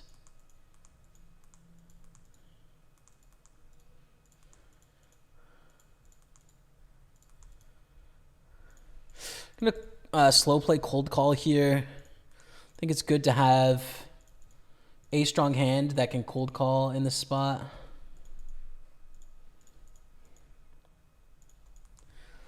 We have aces on 2 tables, which is fun. Ace 6 suited gets through. Get a bet of 10,400. We're going to call. We just got sub hype as well. Fading the edge is giving us up to Deuterino Terrifico. Welcome to the team. Thank you so much, man. I appreciate you. Fading the edges. Thank you very much. Yo. Thank you. All with aces against Queen Jack suited in the 109. 174 pay. Ooh, yeah, it's not gonna. How do we hold? I don't know how we held there. I really don't. We have a flush, which is fine. We're not gonna get as much money as we would have wanted here, but you know. Bet 32,000 seems okay. Try to get a call from a queen, a clubs, jack of clubs, 10 of clubs, 9 of clubs, 8 of clubs, right? Like that's kind of... study by Ignis. Examination of alienation. Stranger in his own society. Not fitting in with the rest of society, for sure.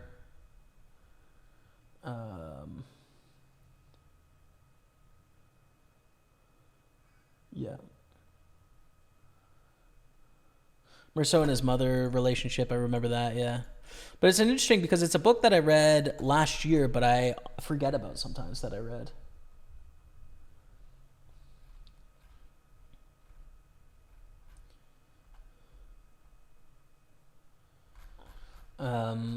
I need to read The Plague, man. I need to add that one in because, I mean, it's obviously topical as well. Check. Okay, so what just happened there? Well, we chipped up nicely. It's too bad that we slow played because we could have maybe won a huge pot. The 4s go down in value under ICM here. I think it's just a fold. 6 of 19, 2 off the money bubble. Chipped up here nicely. Triple stack in this one here. And then now 3.5 stacks. Not in the bubble, but like, you know, we're trending towards it anyways. So things are great, man. Thank you all for being here. It was a little intense there. Let me catch up on chat a little bit. Camus has a nice book of essays. Didn't care for The Stranger, though. There you go. I didn't know about Camus' book of essays, but would love to see that. Think King. Final table, you want to fast play a hand with 2 spades on the board and 4 bet pre. Get the wanting to milk more money, but staying alive is just as important as getting more chips, just my opinion. Yeah.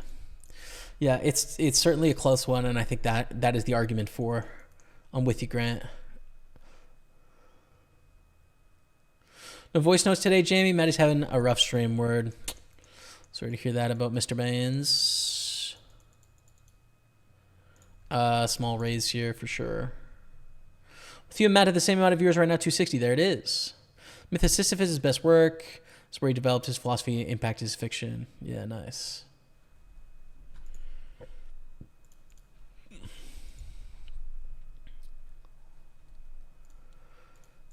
Fold. Ace-5 suited. We rejam against whatever happens here.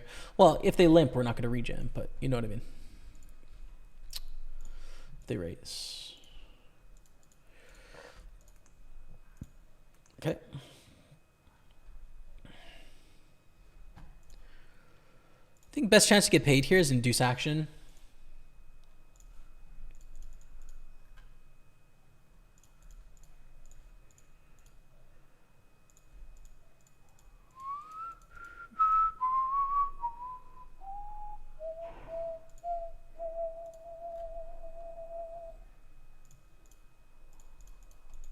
Ace Queen against Ace King for a $25 bounty. Pretty small pot. We actually win a few chips back there, but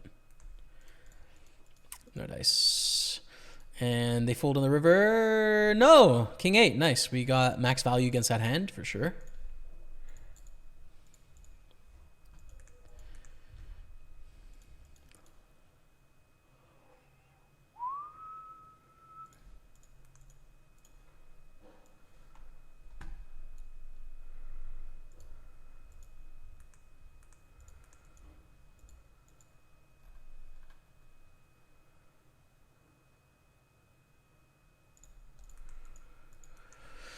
Eight of 19 here, chillin'. 3 of 9 here, chillin'. We're relaxing, Dottie. We're relaxing. We have an all-in here. They fold. We call King, Queen, Ace, Queen. Not the hand we want to see, but obviously priced in. King. Okay, back to the FT. Shortest stack here, still on 97,000. We're all trading money. We're going to break into this soon.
First impression is to raise, but how much is Embrace gonna 3-bet us here?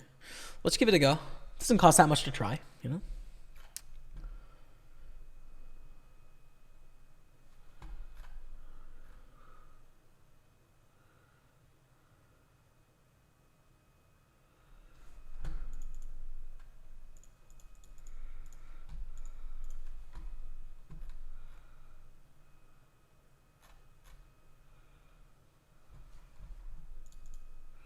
Check this 3 ways, I think pretty obviously. And 3-bet fold here.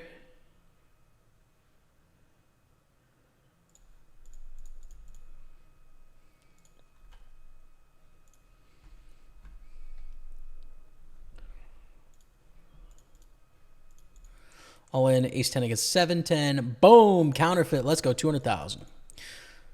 200,000, big counterfeit. Our 3-bet works out, which is very nice. Up to 481. That's a big pickup, dude. I'm liking how we're maneuvering this FT. We're in 3rd place right now. This is good. This is very good. All of this is great news right now.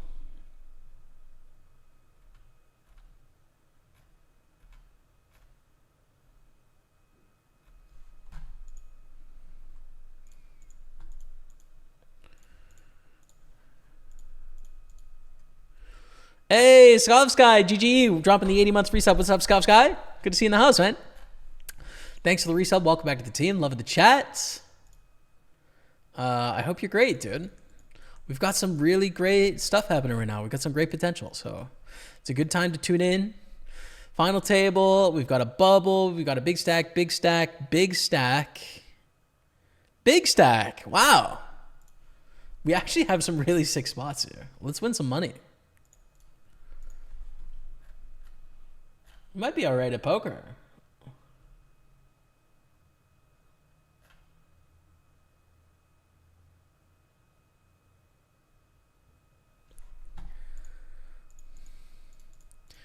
I almost timed out here with the King 7. I don't want to do that. Nice river.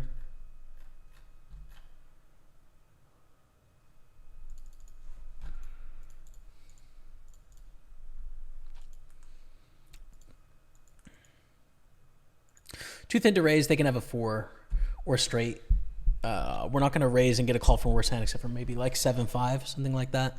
Ace deuce here. Fold. This bounty's nice, but not nice enough to raise a pretty trashy hand, I'd say.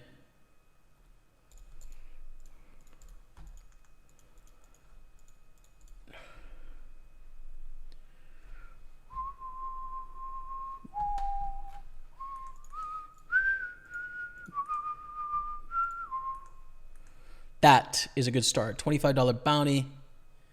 It's our first in this entry anyways. We love it. We just do love it, chat. C'est bon. C'est très bien. Check.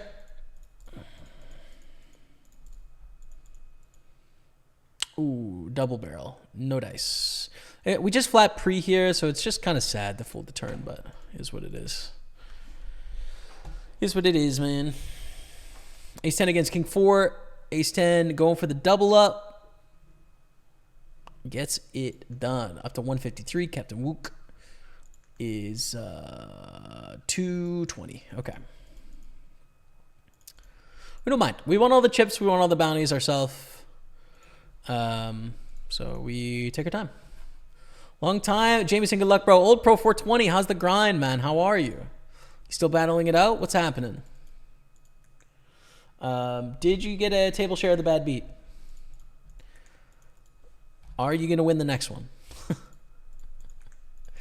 Good to see you in the house, man. Pleasure, as always. 3 bets. This is a little too big. I should have made this one tick smaller, but too late. 414 in the 109 here. First place is 1600.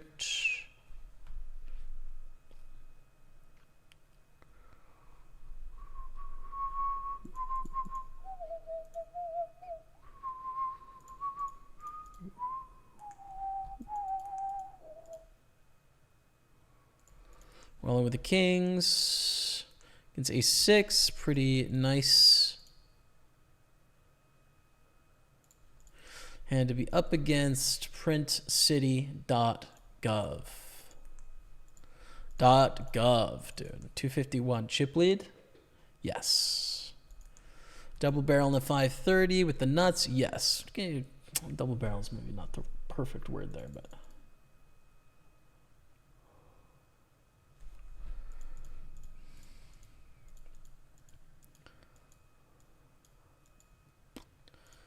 Folding. Meh. It's a meh spot, meh hand.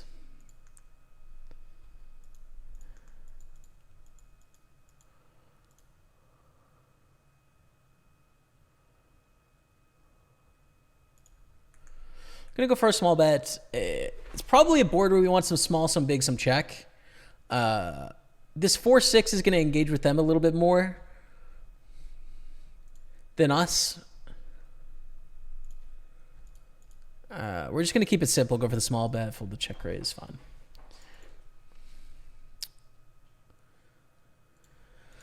It's fine. But I do think you can do a bunch of those things. Fold the jack deuce. Ace jack here. Raise.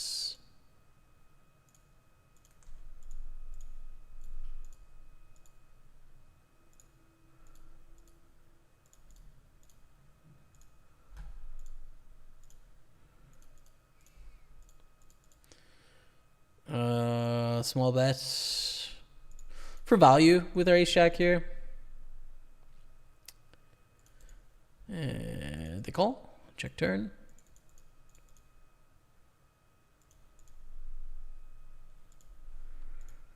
Turns a little awkward. Depends on sizing for sure. Goes check, check.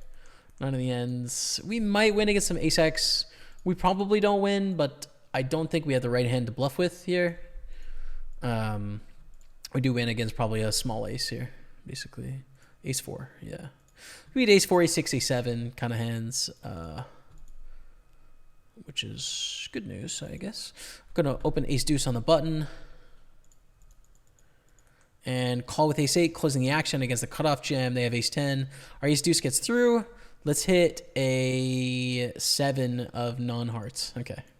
Not today. That's a tough... It is a big ask, to be fair.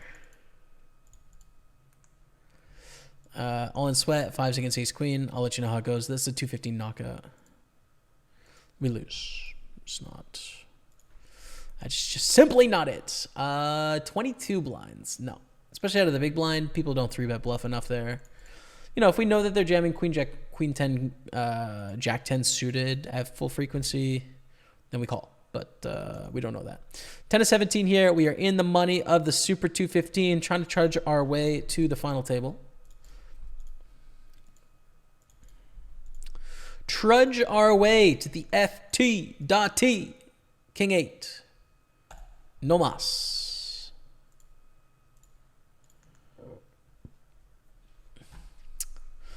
Pokerstaples, are the things you read lately, what did you like the most? Seems like you've been reading mostly nonfiction. On the road trip, we listened to 4 things, the start of 4 things.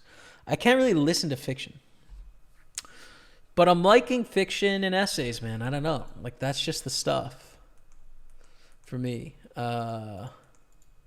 David Foster Wallace, considered a lobster. I just love it. I just love him as a writer. Everything I read by him, I'm just absolutely blown away. I feel like I guess maybe not understood because he's not talking about me, but I guess like he just thinks about the world in a way that I aspire to think about the world. And it's courageous as well. So I just like all of that about what he does.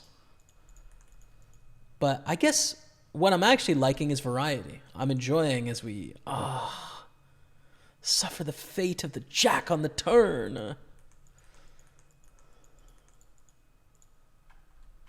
Fast play here with top set. So many hands that can have draws here, right? Like we want to force them to put in money now with their combo draws.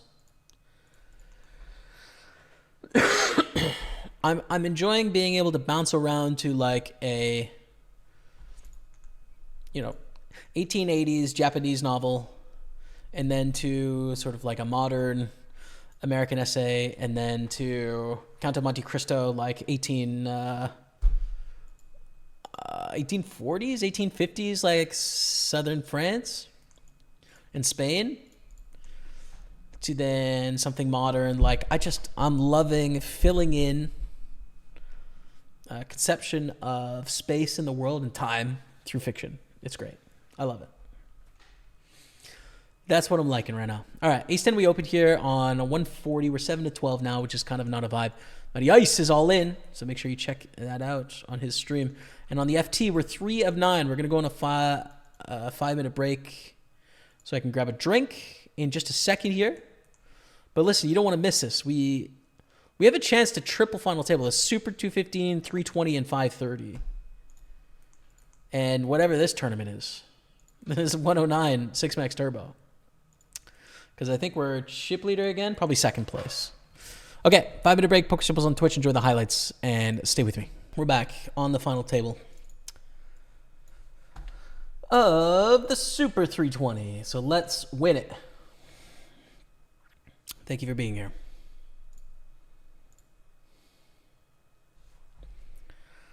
We have really great spots, honestly. 9 of 16. This is actually 2 of 11. It's lying. 3 of 9. 6 of 15. 39 of 266. It pays 174. And 10 of 10 here. But, I mean, my goodness. Oh, and this switch spots. Yeah. Because I forgot. We've got triple stack in this bracelet event. Fold the do 6.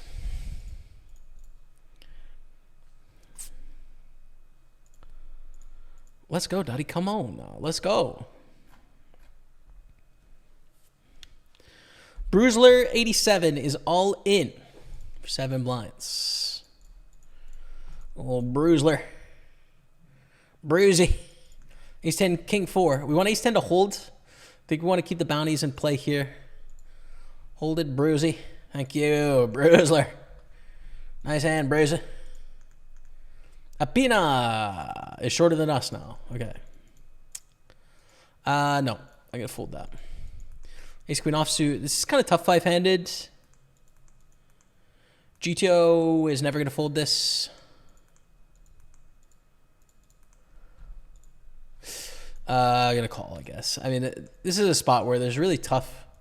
It's really tough to do anything good in this spot against human beings. I mean, this is a big overfold, but it's fine. 3-8 against King Queen all in. King Queen doubles up. Apina loses a bunch of chips again. Dang it, Apina. Damn. Chips are flying away from Apina. All right.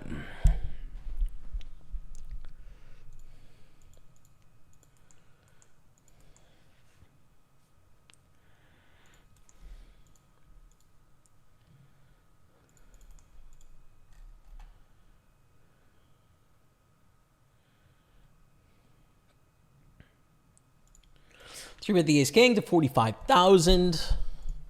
Get 4-bet by Ace Queen and call. How about that? Catch me outside. How about that?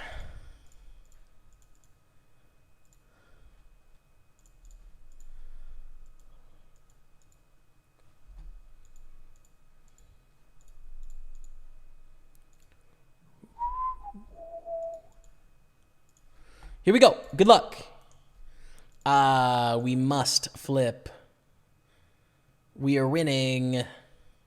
We've printed, chat. Let's go. 361. Huge double up on the near FT here. And we call here with the pair and the open ender. It kind of sucks, but we got to do it for sure. Top pair, blind versus blind in this situation. It's just too bad. There's nothing you can do, though. Top pair, open ender. Stacks are short. Good luck, man. It's a good luck moment, Daddy. But here, we're now in 4th place of the Super 215. So going for the 215, 320, and 530 FTs, dude. That would be so sick if we could triple FT'd. I'll say one thing. Games are good right now on the Party Poker streets. I'll tell you that. I'm not exactly sharp at the moment. And it's going okay. 2 weeks in a row.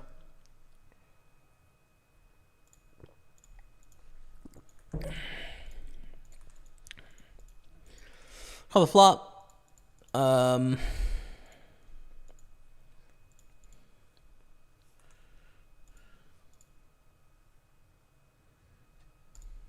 to call from an ace here. We're going to go just over half pot.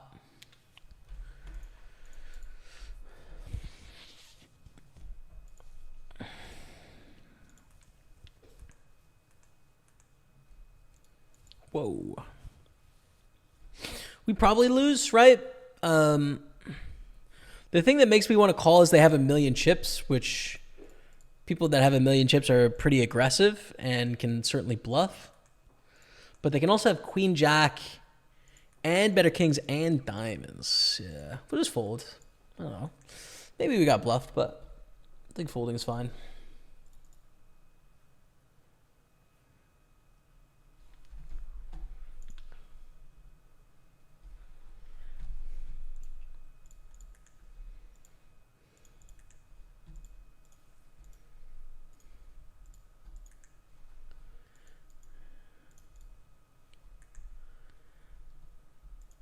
It's a good start to a flip, I'll tell you that.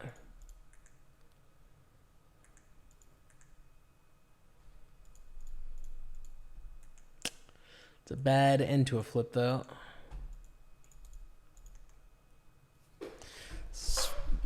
Disappointing result, for sure.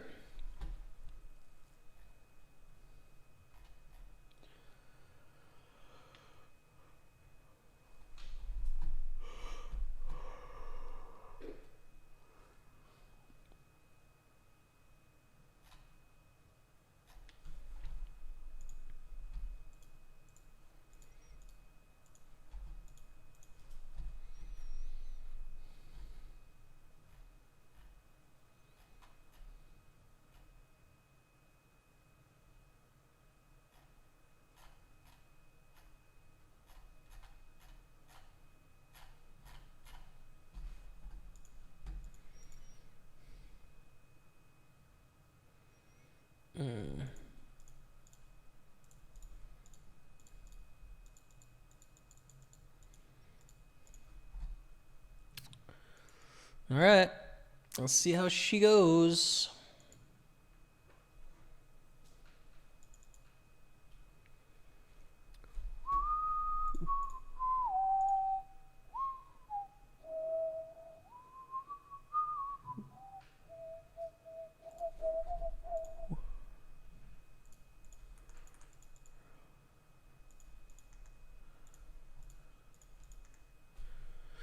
How do you get out of the mentality of thinking you suck when you get constant bad beats? I think it's a tough individual question, but I think if we approach it from the logical side of things, bad beats don't say anything about your decision making. And poker is purely about decision making. It is completely not about what happens when the odds are already set, you know? So just because you take bad beats for a week doesn't mean you made any mistakes or misplays. So, I mean, they just don't correlate directly, right? They correlate over a long period of time. Over a short period of time, the correlation is it's extremely variable. So you can't learn too much. As we lose a player here, 470 cashed. Except Jarda has got a lot of chips. Jarda.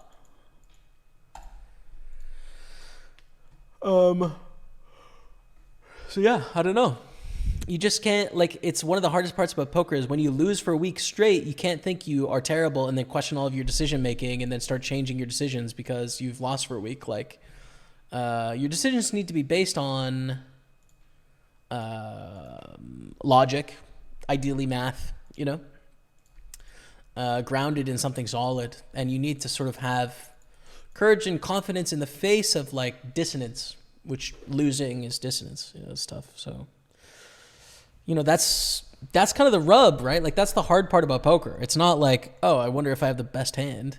It's like having the courage to repeatedly make decisions that, you know, come with financial risk, seem scary, seem counter to what our intuition says to do, manage our money and our bankroll and our emotions effectively in this like constant storm of chaos over long periods of time. Like that's the thing about like playing poker for a living or seriously as a hobby. Like managing all those aspects is difficult. So what's up, Carrie Bear? I'm just playing event number 1, $108. I don't have any money over there, so this is a couple bucks I could scrounge together because I didn't have any money in my payment processor today before I started the session. We're going to call here with sixes. But I'll play a few bracelet events. Breedrin23 dropping the sub with the prime. Gets a love of the chat for Breedrin. Thank you very much. Breedrin? Thank you.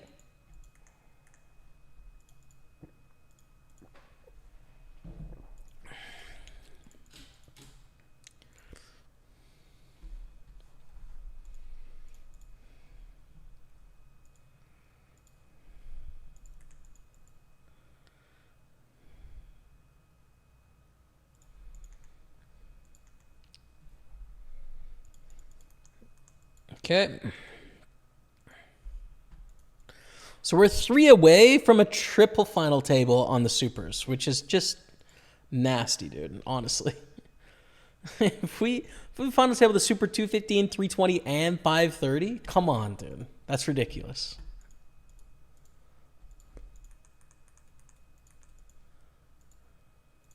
No overcall here, I think it's fine.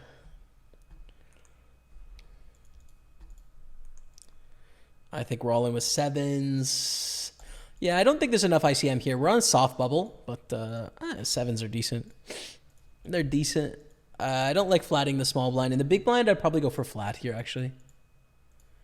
Seems kind of crazy, but true.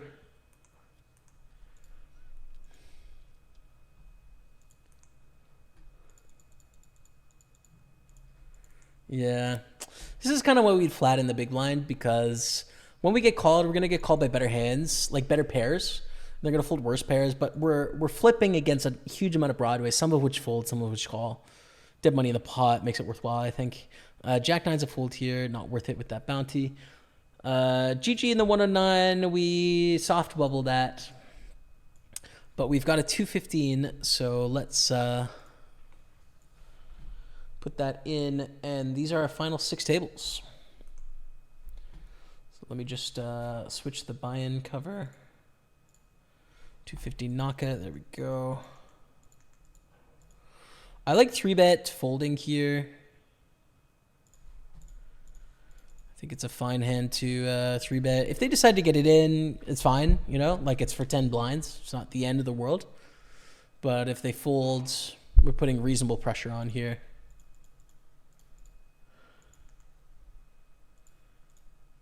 But the snap 4-ball, and we are out. Down to 361. Not what we want to have happen, but it's okay. I mean, we're fine. We're in 4th place. Bunch of shorter stacks, biding our time. Some few choice aggressive moments, and other than that, pretty relaxed.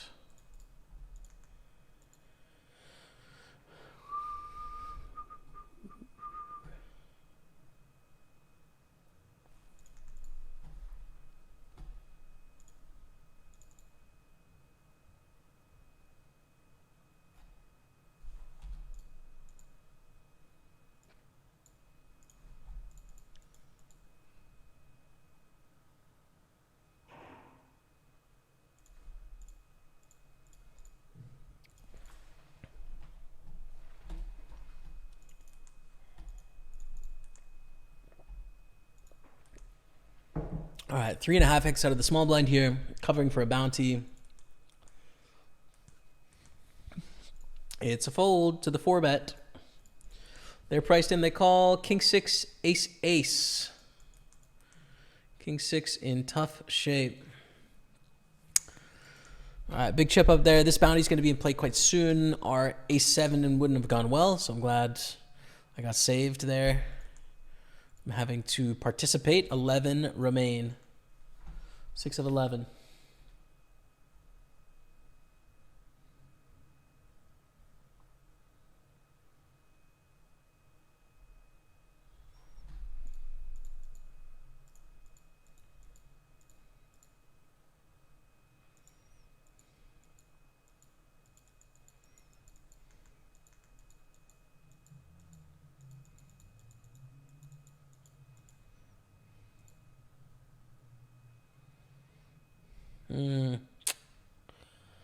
I'm going to call, actually. And lead.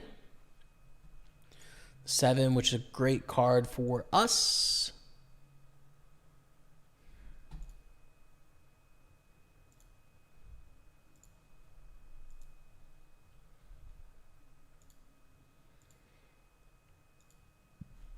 Give up. Give up. I don't think they have much either, for what it's worth, but I, you know, like, math dictates that just at least a quarter of their range is going to have, probably like 30% of the range is going to have a full house here, at least. At least. So, yeah, I think we just have to get out of the way. Ace 8, do you want to steal here? Maybe a little bit too wide with the Ace 8 there. The fact they pot it though is and they leave 31 chips so that they wouldn't get the bounty.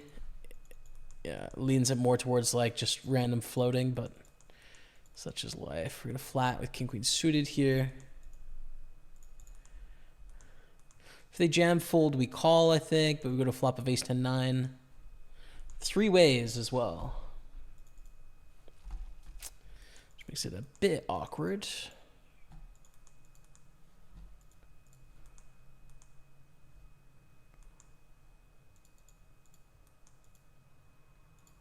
Not a bad bluff spot here. Kind of wish I had 2 clubs in my hand, but when you think about what sort of hands we can bluff, it's king jack and king queen and clubs. So we'll go for it. We take it. That's cool. King 10 suited, we're going to raise. 4 of 8, middle of the pack.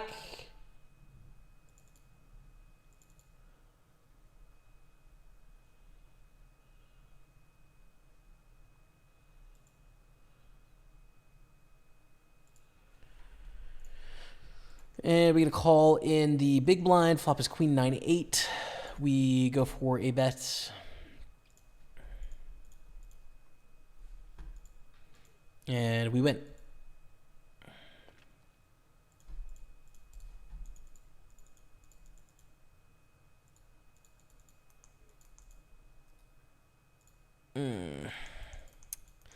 Pairs go down in value, but we're in the cutoff here. I think we can open the 3s. Someone who wants to take the game to another level, what would be your advice? I don't really know what your level is right now, but I think it's just patience is really hard. You know, when you just get into poker and you're sort of obsessed with everything, it's like really hard to be patient and understand that like you can't force results over the course of a week or 2 weeks. So you just need to get into the process. And then I think you want to put as much time as you can into studying, as much time as you can stomach. Because it's where you get better. Not putting in volume. Studying is where you get better. So, yeah. I'd say that.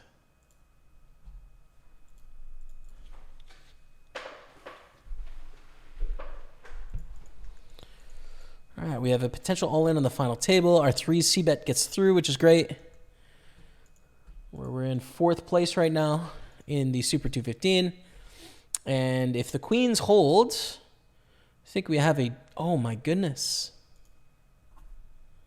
That's a double knockout. Oh, my God. 6-8 just knocked out queens and jacks. We're down to 6, dude. What just happened, man? We're down to 6, and there's like a super short stack here as well. 621 cash. That's crazy. All right. Cool. Cool with me. I'm down with that. I don't think the 8-6 was the right decision, but...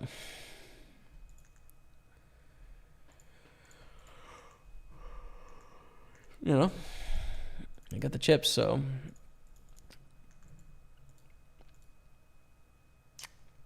Do we raise 6-7 knowing we can get it in against this opponent heads up for 6 blinds?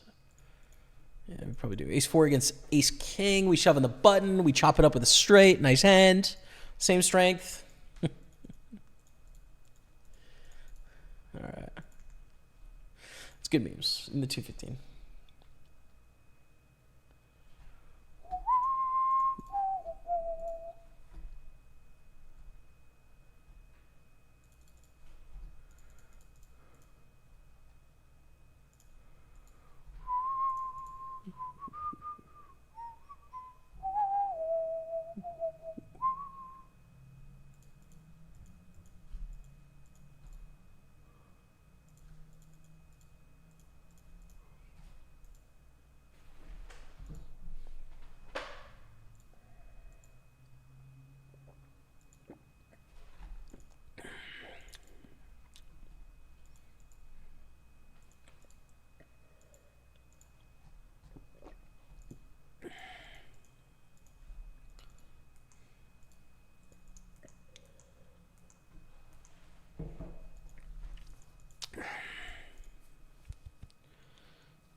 Actually, check here again on the turn. I think it's better than 215. I think a bet is a mistake. Like, it's good for a range, but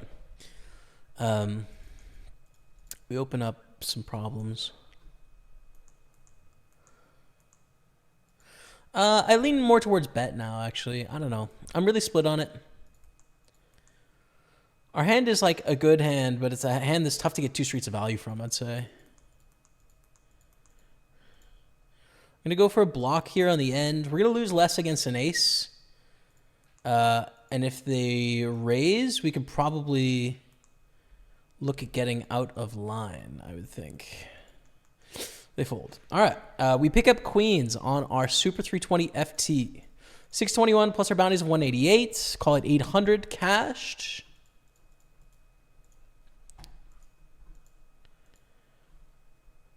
But good opportunity to pick up some serious chips here. Gonna be 3-bet to 112. I think this is good. Yeah. Take it down. Good stuff. Back up to 400,000.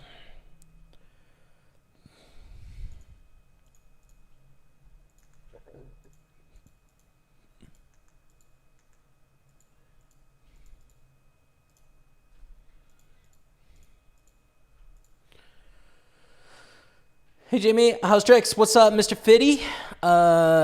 We might be triple FT of the Super 215, 320, and 530. So we've got some pretty sick spots today. To be determined on how it all ends up, because we did bust the grand, unfortunately. But, you know, it's been a good day, man. Our computer basically blew up on Friday morning, and we got it reinstalled and set up and everything re-downloaded and good to go. So it's been a very crazy weekend. Mental health was not good on Friday after everything blew up, but here we are today in action, you know. I'm excited to be here. So yeah, that's what's up, man. How are you?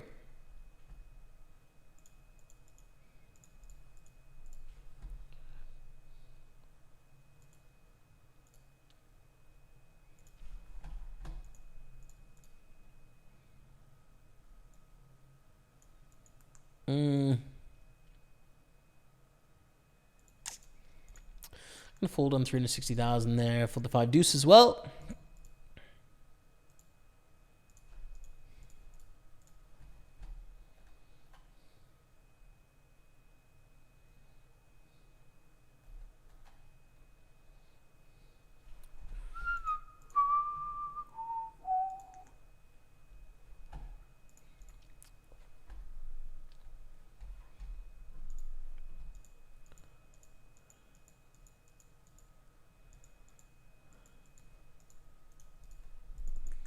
King Jack. It's probably an all-in. We have 25 in bounties. Long way away from anything. I think we just rumble it up here. We have ace queen on our FT, dude. This is a monster hand. Call a jam, call a jam. 4-bet against a 3-bet, 4-bet against a 3-bet. The only way we get out of this is if it goes 3-bet jam, or if it goes 3-bet, 4-bet. That's where we have a decision. Like a 3-bet jam here is still quite close, I'd say.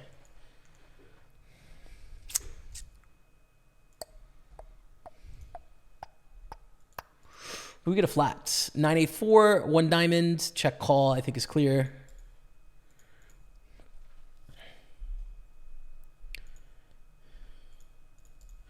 Unless sizing is crazy. You know, if they bet like 70,000 here, I think we can fold. But if they bet like 30,000-ish, which is more what I'd expect, then I think we should check call. And play a turn with the backdoor flush draw. Just check, check. Which is a bit surprising. 9 of the turn, check again.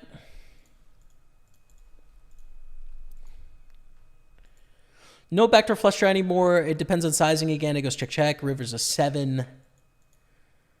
Check. I think we have a lot of better candidates to bluff 6s, 5s, 3s, and 2s. Sometimes we win, and we actually do here. Against probably ace jack or ace 10. King jack. I would have expected a bluff from that hand somewhere.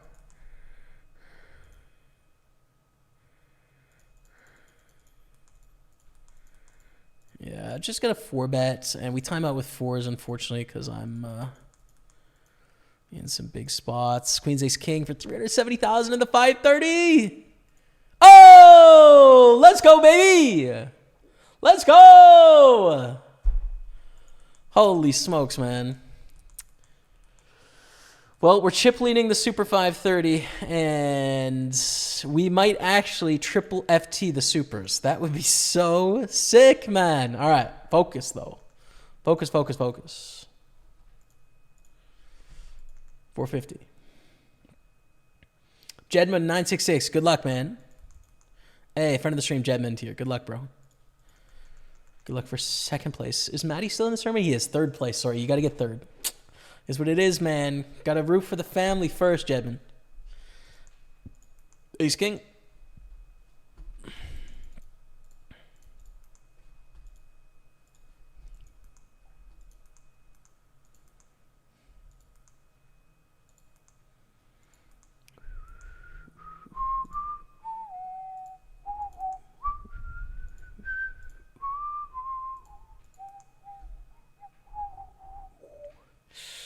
That could have been the moment, Jedman. Speaking of Ace King, here's another good one. I really like... Oh, wow. Oh, my God. All right. So we call and win here. We're up to 800,000. We're tied for the chip lead with bounties in play, right?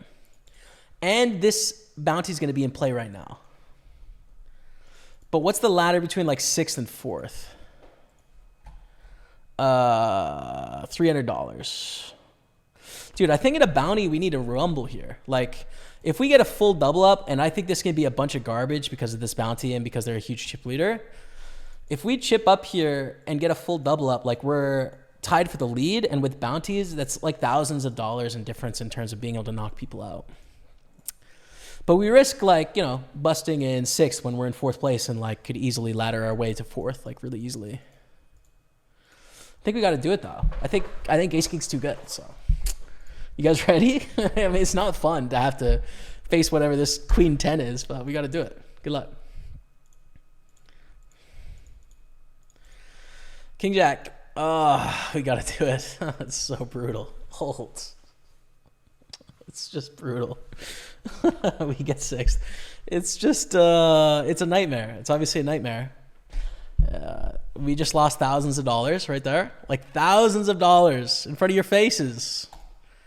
$808. I'm in pain. I don't know. Whatever you guys say, you can't make it better.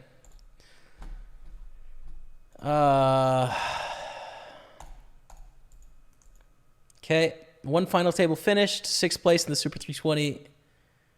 Hopefully something else goes better. I don't know. Like, yeah, it was a couple $1,000 for sure. That hurts. Ugh.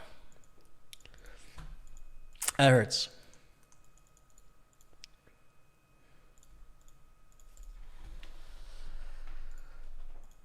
Okay, so 7 of 11, 3 of 11 in the Super 530. I think I'll put that in the title because it, you know, is more exciting.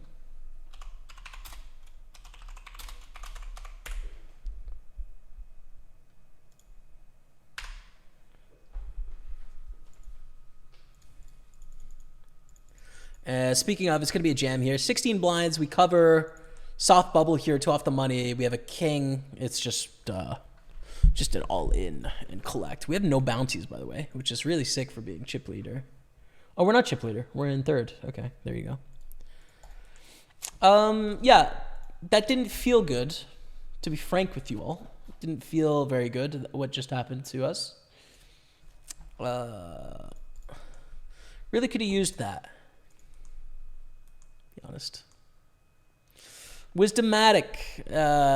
Perfect day to find the 3 impossible 3 final tables. We still have that, right? We still do have the possible trifecta. And honestly, the video of Super 215, Super 320, Super 530 final table, there's some real content potential. So I'm like hopeful we can make it happen. Sorry, Jamie, you spelled it the other way in Ireland. All good, man. Most people spell it the other way. I guess Latin America spells it my way, but then it's Jaime. So, I don't know. Whatever. Doesn't matter to me.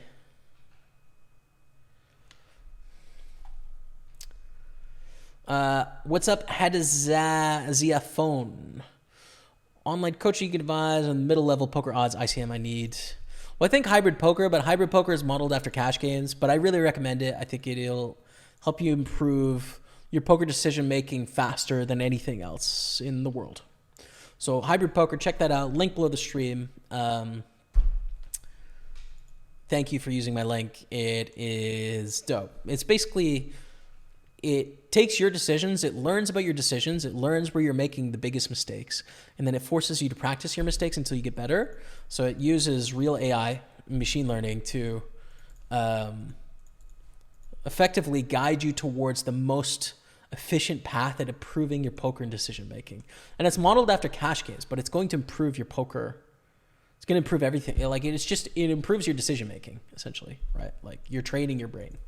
So I'd really recommend that. And then for tournaments specifically, I use Poker Academy. It's called Preflop. It used to be called Preflop Academy. I use it mostly for preflop simulation stuff, to practice and study my preflop stuff. In the past, I've done a bunch of video training from a bunch of different sources to learn about ICM and learn about sort of the logic behind all of those things. Use various software tools to essentially be able to model that when I want to.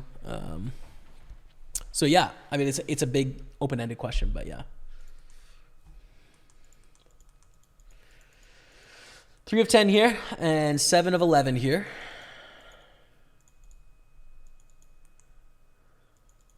We're on the bubble as well in the 109 Sunday party, so that's good.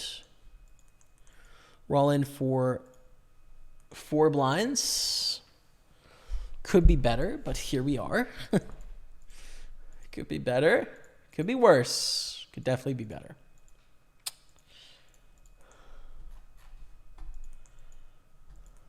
Heart and commitment to the game, Mr. G.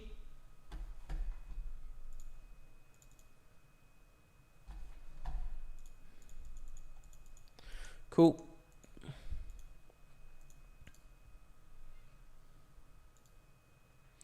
Look, Jamie, thanks, man.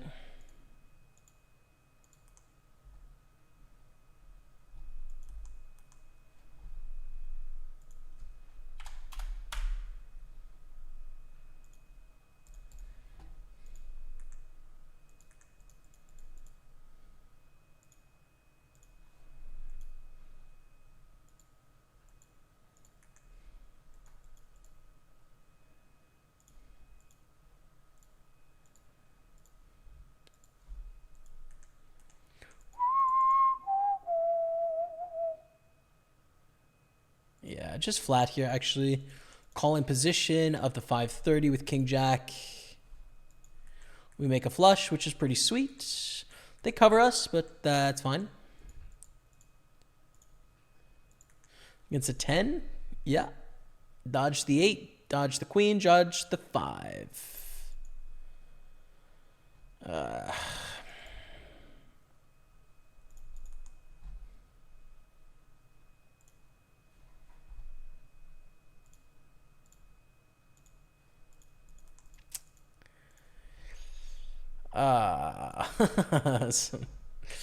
Ouch. Dude, it's the day is giving that kind of vibe, I guess. Okay. Well, we're still in great spots though, to be fair. We really are in good spots. Bubble in the money. 2 off the final table, 1 off the final table. I mean, still a lot of money to be won here, but yeah, I'm hurting for sure. Definitely hurting. Definitely hurting.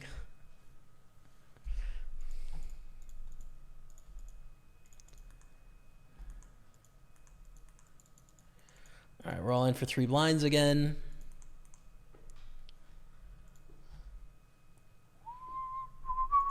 Nice, nice.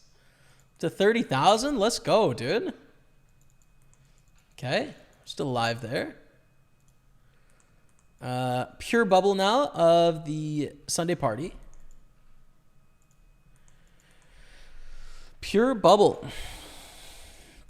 And we're 3 of 10 in the Super 530, 8 pay. 8 spots pay $730 min cash. It's decent sized min cash, I'd say. Because it overlaid just a tad today, 3K.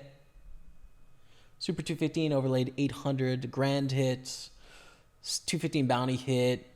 Sunday party hit. Pretty good for like mid-August, to be honest. That all these guarantees are basically right there. That's nice. Sevens. Yes, we raise. If they 3-bet, we call, unless it's a really big 3-bet. And then we call a jam from time to shine, of course. And then if Doug Judy jams for 32 blinds, I don't know what the heck I do. Because it's a $600 bounty. It's massive bounty. But they don't. So, good. We're still alive somehow in this tournament, which is a good meme. It's a very good meme. It's a funny meme. And this is to get up to like 50,000, dude. Let's go. With the blinds and the antes and stuff, you know, that extra money. Come on now. Come on now.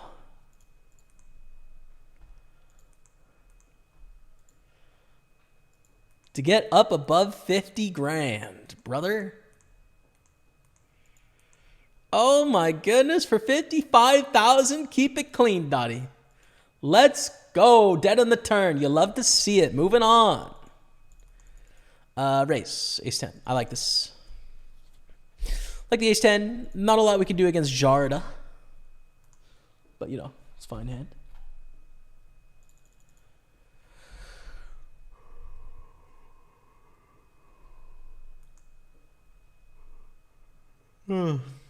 Fold. Eights. We're in the money here. Red felt hype confirmed. Raise.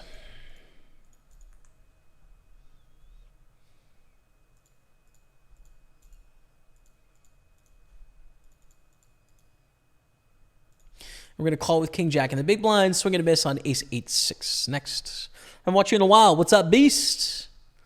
Cash Game Challenge on pause at the moment. We're a little below starting stack, but we haven't done an episode in like maybe 3 months.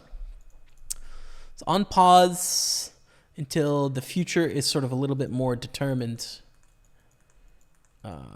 So yeah, that's what's up. King Deuce suited. I'll fold, I guess.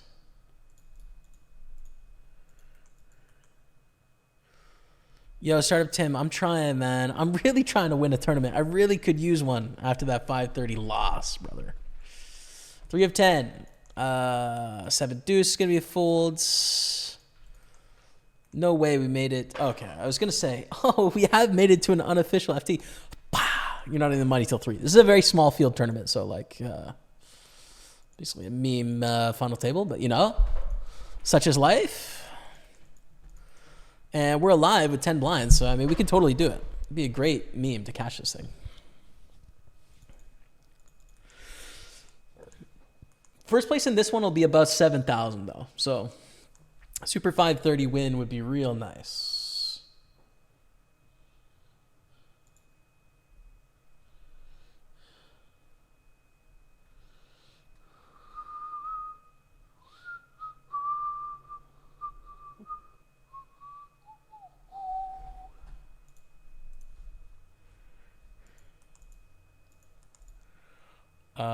Fold the King 4 suited, I think is...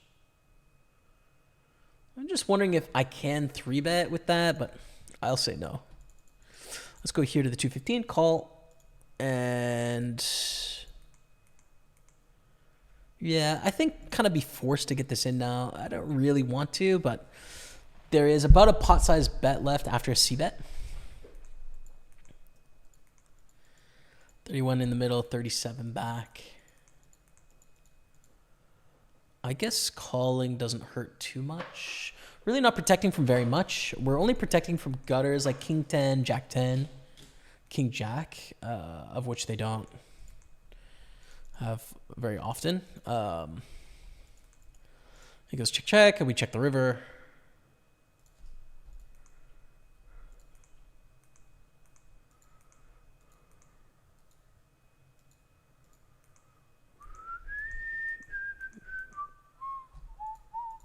I think we call here, especially the way we played it. Take it down 101. We like it. 7-8's going to be a fold here. We're back to 100,000. I mean, that's pretty sweet, dude. That's pretty damn sweet, chat. Ho! All right, FT bubble. We're waiting hand for hand here. FT bubble, we're waiting hand for hand here, which is so sick, by the way. I might as well open up the other tables, too, because let me just put the covers on so we can sweat. Sweat getting the FT, you know? You know what I'm saying? And then here's the other table in the 530. So we got FT Sweats. We got Matty Ice still in the 215. I would love to go deep with the brother Matty Ice. Final table at the same time would be fun.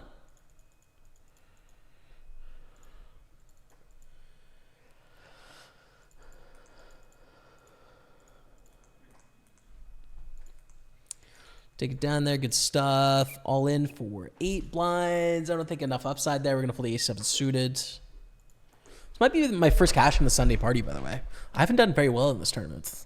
I remember Pads won it back-to-back weeks, which is so sick, by the way. Congrats to Pads. I hope he's doing well. Christopher. Peel. In position. Peel, peel, peel.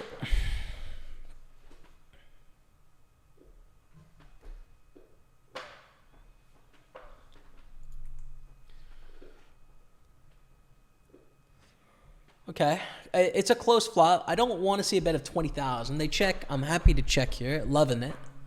We turn a double gutter. 7 or jack will give us a straight. None not straight with the jack. Same with the 7, but we're not too worried about jack 9 suited here.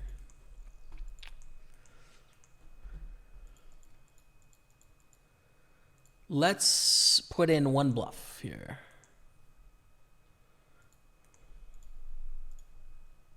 Just because I think the frequency of getting check raise all in here is low on the turn, you know? Take it down. Limp pot, limp check. We are going to bet 5,000 here. We win. Jack 10 0. Oh.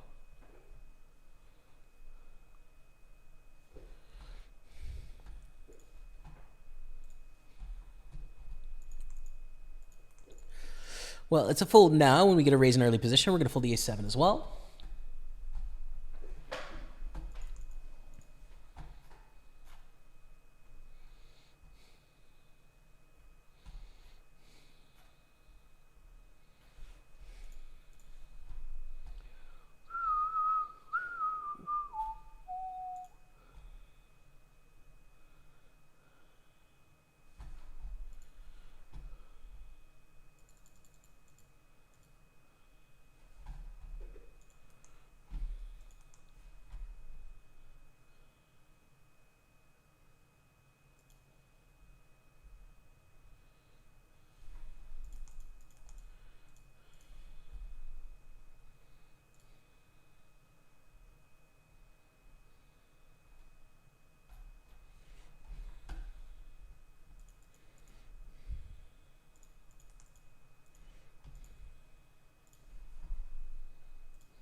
What a moment, chat. What a moment. Damn, we've got some spots. 6-7.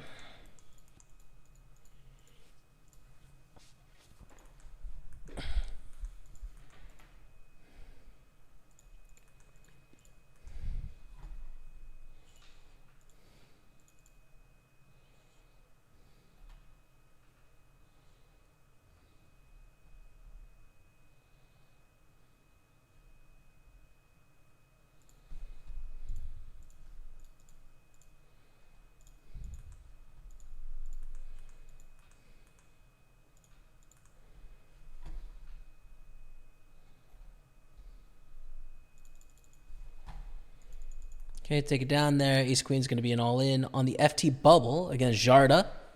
Ace Queen's a great hand, though. We're not too worried about this one. We got a flip, man. 9 ace or queen. Or 8. Oh, let's go.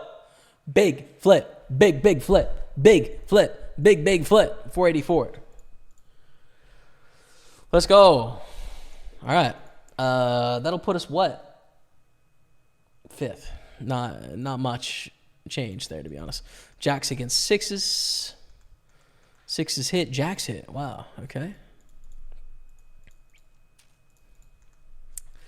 They both hit. Well, set over set, tough one. Double up for the jacks. Open up 7-8 suited. We get a call from Anti-Z. And on the other table, by the way, we have an all-in call. So this could take us to the FT, but 8 pay, it's worth noting. Go 3 ways. Start with a check. Start with a check here.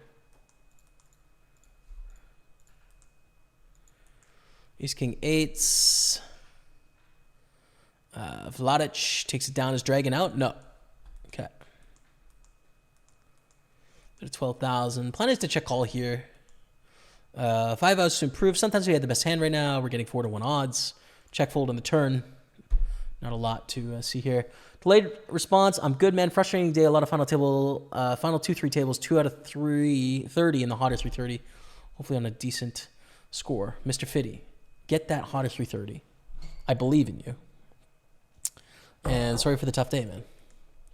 We probably lose to like ace 7 suited here or something like that. We might beat ace 5, but like this is just not a great spot for us. We should probably lose the spot still. Totally reasonable for Anti-Z to have queen jack, to have ace queen here, have queen 10 suited here. Yeah, let's fold. All right, we continue 7-6 suited. No, ace queen, beautiful, love it. Willing to get it in against Time to Shine against Doug Judy, but everyone folds. How lame. All right, FT bubble on 2 tables. How sick is it, dude? Love that Matty Ice has doubled up to 473. That's nice. We have our chance to get heads up, brother versus brother. Mano a mano. What does mano mean?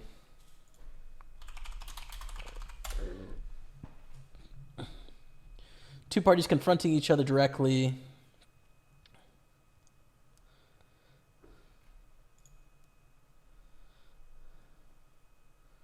What is the etymology? Mano a mano. Where does that come from?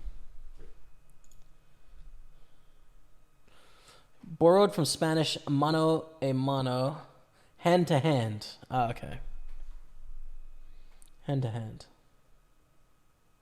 Equal footing. Okay. Nice. Mano a mano. Raise. Look at that $100 bounty that's available, dude.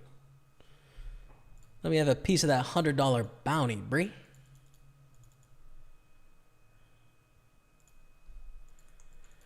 But no, fold. Ace king going for it. Ace 7 we call here with a potential bounty in play, but also a decent hand.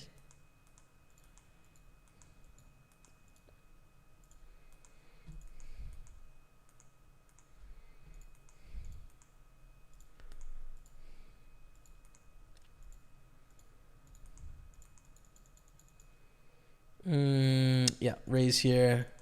The back raise from Anti-Z, I fold. I think it's fine.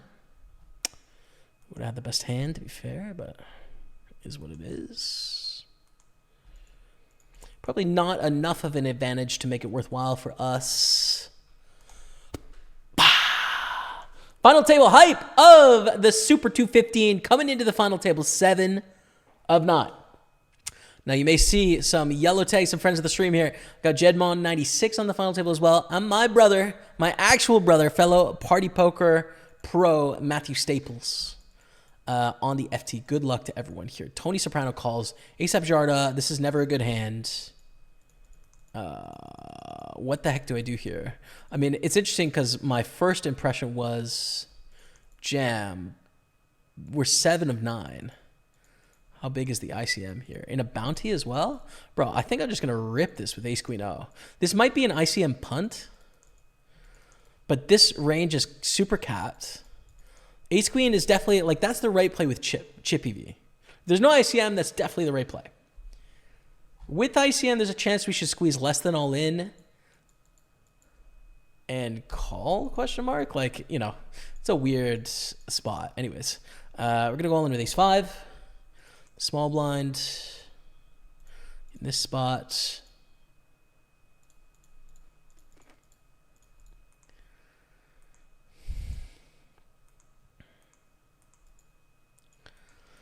Okay, take it down. Good stuff. So that actually puts us up in 4th place, which is pretty sweet, on 519,000.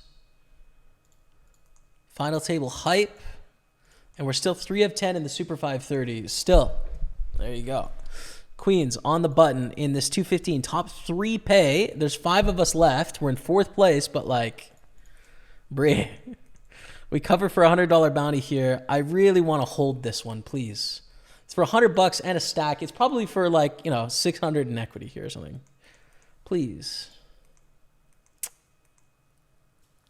That's not how it works, obviously. You can't just like really want to hold something. That's not how holding works. We busted. Oh, no, we have 10,000 chips. Okay. Sucks. I don't know. Like, dude, we can't hold a hand today. Can't hold a hand.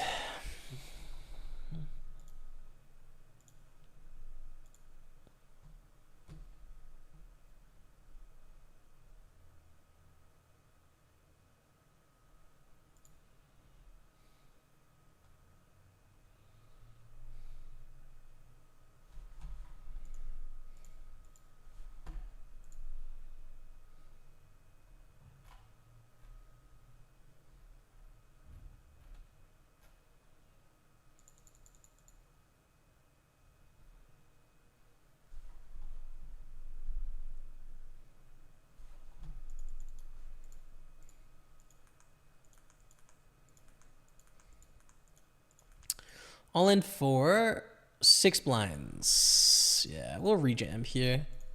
In the money, but 100 left in this tournament. I think we go for the rejam against ace-9. Okay. This is in the 109 Sunday party. That's nice. We survive. Okay. Back to the FT. And we're going to be all in here in a sec.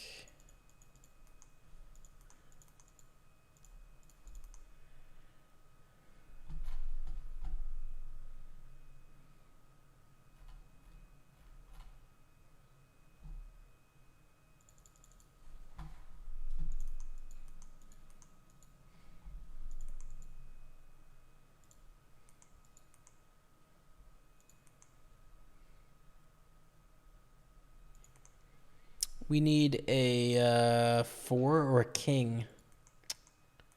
It's too bad. All right, GG. We're out in 5th place. Kind of a sad ending for sure. King 7 suited.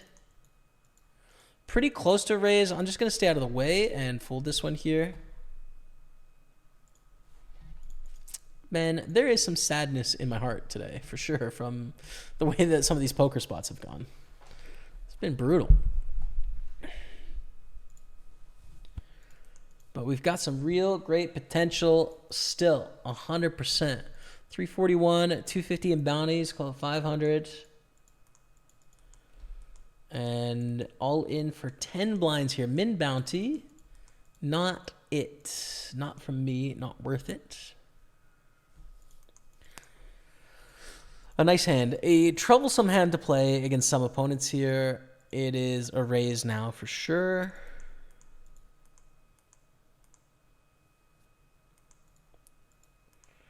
Yeah, it's tough to... If Matt makes it like 65,000 here, it's really tough. Jack 10-9 of the flop. Check call. I think is right.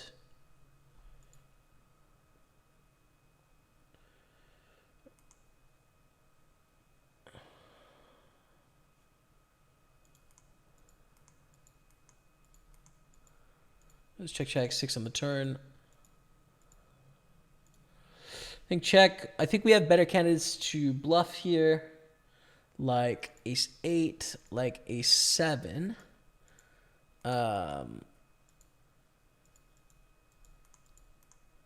Showdown.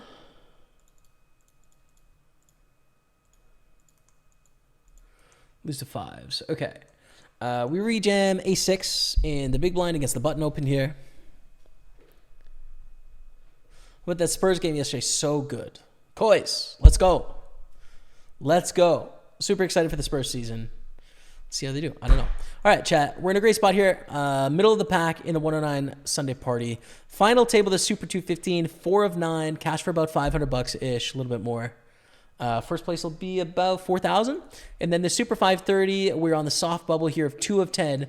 1 away from the triple super final table. Super 530, 320, and 215. We're 1 away. So I'm just going to grab a drink. I'll be back in about 3 minutes, okay? Pokerstaples on Twitch. Enjoy this highlight and stay with me. I'll be right back. Hello, chat. We're back in action on the final table of the Super 215. Second of hopefully 3 FTs in the Supers today. It'd be pretty sick if I say so myself. Fold the A6, and this is the other one that is on the bubble of an FT, 8 pay, Super 530. We've got potential here. We've got a real chance. Also in a very good spot here, 840,000 in the 109 Sunday party. Doing it. Poop 34, 93 months, because I love the chat. What's up, man? Hope you've had a great summer, you and fam. Good luck, Jamie. Win the maximum amount of prize money available. I already failed that earlier. Dang it. But thank you. I'm really trying. Poop 34. I'm really trying. So that I can drop it in some stonks, dude. How is stonk life? Poop 34. What's your outlook? How you feel it at the moment? Sentiment. All right. 5 and 9. On this final table with Matty Ice. Monsieur Ice.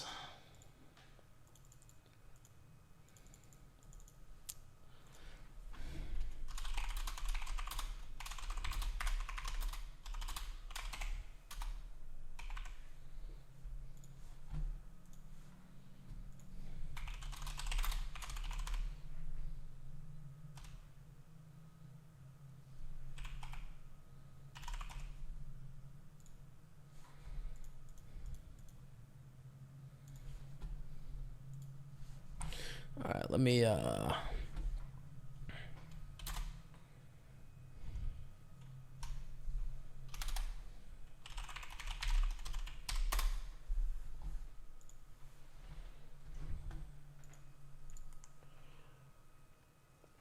put out a little tweet, you know, to say that I'm on the final table with Matty Bands.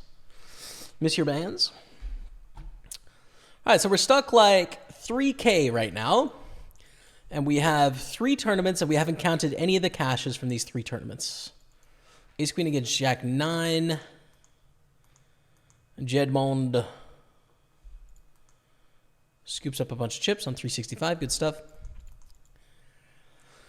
Can we make a solid profit today? I think so. You know, first place in the 530 is going to be about 7K, 8K. We have aces in this tournament, which is pretty good as well. So, probably. Now would be the time to shine. Time to shine. A6-3. I think we should small bet, even though like our hand is top set. It's really hard for them to have a great hand, but they're going to have a lot of diamond draws. We're going to continue with a 6 or a 3 for the small bet. And also we're going to do some bluffs as well when we choose a small size there. So I like betting even though we have top set. And we take it down. That's fine. 320. We're just still waiting for the bubble to burst here. The couple short stacks. And biding our time on this final table. Showing some patience. If I say so myself. Raise up ace 9. The Sunday party.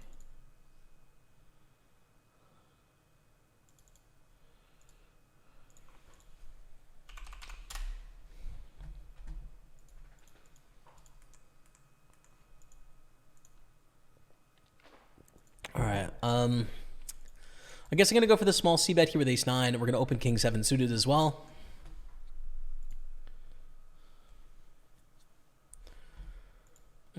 Check.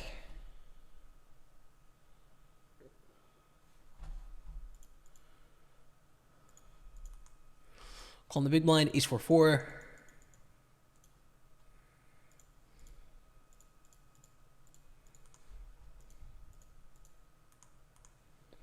For a very small bet, take it down. That's good. Ace queen of diamonds. We raise.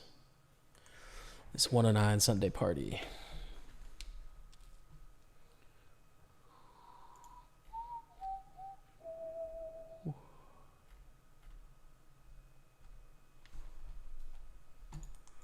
We call for the bounty.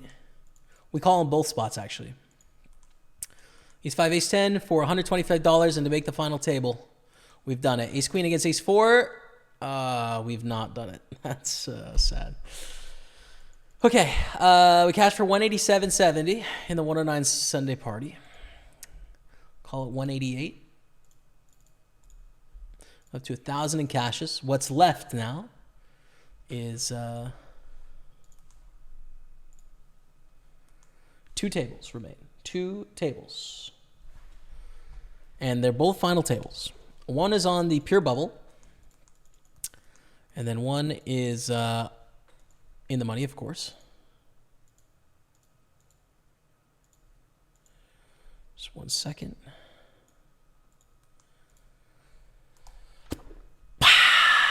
Final table hype of the third super of the day. Super 215, check. Super 320, check. Super 530, check. Let's go. Coming to the FT, 2 of 9. We've earned only 125 in bounties, not huge. But first place is 3,500 plus bounties. We have about 7,000 for the win. Like I said, we bought in for about 3,800 today. We have cash for 1,050. So this determines the day. We can't call here. Are we going to make a nice 5, 6, 7K if we win both these tournaments? Or are we going to be stuck? I don't know. What are we guaranteed right now? 125, 341 plus 250. Guaranteed another 1,000. So we'd be stuck like 1,800, you know, if we like bust both these right away. We'll see. We'll see. That's what's hanging in the air. And that's, you know, significant in my eyes. Raise up Ace 8 suited here. Ace 10. Wow, Doug, man. Doug. This is a cutoff open as well. I'm going to flat. This is quite awkward. I don't really want to get it in for 20 blinds against this cutoff open, but I want to play, especially covering for a $600 bounty. Big time swing and a miss on the flop, though. We have a potential bounty against variance here. We raise. They're all in for 41.9. We're going to fold to such a damn small c-bet, Doug. God, but you just can't miss harder, so... all right, and bada bing calls, we call as well. To the flop. 171 bounty in play. We flop top pair. That's great. I think we want to check here against bada bing, probably. It's interesting because we could bet and not fold. Yeah, it's probably better to actually bet here. Reason being that we have a lot of hands that want to bluff and bet here, but then also we can charge them against a lot of worse hands that can continue. And it's really hard for them to flop a better hand here. We can just get value. So we bet, we take it down. Against King Jack, 171 bounty. We are down to 8 left in the tournament. 392 plus 422 and bounties. Let's go. King 9's going to be full. So you got to remember, this is a small field today. 44 entrants. So we're on the bubble of cashing the tournament. We're not in there yet. Chip leader is on our direct left. Not a vibe. But other than that, everything's going well. What'd you come in the 326th place? I lost a huge all-in ace king to king jack when we were 4 of 6 to be the chip leader, basically, or tied for the chip lead. So, yeah, we're, it hurt. It very much hurt. It was a couple $1,000s in equity, and I'm still salty about it, but here we are. I think we have threaded the needle on inflation and recession, but there may not be much catalyst higher for the next few months. It's Group 34. Fair. How do you guys feel about those thoughts? That seems to make some good sense to me. Makes sense to me, man. I hope you're wrong, obviously. I hope it skyrockets to the moon, but it sounds right.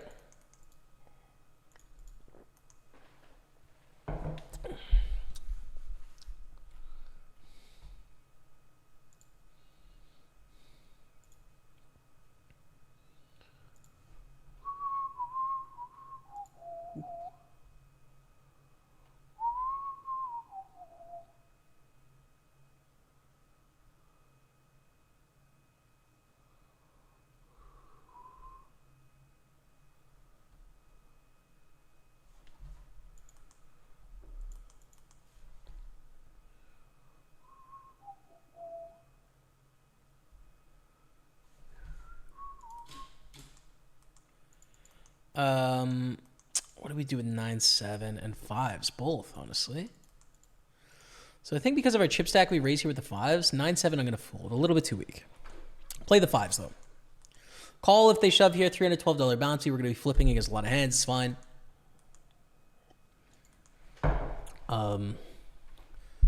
Yeah.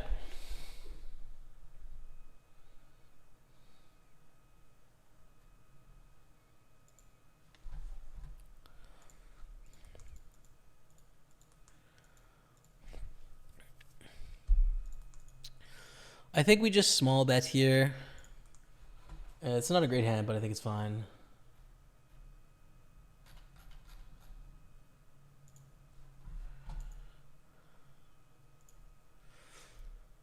Spud BCFC in the house. Wow.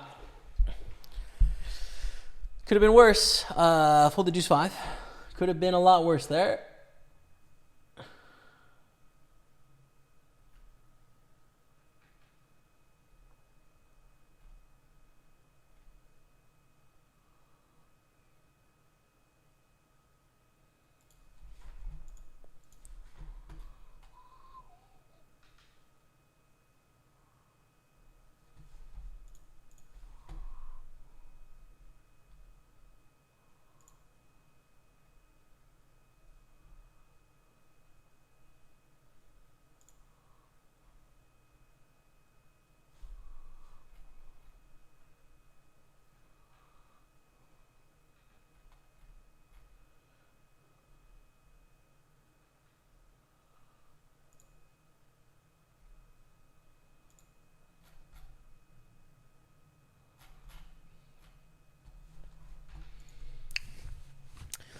Five, 6 of clubs, a pretty looking hand.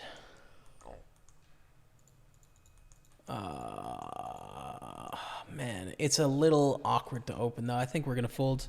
Got sub coming in. Yuko Main, what's up, man? Dropping the 13-month resub. Yuko Main, welcome back, man. Appreciate you. How are you? Good luck out there. Good luck out there, man.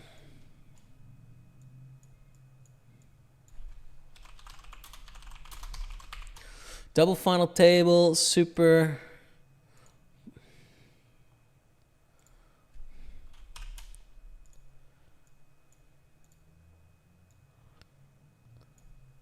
$530 and $320. Double FTs, baby. Double FTs. We're in the money here. We've had a bust out. I missed it. What happened? 730 plus our bounties. Jack 8 against Ace 9. Doug Judy is gone. GG, Doug. So close to flopping a straight here. Pretty good flop for our hand. We don't actually hit this board as strong as you would think under typical circumstances. But it's still a pretty good flop for us. We will bet the turn.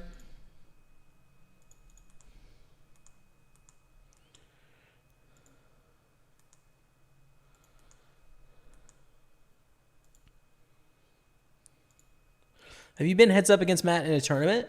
Not like a big tournament like this. We've played like a heads up tournament before and been heads up, but yeah, that's it. Give up with 7-4 here. I think this run out is pretty good for their hands. We can avoid ace king, wins the pot. That's fine. Raise 3-bet. We're gonna full jack 10 suited. Okay. So that actually knocks us down to 5th, but basically all of us are tied, right? 6th place has 290. Second place has 330. So we're all basically tied in chips. There's 2 short stacks, a 160 and a 70, and the chip leader has 430. Really not much of a difference between all of us. Ace king here. Diamonds! Oh my goodness. Friend of the stream, Jed Mond. Jed Mond runs the 4-liner diamonds. That's so sick, Jed. Yeah, it's a so sick. It's a so sick. Wow. Okay. $312 bounty in play. If it folds to us, we rejam 9s. 9s are pretty good for 10 blinds deep. Could we call for 70 and then fold to a rejam? We could. Would we want to? I don't think there's enough ICM, especially with bounties and the stacks being pretty close here. So yeah, I think we just reshove the nines. Hope to don't get coolered by the 30 combos of higher pairs.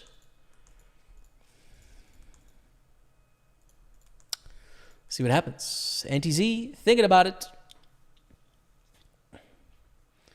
I hope they have eights. Oh, no. No. Come on! Oh, let's go, baby. Let's go. We got a big chip lead, chat. $312 bounty. Big chip lead coming in there, winning a huge flip. Oh, it's so good. 438 in bounties, 818 in the prize pool. We're down to 7. Let's go, Dottie. Come on.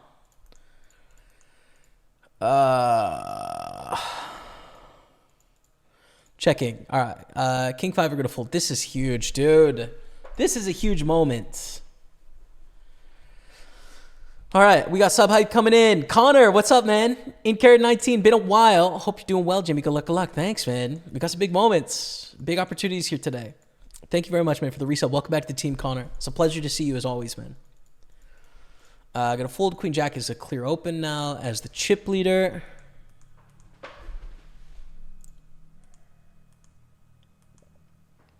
All right. We're definitely favored to make some solid cash today now, I would say.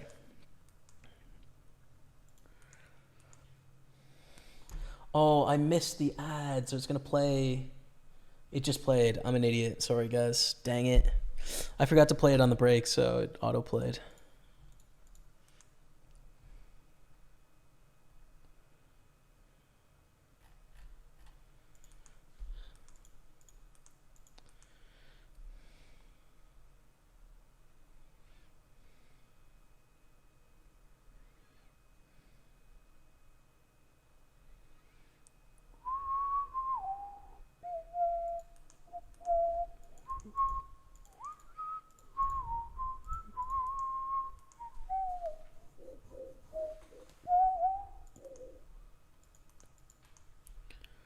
The ace king of spades.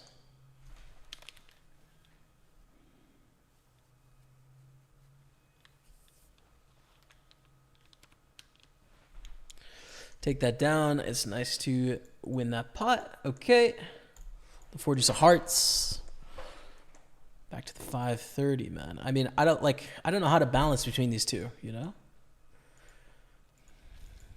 It's a little more money for the 530, but we're both final table in the 215 with Matty Ice, so let's switch between the two. I'm in Canada, Alexander Marshman.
Laser.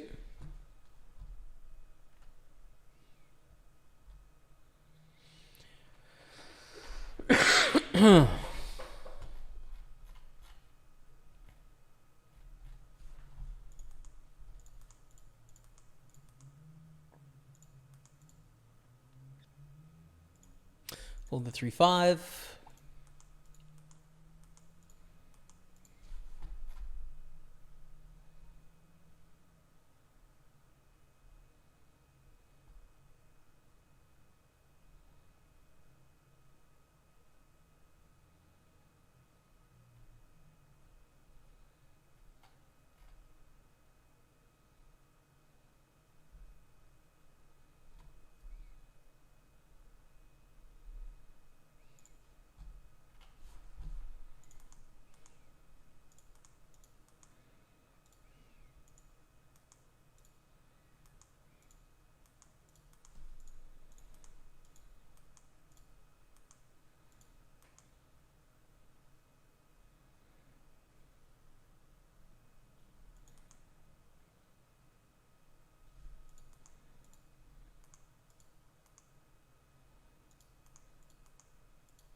I think a little too wide to 3-bet here with the ace-8. I'll just fold. 7-3 is going to be a fold as well.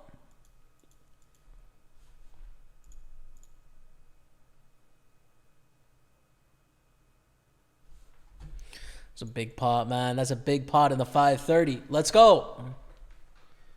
Let's go, chat. Come on.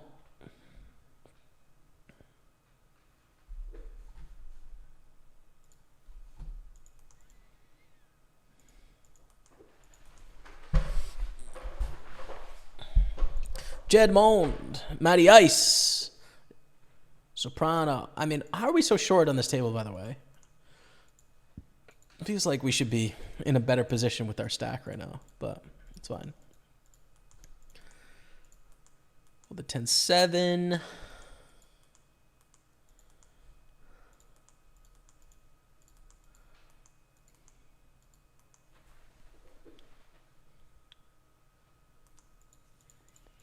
Soprano raises. We're going to fold the king eight suited as well.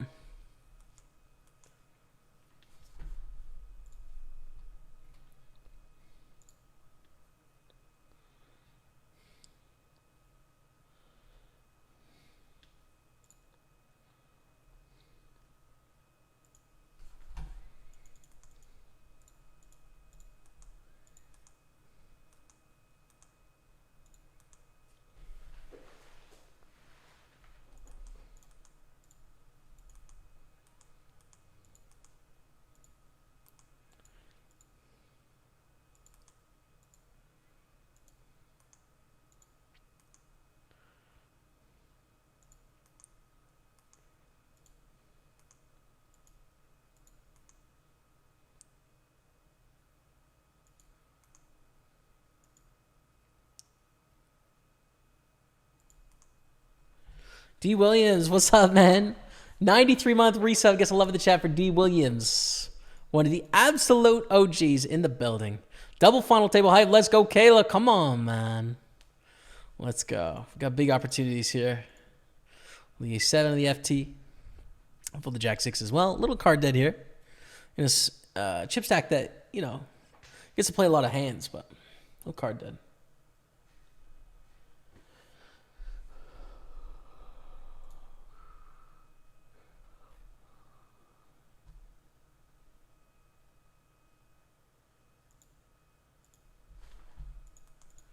King Jack, nice. Very nice hand.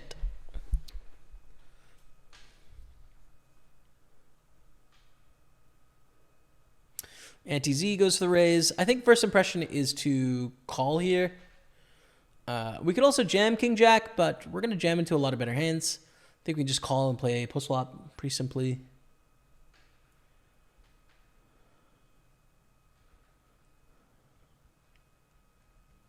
So let's do that. Ace Jack 4, 2 clubs, King Jack with the king of clubs. Check call, I think is the way to start here.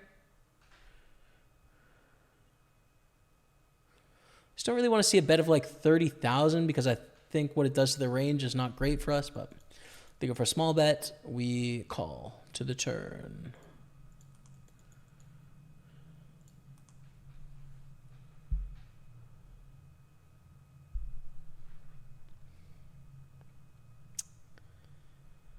Oh, man.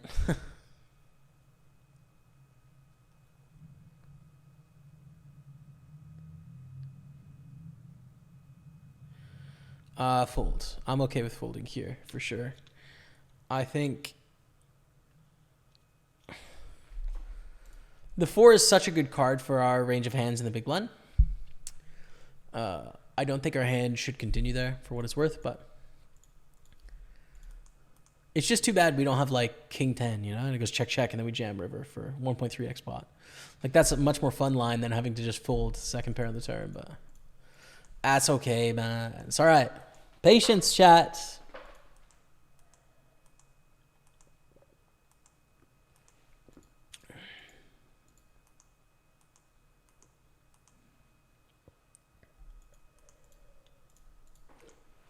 Bada bring, bada bing. Ships it.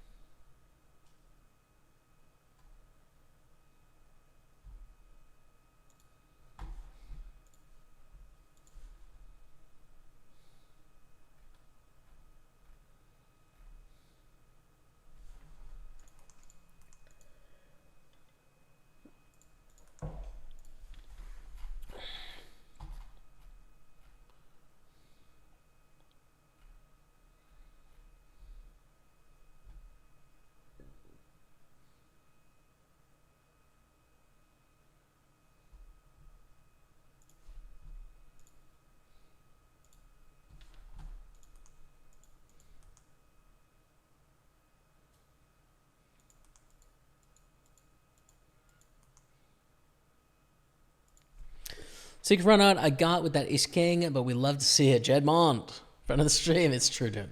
That was a nasty run out, bro. All right, pocket nines. This is nice. It's a nice hand. It's not a hand on final tables that is as good as earlier in the tournament, right? Like when you get it all in with nines when you're flipping, it's really bad news. But it's a playable hand for sure. I think flat is right here with nines. We're going to call.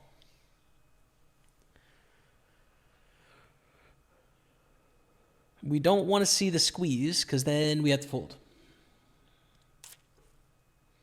Unless it's like a really small size, but probably not.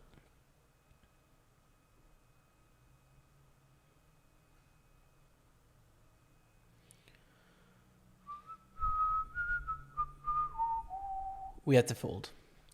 It's a really nice hand, and like if it was chippy V with 200 left in the tournament, we're not folding here, right? But the upside is really small. We can't call and set mine.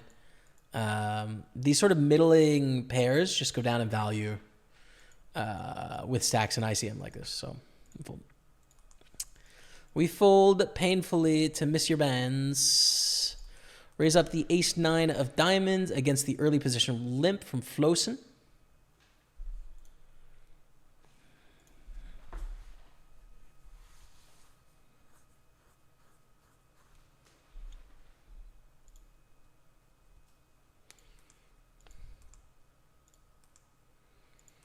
Take it down, that's fine. I think this is fine to raise as well as the chip leader. If we weren't the chip leader, we're more of a middling stack situation, we'd fold this, but we get to raise a few more hands. 6-8 suited definitely being one of them.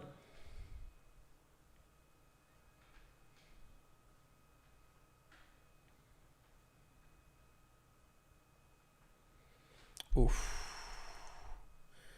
Kings in the 215. So waiting on the 6-8, but let's go to the kings for a sec. They jam for a gazillion. We fold for 30 blinds. Okay. Over the kings, get 3-bet to 90 directly behind. Is there anything other than jam here? Probably not. We're just too short. Like we're 20 blinds deep. Just all in. Good luck.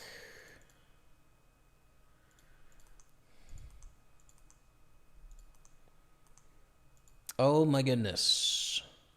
Please hold. Please, man. Please. Please. Come on. Let's go.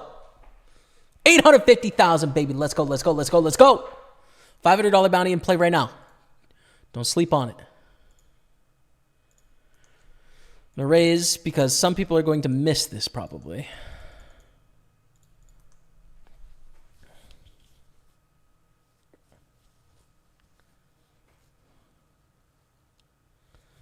All right, we're in second place. Good spot.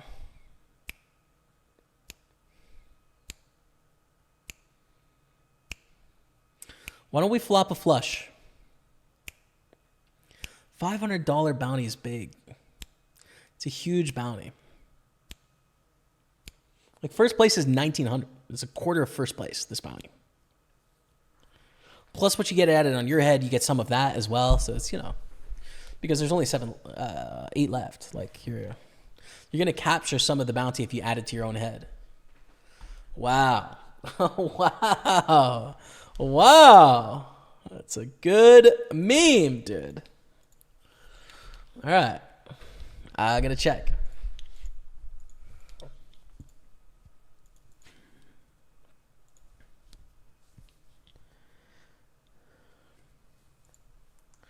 It's kind of a bit of a nightmare, right? Because like king high and ace high flushes are out there.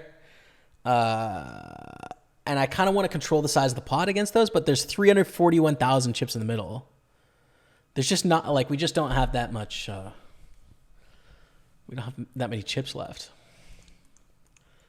8 on the turn, 6 ways. Let's put a small bet out here, right?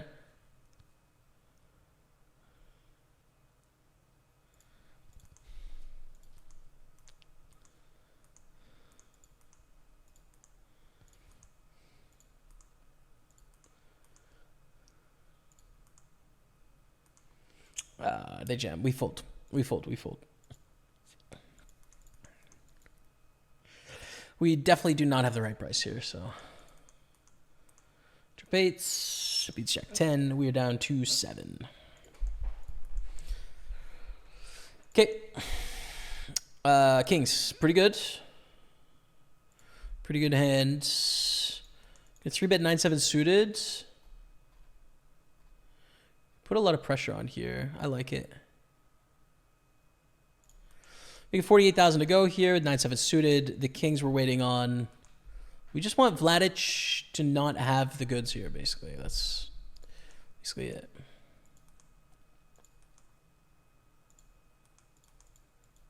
And they click it back, which is pretty interesting because we're getting 4-1 now on like flopping diamonds, but probably just stack preservation. It's a fold.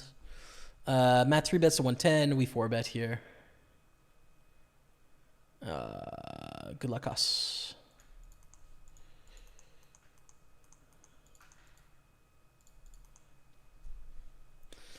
No snap. It's probably a print. I mean, he could slow roll in this moment. But it's probably a print. All right, let's go. Let's go, dude. Let's go. We're basically tied for the lead 3 ways here. 1 of 7, 2 of 7 on these final tables. How do we figure out how to win both of them?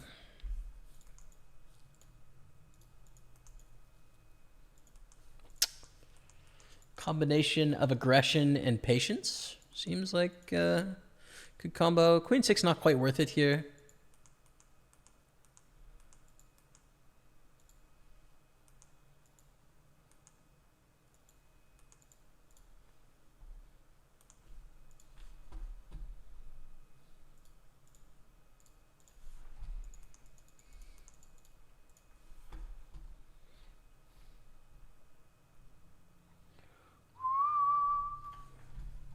King 10 against ace 3 all in. I think ace 3 just knocked out a player. Yeah, 125 bounty gone. We're down to 6.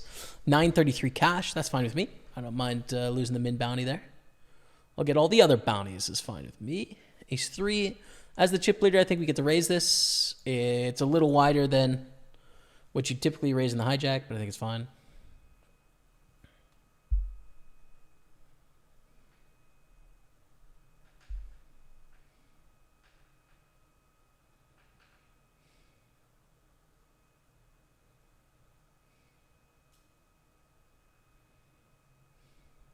Take it out. Next. Again, same thinking. A little wider than normal, but we get to open it here. There's probably a little less pressure as well on payouts because kind of the short stack is busted. So now there's a bit of room to maneuver for the 30 blind stack, the 14 blind stack. Like, it's okay. Call. Yikes. I am going to go for the small bet here just because I think that, well, we've got good turns of rivers, like turns of 7, turns of 9, turns of heart, turns of 4. We pick up some equity.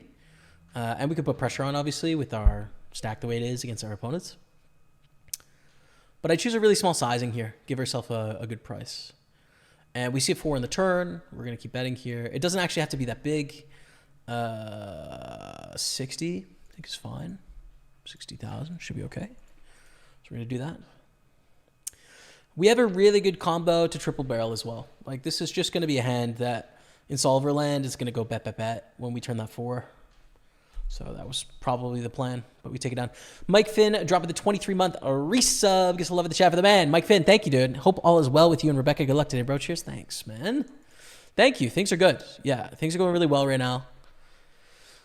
I mean, we're 1 of 6 and 2 of 7 in the supers, so life could be worse for sure. I'm going to go for a river bluff here. We don't want to overdo the bluffs on this flop. We have so many hands to bluff with. 6-4 is one of the biggest misses possible. So if we're going to bluff this hand, we're going to do it on the last street. Give ourselves every opportunity to get out of the way of a better hand. And we need some hands that go check, check, check, check, check, bluff, right? So this is a good candidate, I think.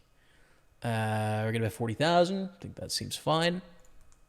And just don't have it. Just don't have a diamond. Let's go. Beautiful.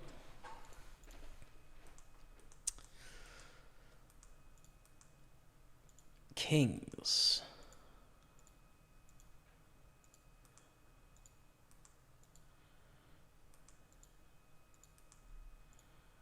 limp. I think it's a great slow play spot against anti-Z. We want to induce action. We want to take it to the flop with like a huge dominating hand. And they're a great player. Like they're going to sense weakness here often because we have a lot more crappy hands than good hands that limp in this spot. So just going to call, I think.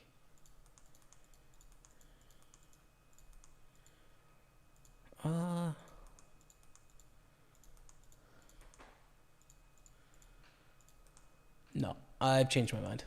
I don't want to let them get away from reasonable equity hands, so I'm just going to limp jam here, actually. It's definitely a hand you can limp call, but being out of position, I don't want them to be able to get away on the river when they have like a hand like ace-8 there. That's just going to raise call, you know? That's why I played it that way. Queen 5, floats and opens. Okay, we're going to give one up there. Bada Bing and Tony Soprano's at the same table. There you go. Look at that. I'm hoping that's a coincidence.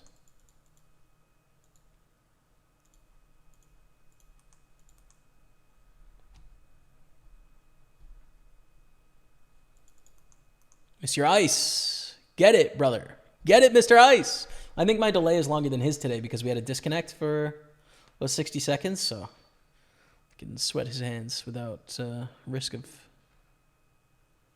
disaster. All right, here's an all-in. Flush draw over flush draw. Flowsome chips up, and that bounty's gone. No, $400 bounty is not ours. Dang it. But we're down to 5. That's all right. 1,080 plus bounties of 438 is good. Call it 1,500. A pretty good spot. And we are still the chip leader, so keep it going. Trying to win both tournaments. Calling the big blind. Queen 9-8. Check. Yeah, I think ace-7, ace-6, ace-5 are the best checks, probably. Ace on the turn. Half pot check river, maybe? It seems close to 2 streets of value there. It's definitely 1 street. It's like, feels like 1.5. Oh my God, what is going on here? Please let Matt win this, dude. Raise, call, squeeze, jam, rejam. Action back on Jedmond. So this is super nutted, right? Like this should be aces or something like that. This can be quite strong as well, but like this should be aces. Jedmond, it's tough for, I mean, Jedmond can have it as well. I mean, they squeezed. It's, how about kings, kings, aces? Sorry, Jedmond. I mean, I got a root from me bro here. I hope he wins the pot. It's just the truth. Sorry. 3's open, take it down. Wow, what a pot going on right now. Fungal Wizard, 26 months. Aces, ace, queen, ace, jack. That's crazy. This ace, queen is definitely a fold. This ace, jack is definitely a fold as well. Matt wins 1.3 million. Both these guys got a fold in this spot. They just do. All good, though. I mean, it is what it is. Matty Ice on 1.3 million. Holy smokes. The chip leader. Let's go. Open from Anti-Z. Call from Vladic. Dude, what is this flat?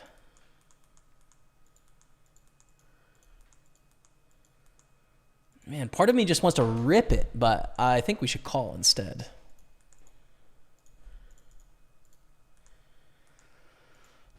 Wow, I am second place to Matty Ice, bro. To miss your ice. Up to the 530. MLB Handler, how are things honestly in Kelowna? West Kelowna and Kelowna as well. I want to hear how you're doing, man. Because I've seen a lot of like brief video clips, but it's tough to get a sense of like the amount of, you know, like the city, you know, the habitant parts of West Kelowna have been affected. Checks around on the turn. We check the river.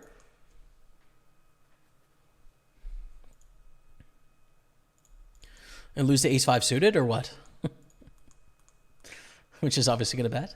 So sick. We win. Let's go. Beautiful. What do we do with this hand? Fold to Mr. Chip Leader on our left. Ace 9 here. Beautiful stuff. 3-bet. Oh, see, Flosin though.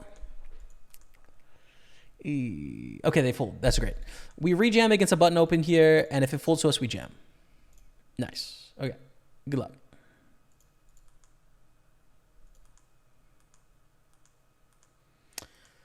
Hold it for a 437 bounty. Come on! Big bounty coming our way. We're down to 4 chat. 437 bucks. Keep it rolling, baby. Can we win both tournaments? I don't know. We're going to try. Fungal Wizard, by the way, said, thank you again for the 26 months. Welcome back, man. Just got back from a round of golf. Glad to see you on here on 2 final tables. Let's take them both down. Good luck, good luck. How was the round, dude? I haven't played golf in a couple weeks, and I really want to, but I was sick for a while, so would love to play a round of golf this week if possible. Ace 10 suited is beautiful. 4 left. 8-6-4 on the flop. 3 ways. Good flop for the big blind. Check back here. It's fine. 14. We got to be 2,000 cashed here. More. 2,300 cashed. 2,277. I think we are officially profit on the day, but see. Bet of 12,000. Wow. It's like 1/6. I don't know. It's a bit awkward here, to be honest. The thing that's awkward about it, we have like good price against 6x against 4x or whatever, but it's if they have an 8 and they're just playing it really weird, we're drawing dead. So it kind of comes down to what we think the likelihood is of them betting an 8 that way. Because against everything else, we're doing fine for that price. Race call squeeze, maybe Flosin, maybe a good squeeze spot for you. No? Okay. We're gonna bet 1/3, 2/3, 2/3, probably. Wow. This is typically not a good card for a range. I think I'm gonna go for a 1/3 again. We're getting all the money from a king. We're trying to get 3 streets of value from a random ace. Like, I think we want to go small in this card. But this is typically a bad card for our range. So, queen on the end. Lead. Yes, dude. I think they have Jack 10. I don't really want to jam here. I don't think their bounty's worth it. And they could definitely fold some big hands. I'm going to make it like 205.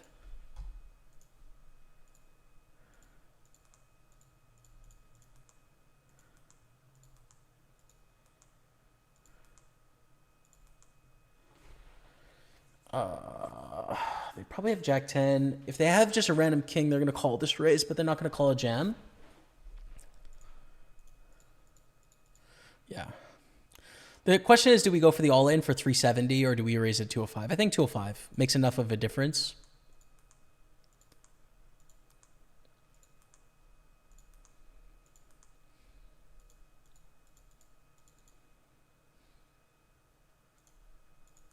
Call the raise against Ace Abjarda. Swing and a miss. They call with probably a king, I guess. But I'm surprised they didn't do anything before this. Like, my small bet on the turn was for them to raise. So it's a little surprising, I guess. But it's okay. They probably fold King Jack if I jam, is the problem. Raise. But that's, that's why I bet 1/3 on the turn is so that a king could raise and most likely would, It's just like a really good spot. Dang it.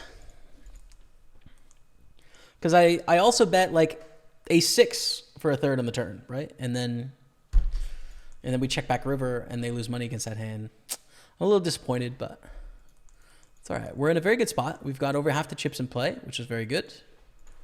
I'll keep it going.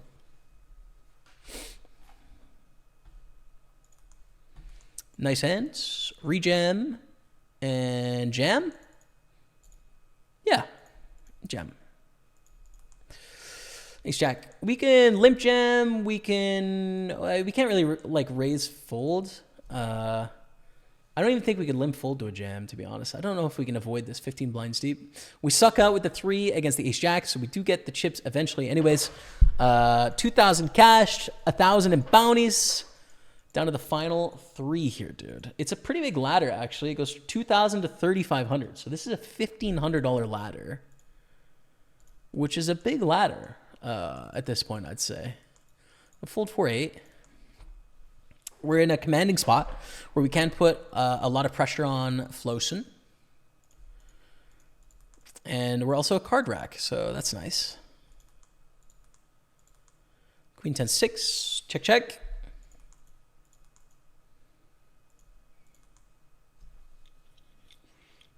Okay. It's not like great here. I mean, our hand is still probably the best hand right now. The problem is, like, we block bluffs on the river if they bet turn and river. They check on the end. We have a value bet here. Against probably a 10. I think they're going to continue betting with a queen or a 6 very clearly. So we should just value bet and take it down. Just when they double barrel, we're blocking their bluffs with our jacks. So I was projecting into the future of a bet line. But against a bet check line, we're happy, and that's fine. Moving on. King deuce against the limp. Sure, we'll check. Check. 100 of houses gone, 40,000 people evacuated. Inside houses smells like a campfire. Word. 2 pair. Beautiful. Now, do we want to put in the raise here? No. King on the end. We want to go for a solid bet size here, I'd say. Still going to raise at some frequency. We're quite deep, though, and I want them to bluff catch for a big sizing as opposed to a small one.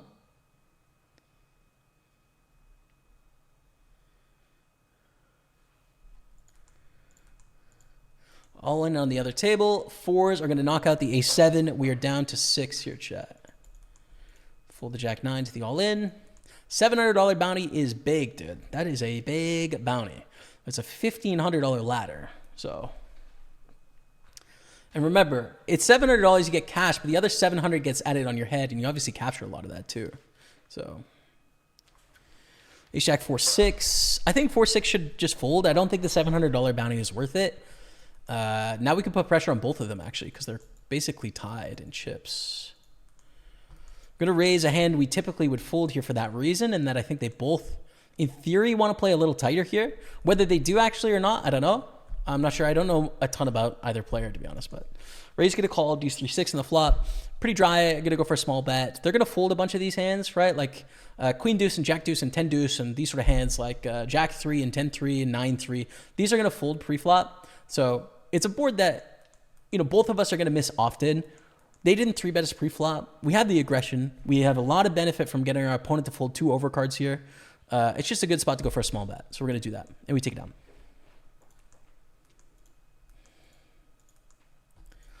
Fold the jack 4 to miss your ice, as we are 5 of 6 there. But just biding our time. Don't worry. Just biding our time, chat. Relax. Queen 8 suited. Raise to 2.5 if it folds to us, which it does. We get 30,000 to go. And we win. It's fine. This is a bounty tournament, so the payout's in the bottom left, but you got to about double it with the bounties in play. So we can open this. Good example is if we go heads up against this opponent, it's double this amount and double this amount. So it's about $2,800 on top, heads up, plus what we've already earned in bounties, plus the prize pool of $3,500. So it's safe to say it's going to be about double with the 3 bounties that are left in the tournament here. It'll be about double first place. I think this is a good raise bluff against the limp here to 42. Queen deuce is a garbage hand. They have to risk a lot to go for that limp jam, like 26 blinds, quite a bit. I don't mind it. And then if they win the pot, you know, then everyone's tied again, and that's okay.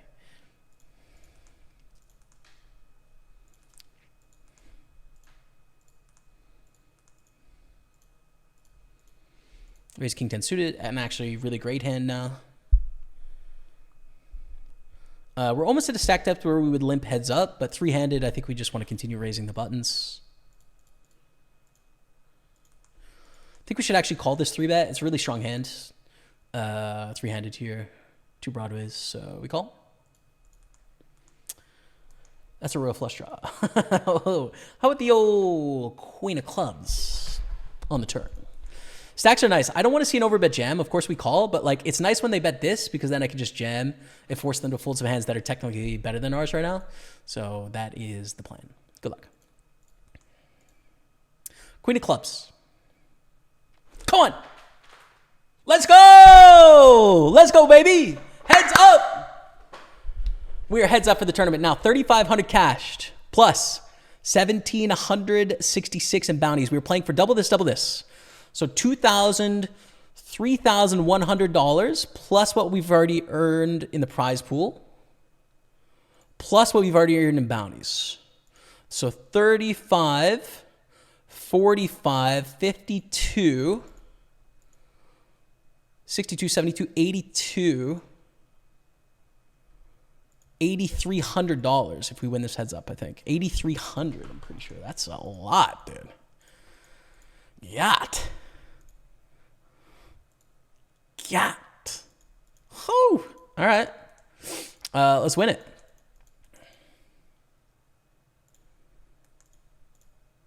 Nice already have over 5K cashed here, though. Value bet? Yeah. We're value betting the 5 of hearts. But, you know, this is fine, I think. I think it's fine. Okay. And do we get a call from worse? I don't know.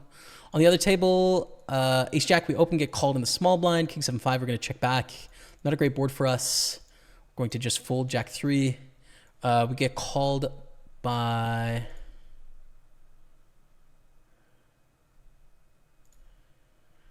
pair of 8s. Okay. Check.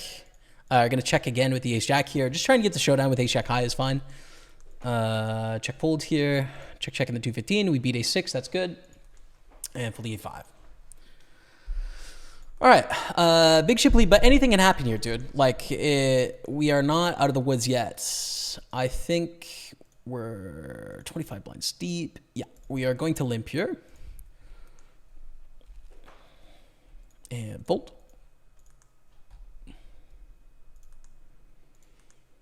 And we're going to go on break in 1 minute as well. But I got to pee and I got to grab a drink as well, actually. So I'm going to take a break for like 3 minutes, chat. But you obviously don't want to miss the heads up. Playing for a lot of money here. Almost back to raising. Not quite, though. King Jack 6. We want to bet. We want to bet with King 10. We take it.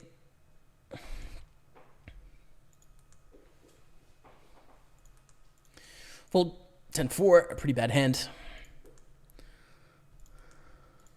Limp. And call. Limp call here is pretty good. That is a great flop, dude. Let's just 8 on the turn. Super clean, easy pog. Get it done. It's not a great turn. I don't want to see a big bet here. They check. Okay, we get the bluff. We get the bluff, chat.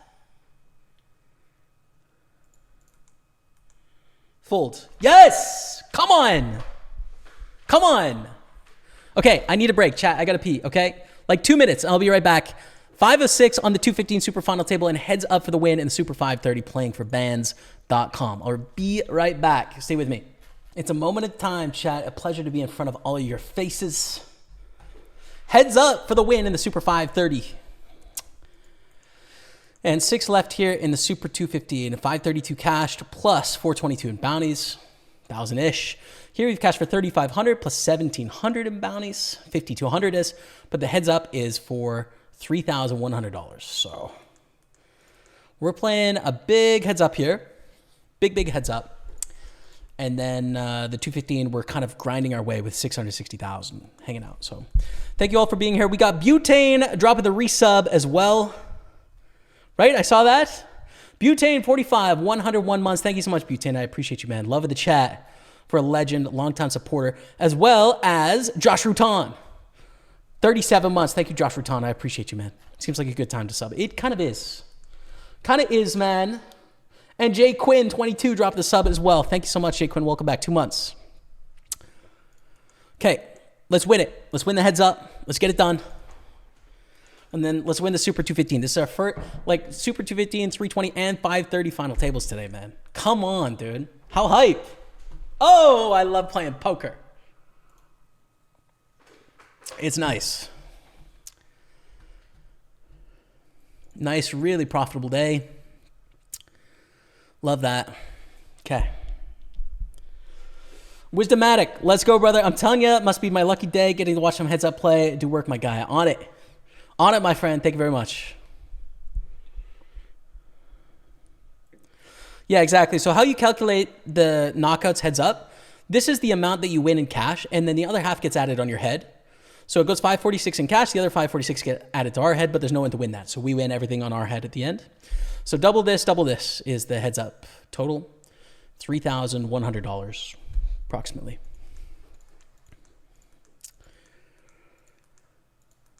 All right, 10-3 is not very good, but we get a walk, which is nice. Fold to do 7.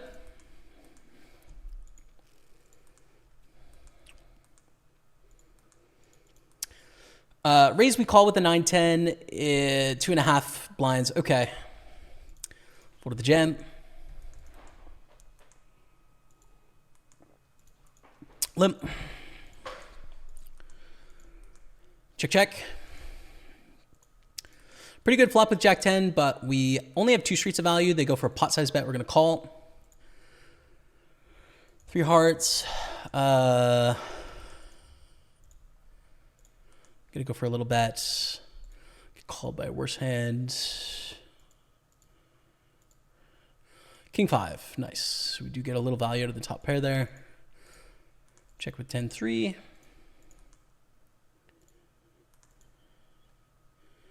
I'm going to go 15,000 here. With 10-3, take it down. Nice stuff. Limp.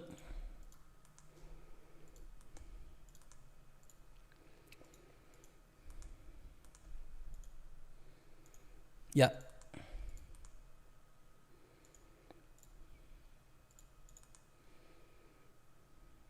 Hold it.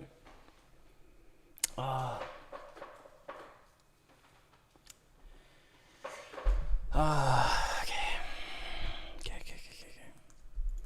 Ouch. Back to raising now. We're 34 blinds deep, so we want to raise here. Ace King against Jacks all in. Tough one, Matty. I think Matty's on the short side now. We bet on the flop, get a call. We have a double barrel. Opportunity with the double gutter here. 3 or 7 will give us a straight, but we take it down with the double barrel, which is good. A7 is decent. We're going to go all in against Matty Bands with King 4 here. We obviously want to fold, but you know, we can live with either.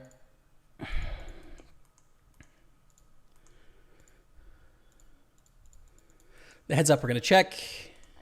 Check.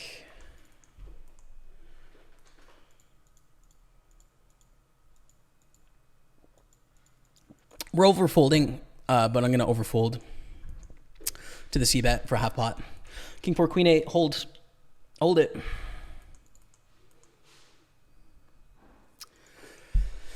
$115 bounty coming our way. We pick up the 600,000. GG, Matty.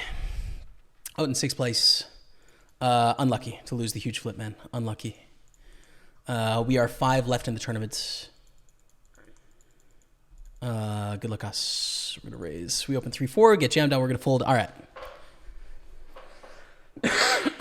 Oh, shoot. Don't play that ad. Play it now. Okay, nice. Didn't want it to run during the heads up or whatever. Check with the Jack 4. We got Ace 10 here. Calling the small blind. We're going to go for a small bet. Or Ace 10. Jack 4, we're just going to check fold heads up.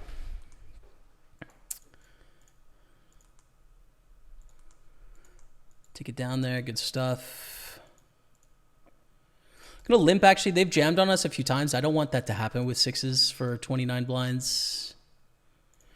And we're value betting / protecting here. It's really nice if we can get, like, you know, King 7 to fold. I don't know if it would fold to a small bet, but, you know, it'd be nice if it did. Check, check on the 10. It's not a great card for us. They bet 44,000. I believe them. Fold. And we're on 1 million chips here now, so we're in 3rd place. Jack 7. Check.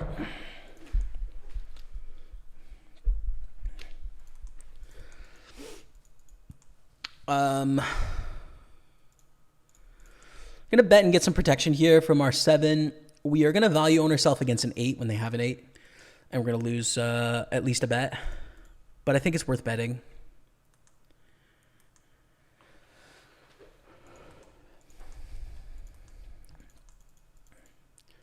Raise queen deuce. 30 blinds deep. Ace 7-5 on the flop. I'm gonna go for a turn bluff here. If they bet, we can just fold, but if it goes check again on the turn, we're gonna bluff. Okay.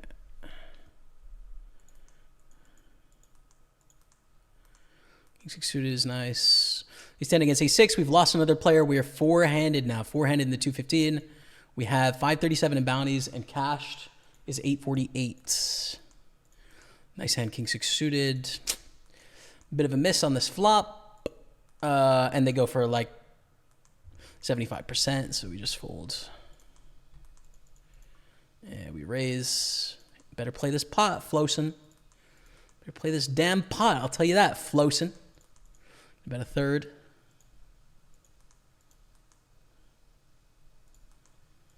It's not the best turn in the world. I'm going to keep going for a bet here, though. Heads up, I think it's fine. They call. I don't like this tank at all. We call for 100,000. Come on, let's go. Let's go, chat. Big pot coming away. Let's go. Limp. Fold. They went for the jam there, which is a bit intense. It is a bit intense, Flosin. Hold on, dude. Hold your horse. Hey, hold on. Slow down. Bet. Bet. Not huge. They probably have a weak hand here. Hopefully we get a raise. Yeah, we're going to go all in. I think they have a flush or a straight or something like that. So, let's go! Winner of the Super 530. And oh, we won a lot too, man. 8,400. For first place being 3,500 to win 8,400 is a smashing. Woo! That's a lot of cash, dude. It's not quite an art score, but it feels damn good. And let me tell you something else, dude. We're heads up, chat. We're heads up in the Super 215. I don't know how everyone busted, but we have 2,000 cash here, 537 at bounties. The heads up is double this, 612 plus 1,800 plus what we've cashed, which is 2,500-ish. So 2,500 cashed, and we're playing for like 4,300 total-ish, maybe 4,200.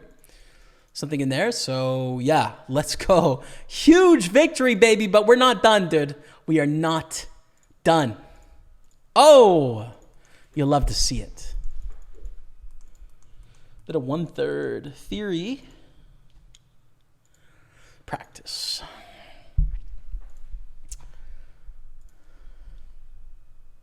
All right. Can we just win this stupid heads up so we can win 2 tournaments, please?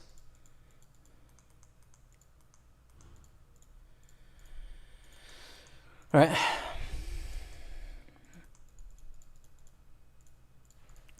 Against Jarda.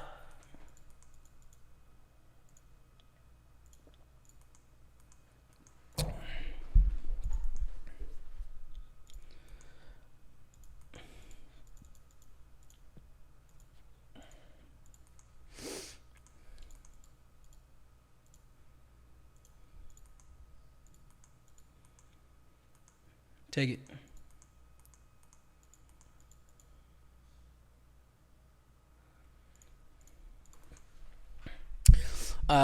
We're 26 blinds deep here.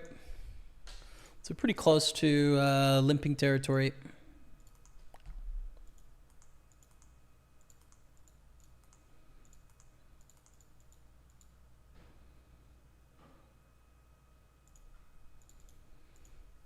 Check fold.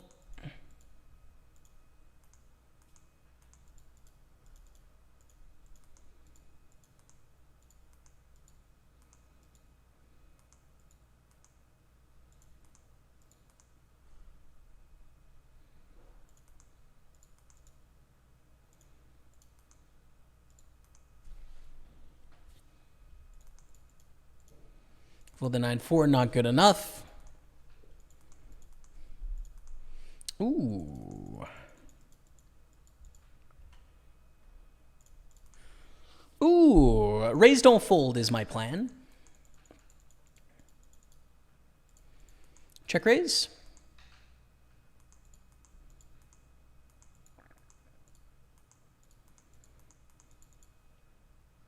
Check call.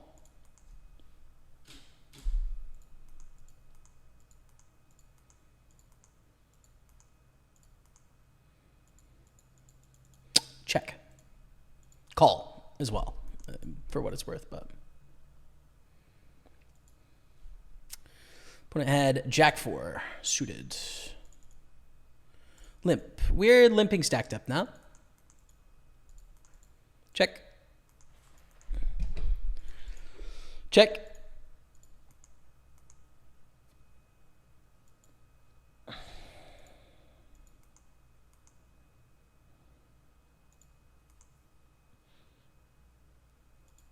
Whoa. Jarda. Relax, brother. Chill out. Chill out, brother.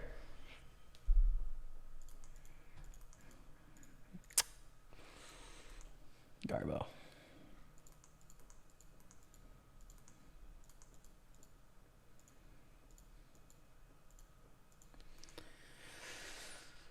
Close to wanting to lead, honestly, here, but we'll sort of call.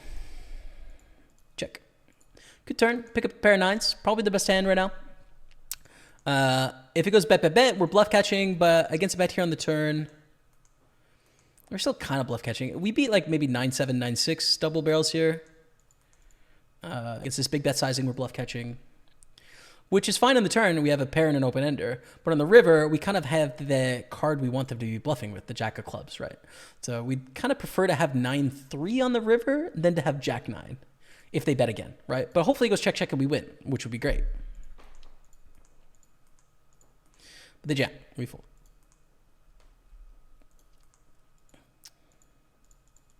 Limp.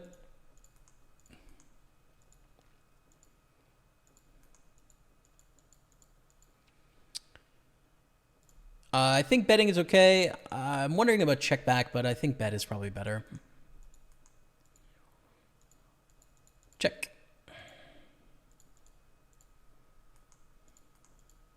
Fold.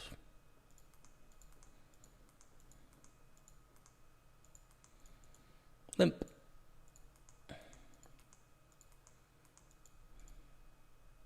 Fold. Patience, man. Patience, chat. We are playing heads up, so like you don't need great hands to play, but sometimes you can lose a few in a row, and that's all right.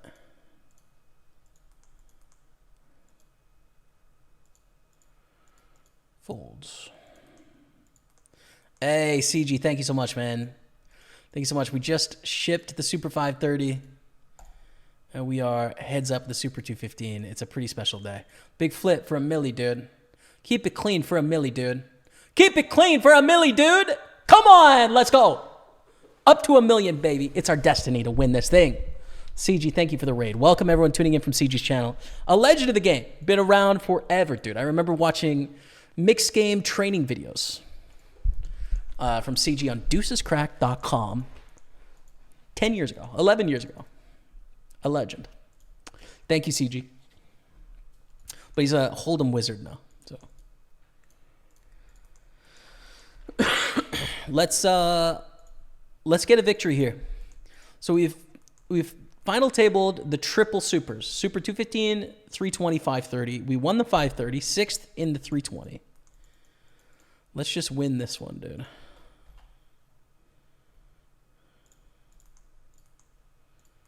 Yep. Wasn't meant to be, chat. Unless it pairs the board. GG. That's a cooler. That's a cooler. What are you going to do? Second place for 24.48, dude.